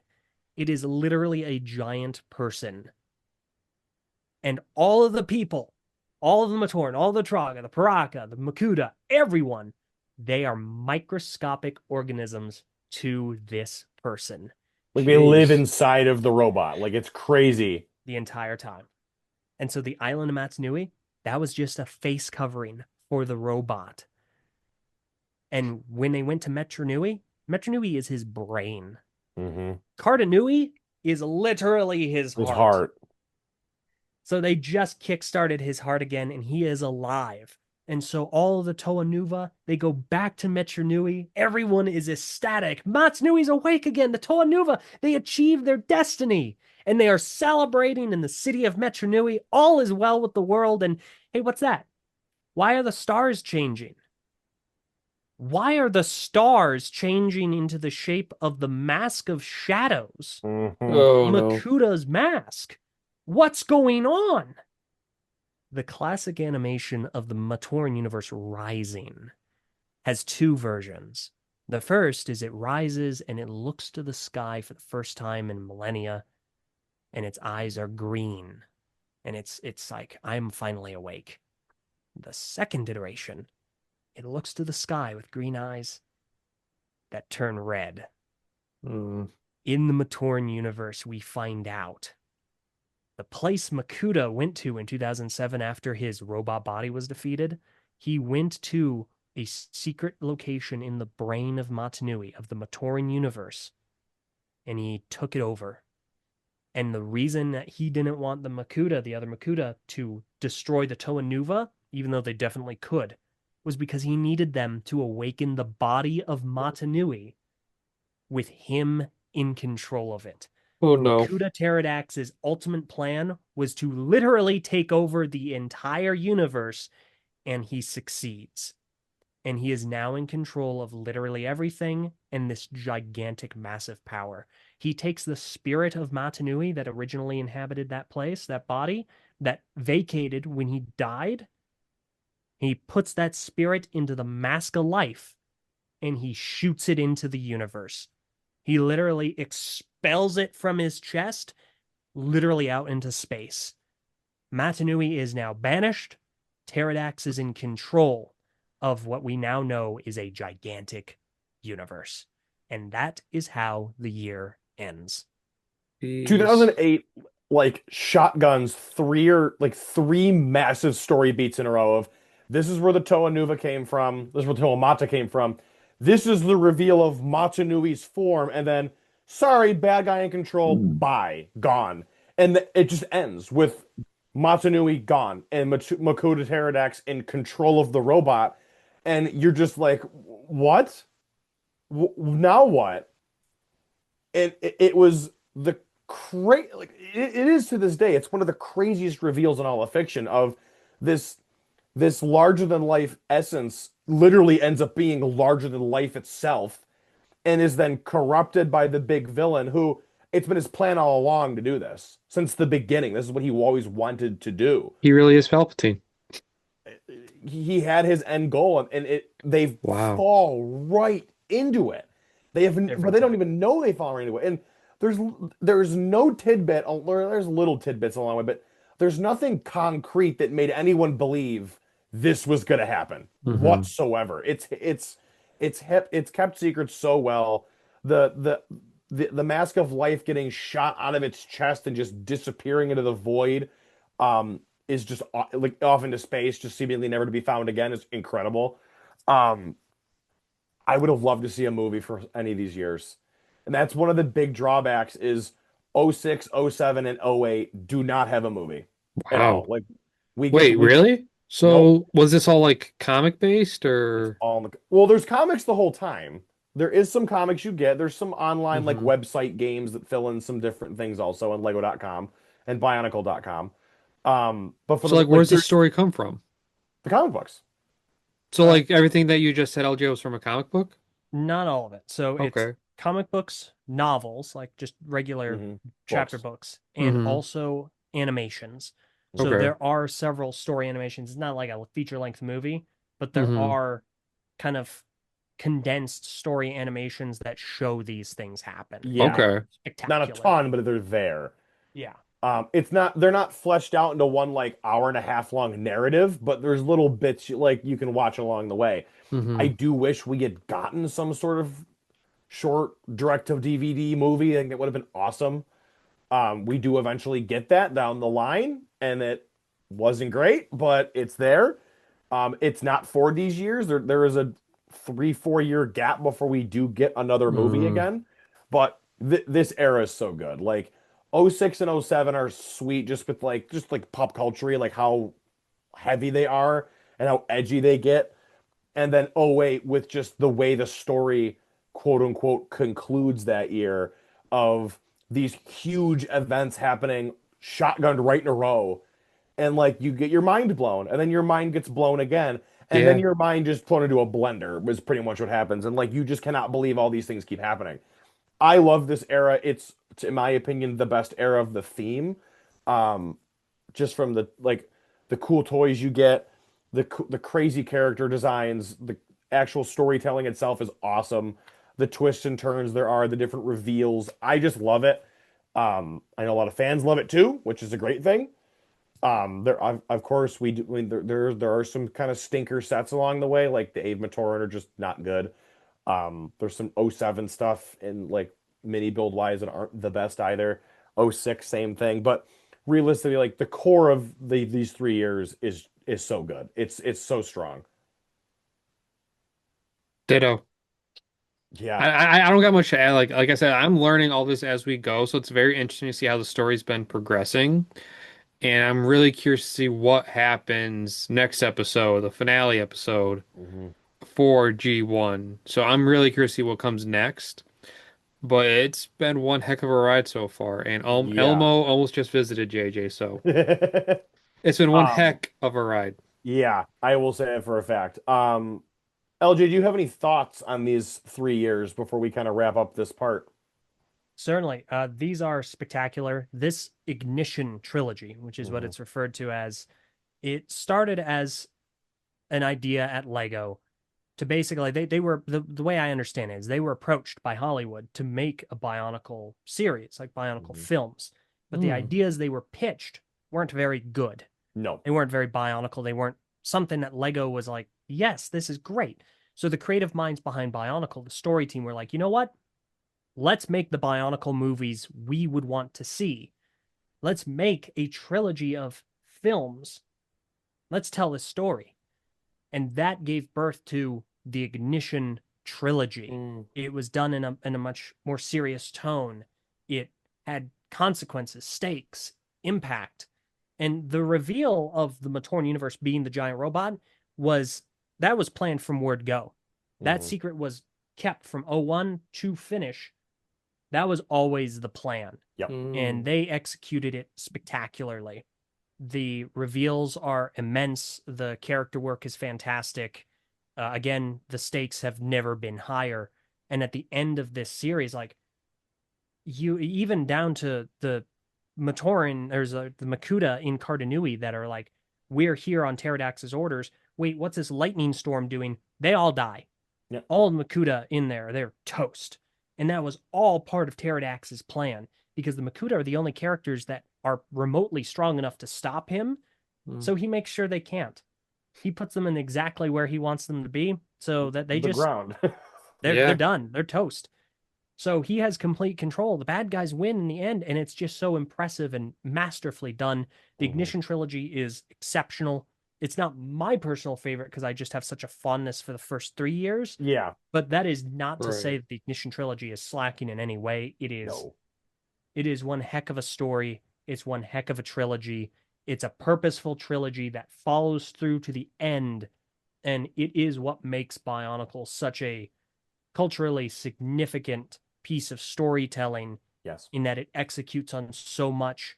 And when you look back, you're like, duh, that makes so much sense. That explains all of these small breadcrumbs along the way. Hmm. And it's Yeah. just awesome. It's incredible it's incredible how well it's done.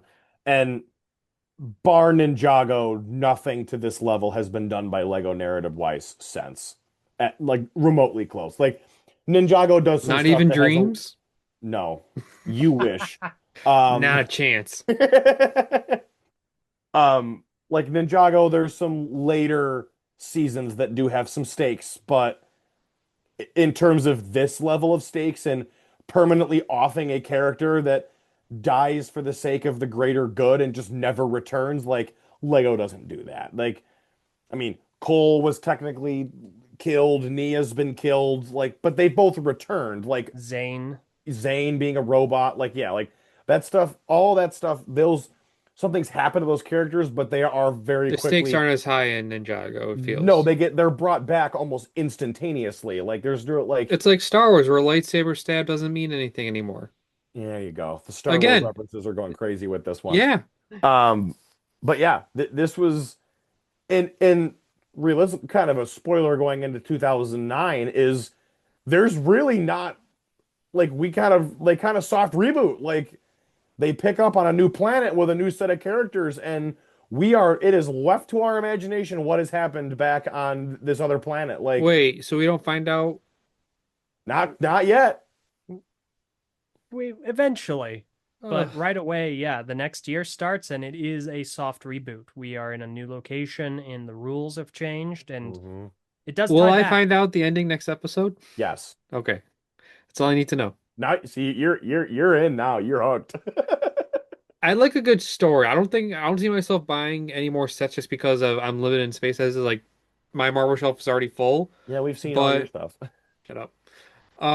The story I'm very hooked. Like I wish there were like I wish I could see all the movies and like all the stories and like in a movie or like a similar to Like like a the series. classic Lego video games of like all like the cut shorts, like putting all those together. So, like I wish I could see the entire story of Bionicle in like one shot. Like that'd be really cool for me to see.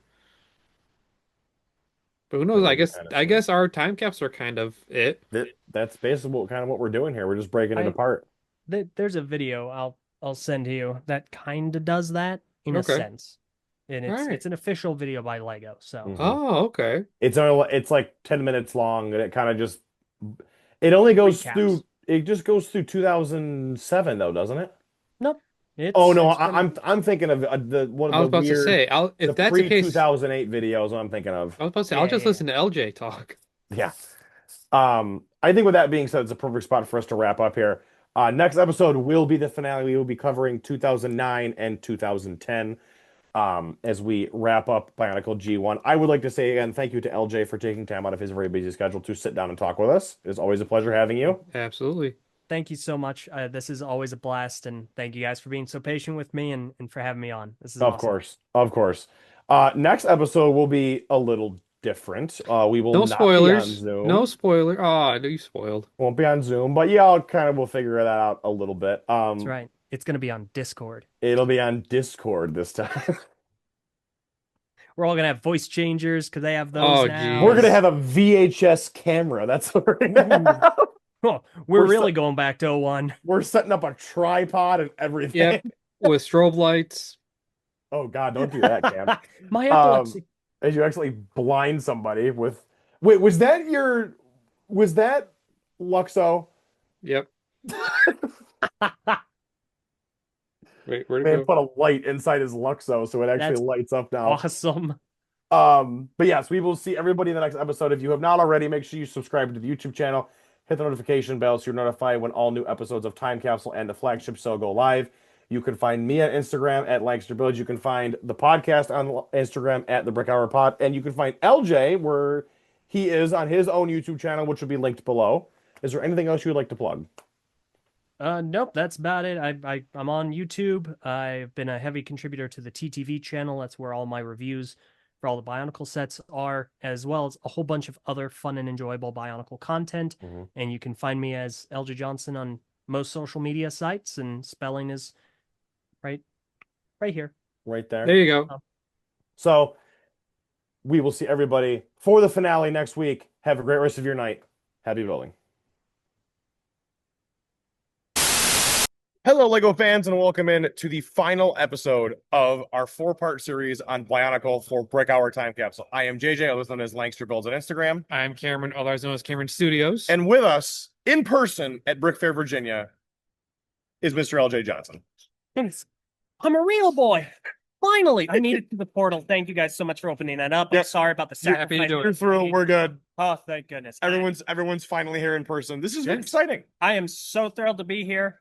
Thank you guys so much for having me, and I'm excited to actually meet you guys. Yes. To make more sense, we are here at Brick Fair, Virginia, where you have a lot going on. So we definitely appreciate you taking the time to do it with us here now for our finale.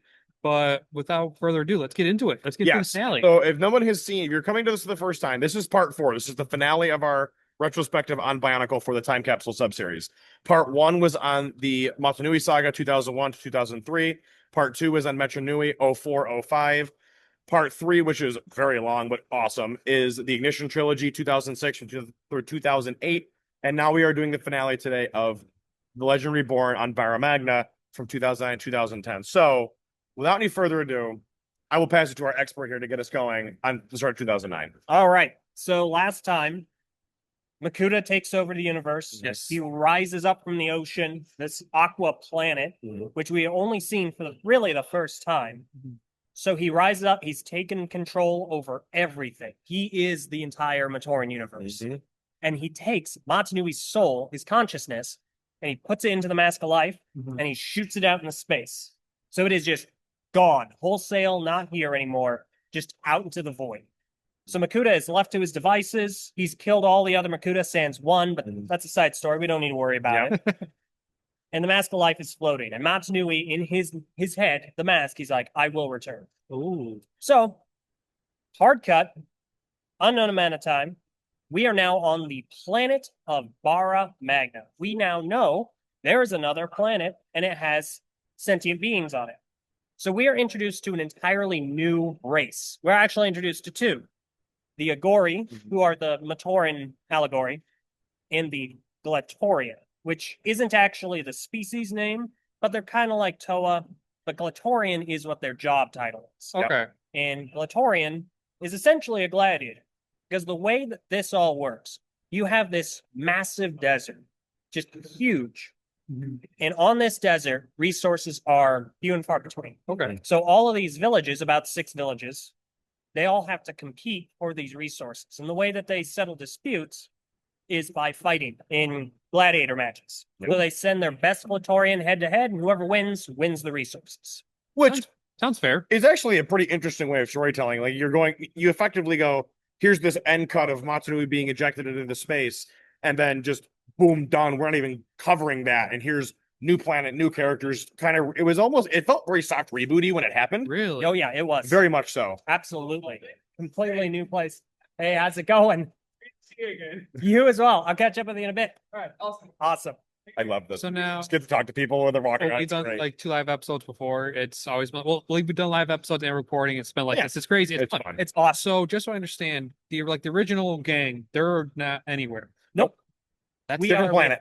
No new character. We are with all new characters. None that we know. So I find it interesting that we're starting essentially, like you said, a soft reboot, getting rid of the old characters, and like this is like the last wave, or last 2 years of Bionicle. I'm surprised they would kind of venture off into new characters, but then just end it. Well, the plan was to continue it beyond a point because they planned it. So Bionicle was really the first year that it's the first theme that they really started planning in advance for. So those 3-year story themes, that's where this kind of originated. So they planned out all the way into 2011. Oh. But the cancellation decision was made reportedly late 2008. Yep. Oh. But they still wanted to go ahead. There was an internal push to do at least one more year after what they had already been allotted, which was going to be 2009. Okay. So they didn't really want to cancel it, or the Were they not team selling well, or it was multiple factors. okay? It was multiple things, and we can kind of touch on that as we get into 2010 because it's also very interesting. It ties into the sets. Okay. Yes. But yeah, it's basically, it was supposed to be like a rejuvenation. It's like, hey, let's try something. Yeah. And I wouldn't even say in the beginning it was a soft reboot. It's a hardcore. It is hard cut reboot because they don't even address what happens. Like 09 starts and there's like no mention of anything. Yep. And for me, like reading those comics the first time was like, huh? What happened with everybody? Like, and you're just kind of questioning what is going on here because they just leave you nothing. Yeah. Now, speaking of sets, let's go into BrickSet and take a look at the sets now. So we'll jump right in here with 09. Now, we're not going to look at the Scopio first because that's a little later. That's a big one though. That is Oh, a that big was one. based on so we'll do year released. That is big. Here we go.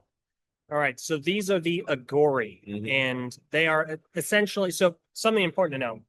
In the Matoran universe, the kind of physiological composition is about 85% robotic, and the last 15 is organic. Oh, For the Agori and the Glatorian, flip it entirely. It's 85% organic with some cybernetic upgrades, so they're about 15% mechanical. so more cyborg than anything. Yes. Okay. Yes, 100%. And the Agori adapt the Ave Matoran builds, which maintain their not greatness, I'll put it that way. Certainly their simplicity. Yes. And unfortunately, they carry forward the joint redesign. So all of these joints are wildly brittle. Very fragile. They break very easily. Very fragile. And every joint uses it. So it's a perfect recipe for so many calls to Lego customer service. I do love Yeah. Ranu, I think was one of my favorites though. I love his shield. That's I the love- shield. Yep, that was his shield. Okay.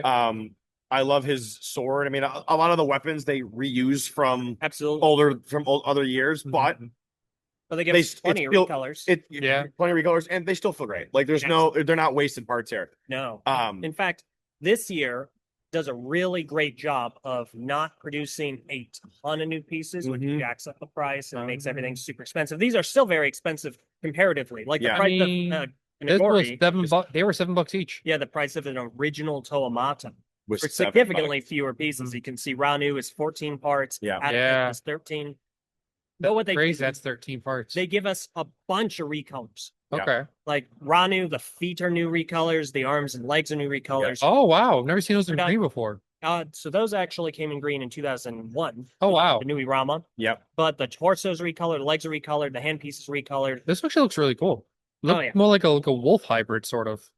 Yeah, no, this guy, he's a lot of fun, even in the story. Yeah. Barracks is super cool because we got the fire piece back. Yep. That's the original Blue.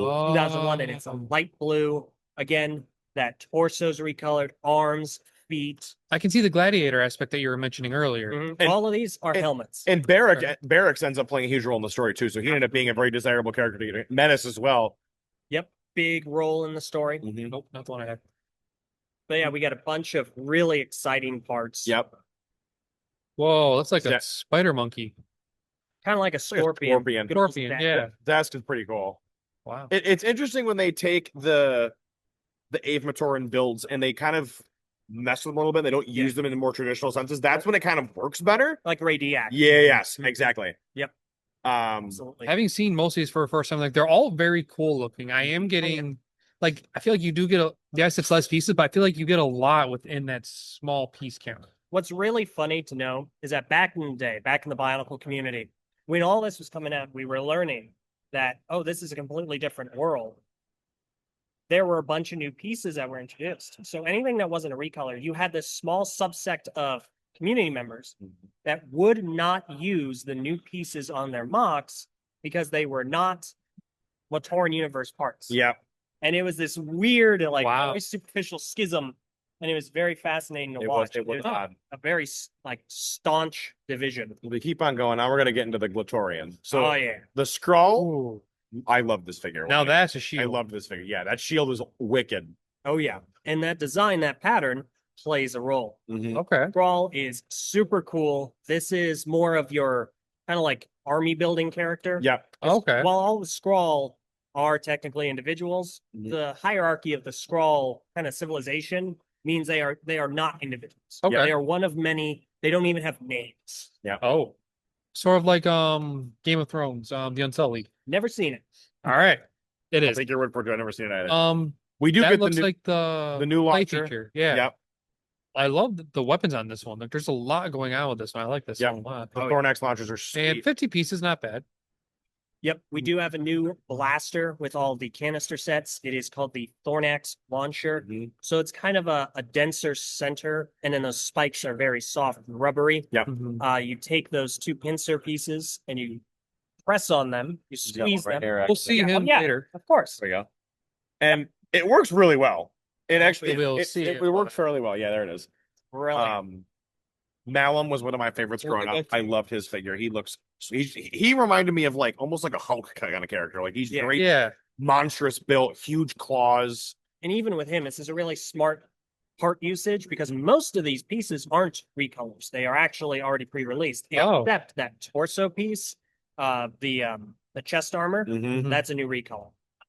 Yeah, Malum's super cool. Gresh, another big character in terms of story significance. He's huge. Really? Yep. Okay.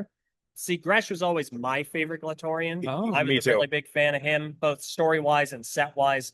So those blade pieces, they're new, but they're having them as like tonfas, that's not default for this set. Default is as a gigantic shield. So they come together on one hand.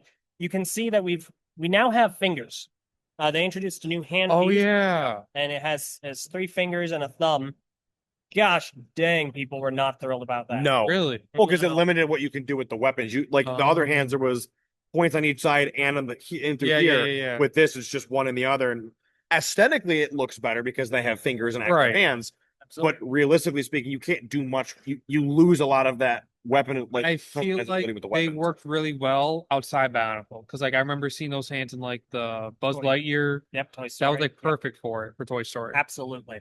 But now I'm wondering, would they have ever considered doing like a color change for the launchers here, or were they all wanting them to be that great to kind of symbol like make it stand out? They are all silver in Bionicle. However, they modify the part and re-release it in other colors later. Yeah. Okay. Yeah, Hero Factory gets that once that comes around. Terex, love them. Well, I was lucky out with this one. Yeah. I like the gold and blue color scheme. Yep. Oh yeah. It pops. The swords are cool. Looks like it's got like a breathing aspirator. That's really fun. Which is funny because Terex is in the desert. Yeah, exactly. Very little water.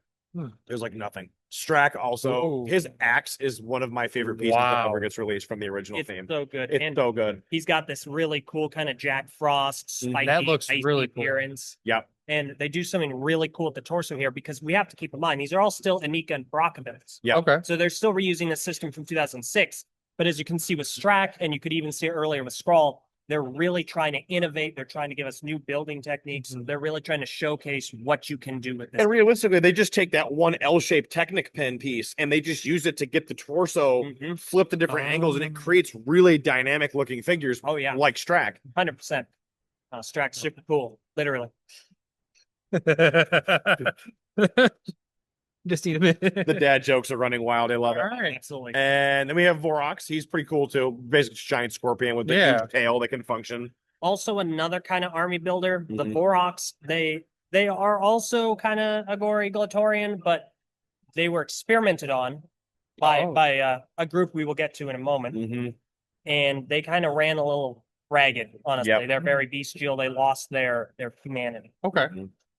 But so are these still like 85% organic, 15 cyborg? Yeah, okay. Absolutely. And we get a bunch of recolors with Vorox. So much tan. So now we're going to get to the second half of 2009 with the Glatorian Legends wave. Oh. Yep. So important context for the Legends. First half, we got our initial 6 Glatorian, our 6 Agori. We get some other Titan sets we'll get to momentarily. But we kind of learn about the world. We kind of learn about the hierarchy, how everything operates and it works. Second half, the Mask of Life lands. Yep. Oh. Matanui is now on Bar Magna. Ooh.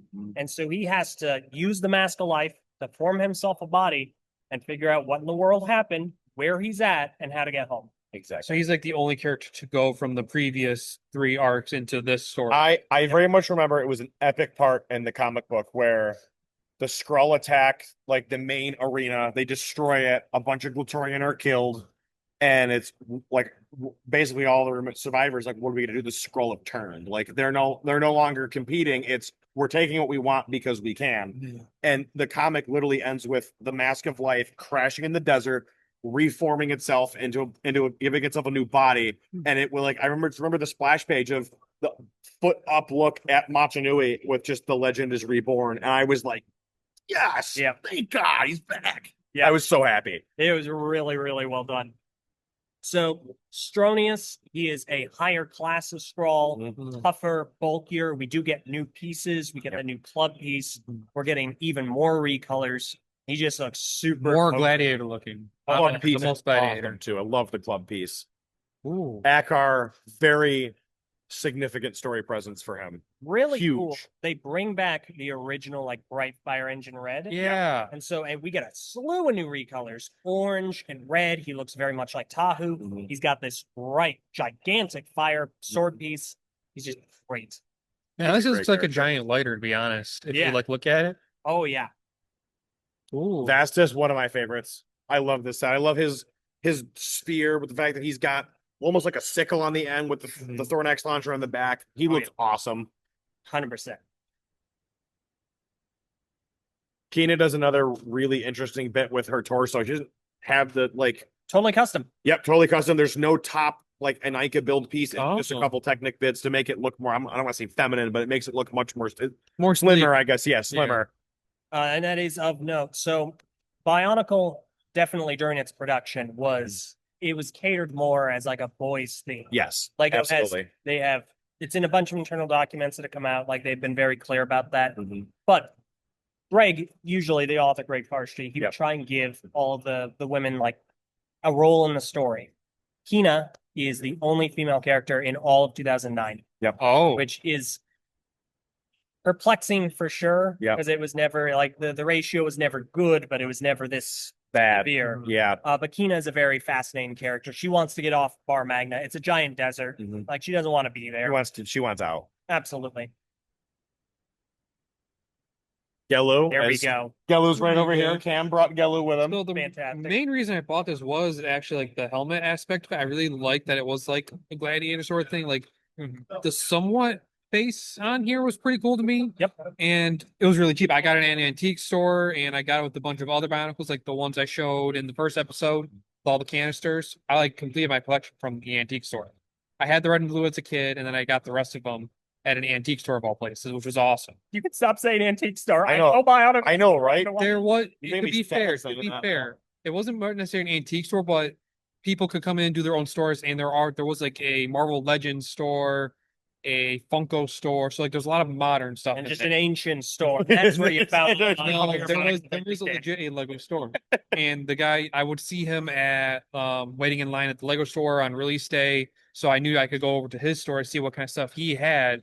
It was sort of essentially a Bricklink store in person. So It's kind of cool. not antique store, Bricklink in person store. I do love Feel the better? So much. I do feel love 20 years younger. I do love the fact that they take Menace's shield pieces and they use them for shoulder armor for Gelu. Yes. It That's a does look really cool. interesting, unique piece. Gelu also gets the new double-bladed sword, which looks sweet. And they made that in foam as well. Yep. That's a what? Oh, Yep. Oh, here it is. Knee armor. The armor. Yeah, no, Um, Yellow's really cool. Unfortunately, he does not have a significant role in the story. No. Really? The one I He's- get has no signal. What was he? Really? He was a traitor? So he resigned from being a Glatorian. Yeah. And if you do that, then you're basically just like, all right, well, adios. Yeah. So he's basically not a bounty hunter, but like a gun for hire. He's like close. he'll do stuff for money for anyone. So you mean to tell me the two that I have really suck? No Characters, Yellow's- character, No, they're story cool. wise. Like just story-wise, they do nothing. Story wise, they suck. I mean, Gelu does a couple of things and Sidorak bites it. You know, come on, they do stuff. You'll see later. Oh yeah, when we get to the movie night, you'll see later, Kim. Oh yeah. We keep on going, and the man of the This hour one looked himself, amazing. Matanui. Here he is. Matsui is exceptional for a handful of reasons. Yeah. First, there was a prototype concept where he was actually going to be gold and white. And Oh. in one of the novelizations, that's how he's conveyed. Matanui is so cool because not only do you have the Mask of Life again, but it's like a helmet, Mhm. but It's you a also cool- have the shield piece. And are you familiar with like the UD symbol? Mhm. Like the swishes and the Yeah. Pretty much just that. You can take both of those shield pieces and angle them together to look like the UDD symbol. Yeah. It's a great piece. You got him on his shoulders, you got him in his hand. Just so cool. And I also love the fact that in universe, the shield is actually an insect, a bug that he Yep. befriends. That basically by have the bug tapping the mask, it can transform into the shield for him to use, which is super cool. Oh yeah. Gives him a buddy. Yeah. You basically get this whole bit where Matanui is able to effectively take organic objects, place them near the mask, and transform them into something like incredibly specialized. And he can basically give elemental powers to the Glatorian who do not actually have them. Oh yeah. No. No, Matanui. Matanui is one of my favorite sets of all time. I love having that figure. Now we get some of the Titan figures here. So this came out first half. This is another army builder kind of, but Mhm. these two are very specific. You have the Bone Hunters. Yep. They're just a ragtag group of thugs, and they just go around stealing stuff and pillaging, plundering the huge. And that is a rock steed. It is his trusty mount. And it's basically like a tiny dinosaur. Yeah. And it's awesome. It's great. I'm curious as why Brickset has it set like this because I have it set to a year release, but Interesting. here's another one from the first half of the year. Doom was Wow. Yep. Doom was one of the best Titan sets we get, in my opinion. He is so cool. Tuma is basically the head of the scrawl. Okay. So the hierarchy of the scrawl, you got like a regular scrawl, and then you got like an elite scrawl, so Stronius, the big bulky guy. And then all the way to the top, you have Tuma. And he is really cool right until the movie. Yep. Just right up until then. And then he is very much not. This isn't like another favorite of yours, is it?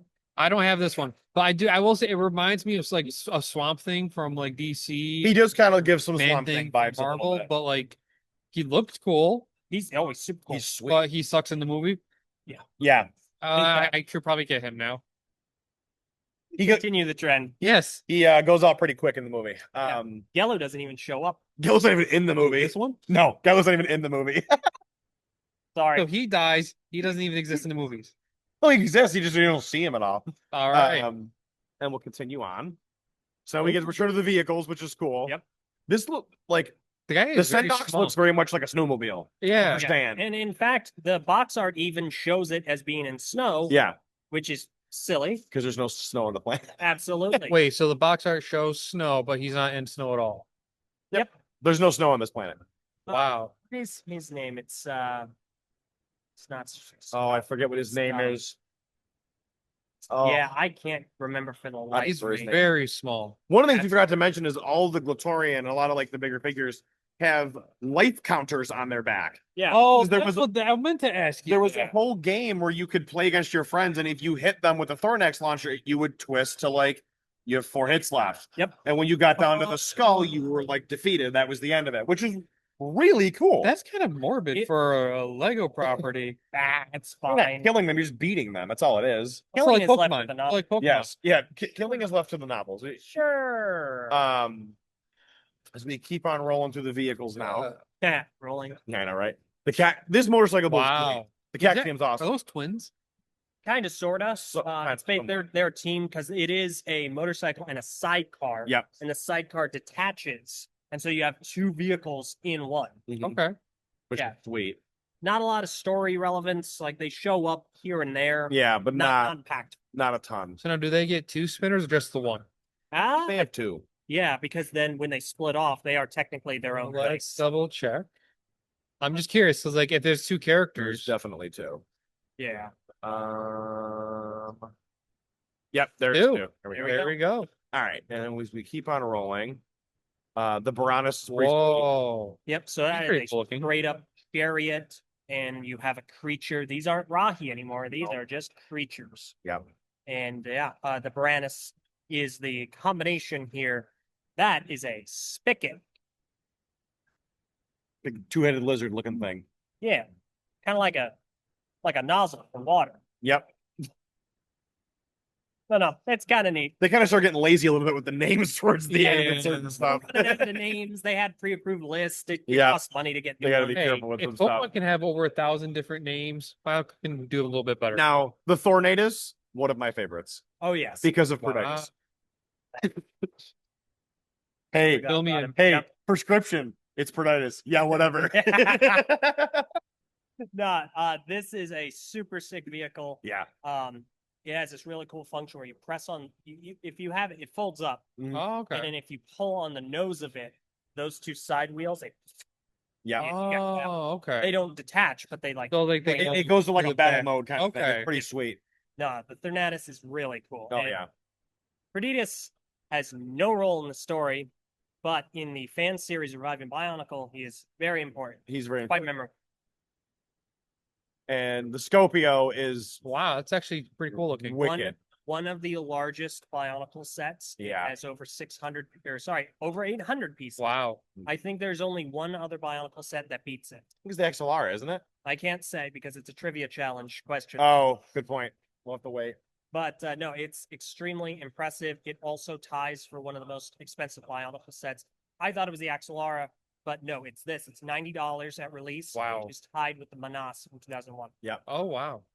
But extremely impressive. It folds up into a tank. It's rad. That was It August is 2009. really cool. So they had July sets and then August sets. That's really interesting. And then we get the giant Toomata Nui. Whoa. This one is $2,000 Yep. new? Yeah. This was only on sale for 5 months. So here's the crazy thing about Wow. this.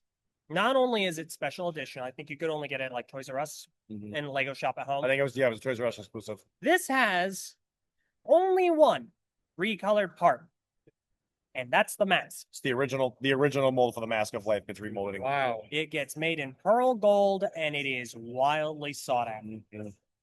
All right, And that mask alone will run $300 to $400 let's take a by look. itself. I gotta see. Because the rest of it's like not hard to.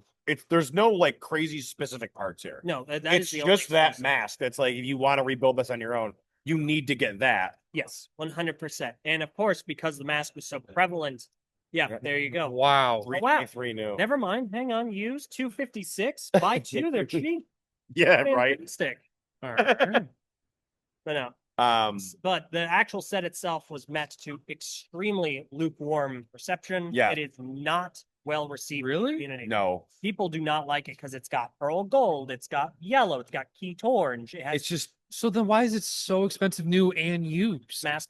The mask. The Just the mask mask. alone. People just want the mask. That's all it is. 100%. Yep, just the mask. Yep. And then we get the final basically thing from this was Click, What the? which is that's the bug that touches his mask. Oh, okay. It's And like he- a little buddy. And he was only included in the Brickmaster sets, I'm pretty That's sure. correct. He was only in that. Super exclusive, but there are no exclusive pieces or recolors to Click. And the really cool thing about Click is that to every other Bionicle set, he's massive. But to a normal person, it's like he's like life size. Actually in your hand. Oh, It's like have on your It's- hand. it's a your scale. shoulder. It's fun. Yeah, this is a cool little guy. And that ends up being, besides the value packs, that kind of ends up being the end of 09. Yep. So story-wise, before we get to 2010 and the, let's say, lackluster end that this theme gets, unfortunately. which is surprising given what Bionicle did for Lego. It's But we can get into that at the end. there's some context to it, but Okay. end of 2009, Matanu and his gang of pals find out that there are actually a whole bunch of relics that were made by the people that made the Matorn universe, the Great Beings. They're the ones that engineered the Matorn universe, the Kuda, the Toa. Everyone we have ever known was engineered by the Great Beings. Okay. So they have never been seen, but they've always been their influence has been felt the entire time. So now we find out that Bar Magna is basically their HQ, or it was. They're nowhere to be found. We don't know what's going on. We eventually find out that there is another, basically Matoran universe prototype that exploded. And it's much, much, much smaller. Well, they find out that the villages are all comprising, they're all comprised of the remnants of this robot. So Matanu is like, this is my way, this is my ticket home. So he unites the villages. He defeats Tuma in combat. And he manages to get all the villagers and his buddies to put together this robot. And now he has to find a way to power it, and that takes us into 2010. Let's get to it. 2010, we go out with a bang, literally.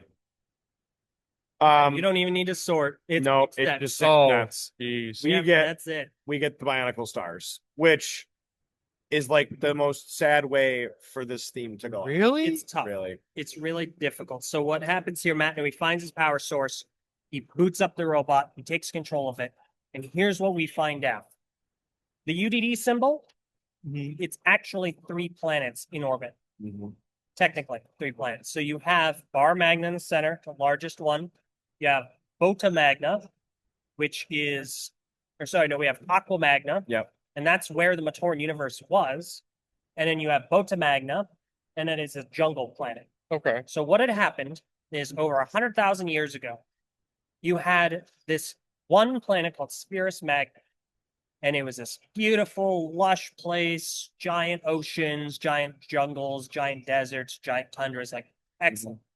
And the Great Beings were just chilling out. That's where they're from.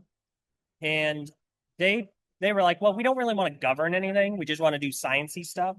So they promoted a whole bunch of different Glatorian to be the Element Lords. Well, the Element Lords eventually found out about a substance in the planet called energized protodermis.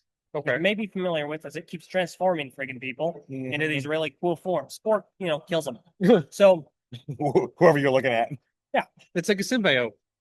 Venom. Not entirely. uh, No. Symbiote's more like a suit. This is more like it gets on you and it morphs you and it's permanent. Okay. Yep. So the Great Beings find out about this stuff and they're like, this is awesome. We're using it to do all these cool things. And then the Element Lords find out about all this stuff and they're like, this is awesome. Mine. So all of these tribes and villages, they go to war and they start leeching it out from the planet's core. And it causes an event called the Shattering, where it breaks the planet into 3 different planets. Aquamagna, all the ocean goes into Aquamagna. All the jungle goes to Botamagna. You are left with this barren desert, Baramagna. Oh. So what the Great Beings do, they see this coming, kind of like a Krypton situation. Yeah. They see it coming, and they're like, all right, here's what we're going to do. We're going to make this gigantic freaking robot. We're going to put all these little dudes in it. And we're going to send this robot out in space, and it's going to observe all these different cultures and ways that things are done, ways that things are handled. It's going to observe all this stuff and come back home. So they make the Matoran universe. Matsnui is at the helm. They send it off into space. Planet explodes. We don't know where the Great Beings go. Matsnui, he is going out doing stuff for 100,000 years. And then as he's on his way back, Huda takes over, he infects him with a virus, which causes him to go into a deep slumber, and he crashes on the planet of Botamagna, or Aquamagna, sorry. And that is the great cataclysm from the second movie. Yep. Oh. Yeah, ravages everything. And so we learn he crash lands, and that's when the Tolemata are sent in the sky, and their canisters malfunction, and they are left to drift in the ocean for 1,000 years. And then when they finally get to the shore of Matanui, that's where the story begins. Yep. So essentially, story-wise, it goes 1, 3, 4, 2. I remember that wise. like sort of like with Star Wars, you got like the sequel, the original trilogy came out first, then the prequel, then the sequel. We never actually teleport back in time for any of this stuff. Okay. There's no actual story you're dedicated to it. They basically you just get the exposition of this is what happened. Yeah. Okay. Yeah. So Matanui finds all this out. He's in his prototype body, and he's like, all right, it's my goal to bring these planets back into one. Yeah. Probably have stopped here in the Yeah. entire time, probably. That's fair. So he brings them all back, and he starts bringing them back into one in his prototype, and then Pterodax shows up in the much, much larger Matoran universe. Okay. Yeah. And they start to do battle. So you have this rock'em sock'em robots on this planet. They're millions of feet tall. So all of the characters inside the Matoran universe are like, we got to do something. So they finally get to an exit. They get out into the world. And they start doing battle with all the inhabitants. Matanui, meanwhile, he has the Mask of Life make a suit of armor, of the golden armor, that is specifically designed for Tahu to wear. And it does something, we don't know what yet. So he makes it. Pterodax is like, nah, blasts it all away, scatters it over the battlefield, and so they have all got to find him. Okay. That brings us to the stars. Yeah. So the stars, at least for me, always feel like they were originally meant to be like kind of like some of the most iconic heroes and villains throughout the years. Yes. But instead of giving them like either Titan builds or just new like an Ica builds, whatever you want to do with them, we get Ave Matoran builds. Which is incredibly disappointing. There was an internal plea, essentially. The Bionicle team was like, please, we need to wrap this up. Yeah. We have to wrap this up. We need just a little more time. And Lego, to their credit, did relinquish that time. Okay. They were like, all right, you get 6 more sets, you get half a year. Yep. And that is what brings us to the stars. Because Lego, they were done with the theme. They were doing this as a courtesy. Wow. Because it's Bionicle. Because otherwise they were going to be like, we're done. You're done. Yeah, exactly. So because it's Bionicle, they gave us a little bit more. Yeah. Wow. So you had the Bionicle Stars, 6 sets, and they had the unimaginably difficult task of picking 6 characters to represent for the last wave. Yeah. Now, Tahoe's a perfect pick. I think if you're for the red character, it has to be Tahoe. 100%. Who else do you pick besides him? Like, it's No got to one be Tahoe. I mean, Yep. it's not like I didn't just buy the original Tahoe and put him back there. Yeah, like 100%. Absolutely. I like his like they bring back his Mata year mask, which is great. The golden armor mask he gets is his gold is a gold version of that, which is really cool. Mhm. I do believe in the story he complains about being reverted back to his Mata form. Yes, the Mask of Life is like, hey, I got you this armor, but it wasn't designed for a Nuva, so haha, and it changes him back to a Mata, which is a huge power down, quite frankly. He makes up for it, but Yeah, it sucks. it does definitely suck. wow. Crash, I understand him being in this because he was one of the big players of '09, so I get can it. see that. Yeah. So wait, is that supposed to be It's a piece of the golden armor. okay? So to get all the golden armor, you had to buy all 6 of the stars. Yeah. And then you could all put it on top of. Okay. I think the worst part about Gresh is his mask goes from that dark green with the green coloring in it to just lime. Just lime. Yeah. I'm not as much of a fan of this design. His weapons are also now silver, Yep. which is kind of weird, but it's all right. I mean, I get why they had to make Gresh the green one in this wave because they have to have '09 representation. Yes, Where exactly. they are, they're on Bar Magna. Right. So I understand. Yep. I get it. It makes sense. Then we got Takanuva. Boom, he's back. Oh yeah, love getting top. Oh wait, wasn't this the character that died? No. No. That was Motoro. Motoro is still very dead. He is not in this. That is 100% true. Takanuva is from like '03, the movie. Got it. So they also had the difficult task where they made the MacGuffin's golden armor. Well, Takanuva's default color scheme is white and gold. So they made the decision to make him more white and silver to try and like camouflage himself on the battlefield. That way he's not as obvious as being ooh shiny. Yeah. So he's all right. It's okay. They bring back the mold from '03. That's not a new mold. Like Tahu's mask is a new mold. Oh, So okay. they can connect it via axle. Okay. This is from '03. It's in a new color. It's in a pearl silver. Which is sweet. Yep. Okay. It is cool we get that. Cool one. Scroll. Yeah. This is kind of a given, unfortunately. I get it. Yep. They're also the bads of '09.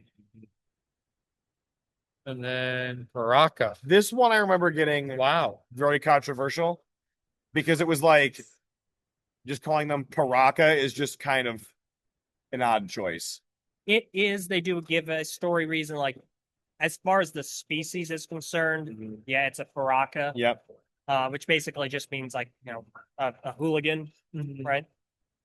In story, this is Nektan, and he is a Skakdi, which is the species. He's a Skakdi warlord, so he's a big deal, and it's a new head mold, and he's now like, hey, Pterodax likes me, so I'm gonna like do stuff for him now. So on guard. Yep. Fair. And then we get the return of the Rockshi, which I loved him. I loved getting them returning. Yep. I don't like the fact that all of the Rockshi in this, at least from my memory, they were all the same yellow color. Oh. I mean, there were a bunch of these. There were other ones, but we never saw them. But yes, unfortunately, we do get a new Rockshi color, and it's super cool. Yeah. But the headpiece isn't actually a head and spine. It is one piece connected by a tether. Yep. Specifically meant for this. It's a rubber piece too, if I remember correctly. You are correct. Yep. So just to get a look at it. Oh wow. Yeah. Mm-hmm. It's an interesting piece. Wow. It just isn't as versatile as the other ones were in terms of customization. 100%. And that is it. That's everything. And that's how it goes. The way that the story ends is you have Matsunui and Makuta duking it out. You have everyone on the ground trying to find the golden armor. The good guys do get a hold of it. And they're like, all right, Tahu, put it on. Click, click, click. He uses it. What the golden armor is for is destroying solid antidermis. Oh. Antidermis is what Makuta were initially comprised of. It's a failsafe in case the Makuta go rogue. The problem is that the Makuta, over time, they evolved to where the antidermis became gaseous. Mm. So it's a gas that they can control and just lives in suits of armor. But Rakshi, specifically, the slugs, the Karata that power the Rakshi armor, Yeah. those are solid antidermis. Oh. So Tahu puts on the armor, lets out this blast of energy, and it destroys every Rakshi on the battlefield. This gives Matanui just enough time because Makuda's like, all my sons just died like immediately. All these rocks are now gone. He's like taken aback for a moment. That gives Matanui just enough time because bear in mind, we have to remember he started bringing back the other two planets. They are en route to Bar Magna to recombine. Yep, to form Spherus Magna, and there's a bunch of debris. Well, a fragment of Aqua Magna comes in. Matanui takes this opportunity of pause, pushes Pterodax into the direction of it. It hits him in the back of the head and instantly kills him. Oh. So the entire Matone universe collapses. Pterodax is dead. And the day is saved. Matanui then takes the time to terraform the planet after the other two come back. He heals Spherus Magna. Oh. And the giant prototype robot disintegrates. It's all that's left is the mask. And Tahu picks it up and he's like, Matanui, we could really use your guidance. You should, help us out as we build this new civilization. And Matanui's like, nah, you guys have got it from here. You've had it all along. I don't want to get in the way of that. I'm going to take a nap. And so he goes dormant in the mask. And Tahu holds it up and he's like, you know what? We're all here now. We got to move forward. And that's it. He's on a beach when he says it too. So it starts with Tahu on a beach. Yeah. And it ends with him on a beach. Which is actually That's a good way to really cool. How it's awesome. It's a story-wise, it's a fantastic ending. I think set-wise, it just didn't end. The story was actually received kind of controversially too. Yeah. It's very rushed. A lot of people don't like the kind of Deus Ex Machina feeling of the ending of how Pterodax is taken out. It's not particularly clever. It's luck. More or less. Yeah. Yes. It's very this whole fight's happening, and he is getting overpowered the whole time. Yes. There is no chance that he's going to be able to beat him in a fist fight. It's just coming down to he needs to outsmart him to beat him. Right. That's what it is. And he thinks he's outsmarted him, but then he ends up not outsmarting him, and a whole other problem occurs. Yeah. So, but I thought it was the best ending they could give it. Yes. Considering the circumstances. Correct. Yeah. So I like it. So now, overall, how the theme is remembered, it's one of the best themes Lego's ever made. Easily. There's no ifs, ands, or buts about it. I think the only theme that comes close to rivaling it is Ninjago, because of how long Ninjago's gone and the story that I've been able to tell and how multifaceted and how it's just kind of seeped into popular culture now with Ninjago. Like Bionicle really got into popular culture outside of just Lego fans. Absolutely. Ninjago's done a lot of the same thing. I think, I mentioned it earlier in one of the previous parts.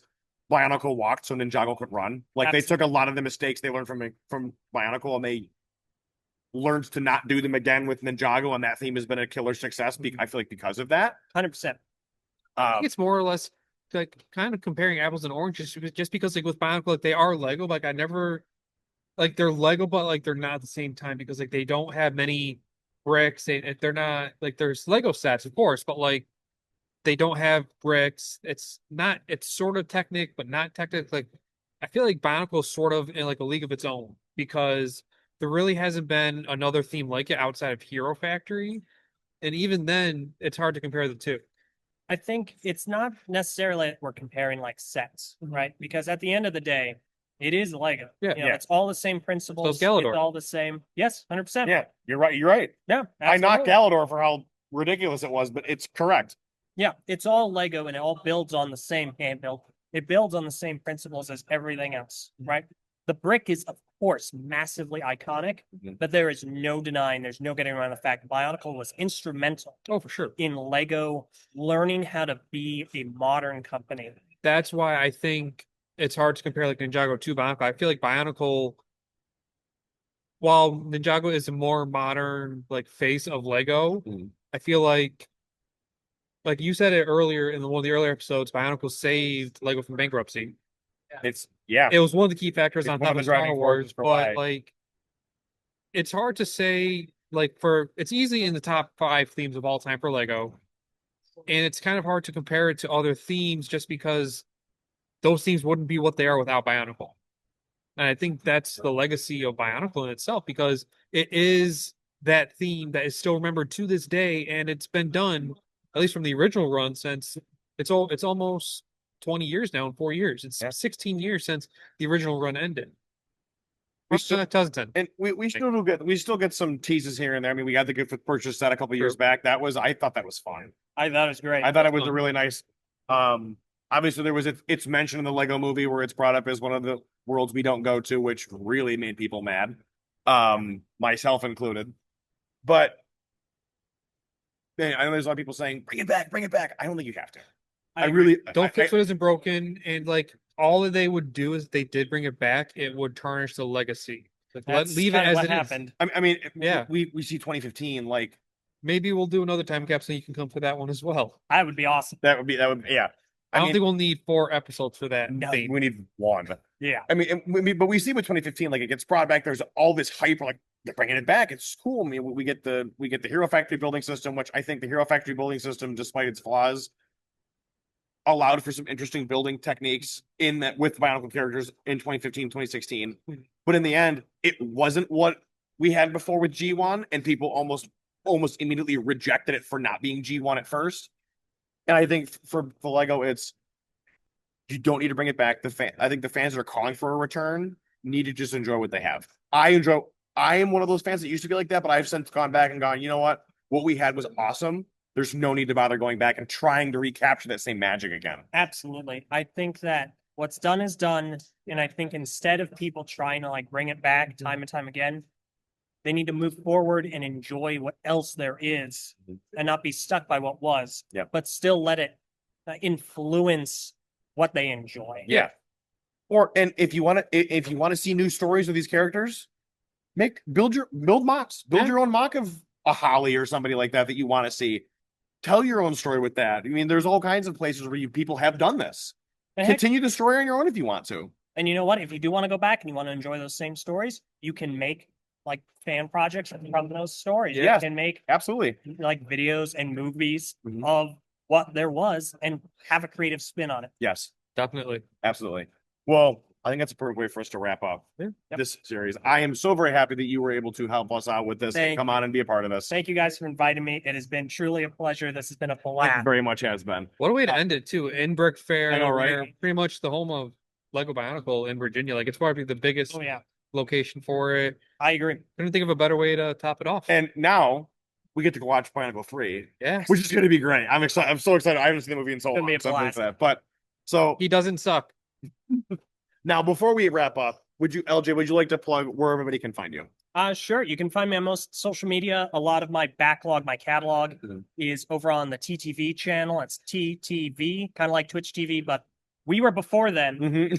I actually have a YouTube channel. It's Eljay Johnsen, ELJAY JOHNSEN. You can find me on most other social media as well. And yeah, I think that works. Perfect. Well, you can find us on YouTube, obviously, here. Make sure you subscribe to the channel, hit the notification bell so you're notified when all new episodes go live. You can find me on Instagram at Langster Village. You can find the two of us, our podcast account at the Brick Hour Pod. We'll see everybody in the next episode of Time Capsule. Have a great night. Happy building.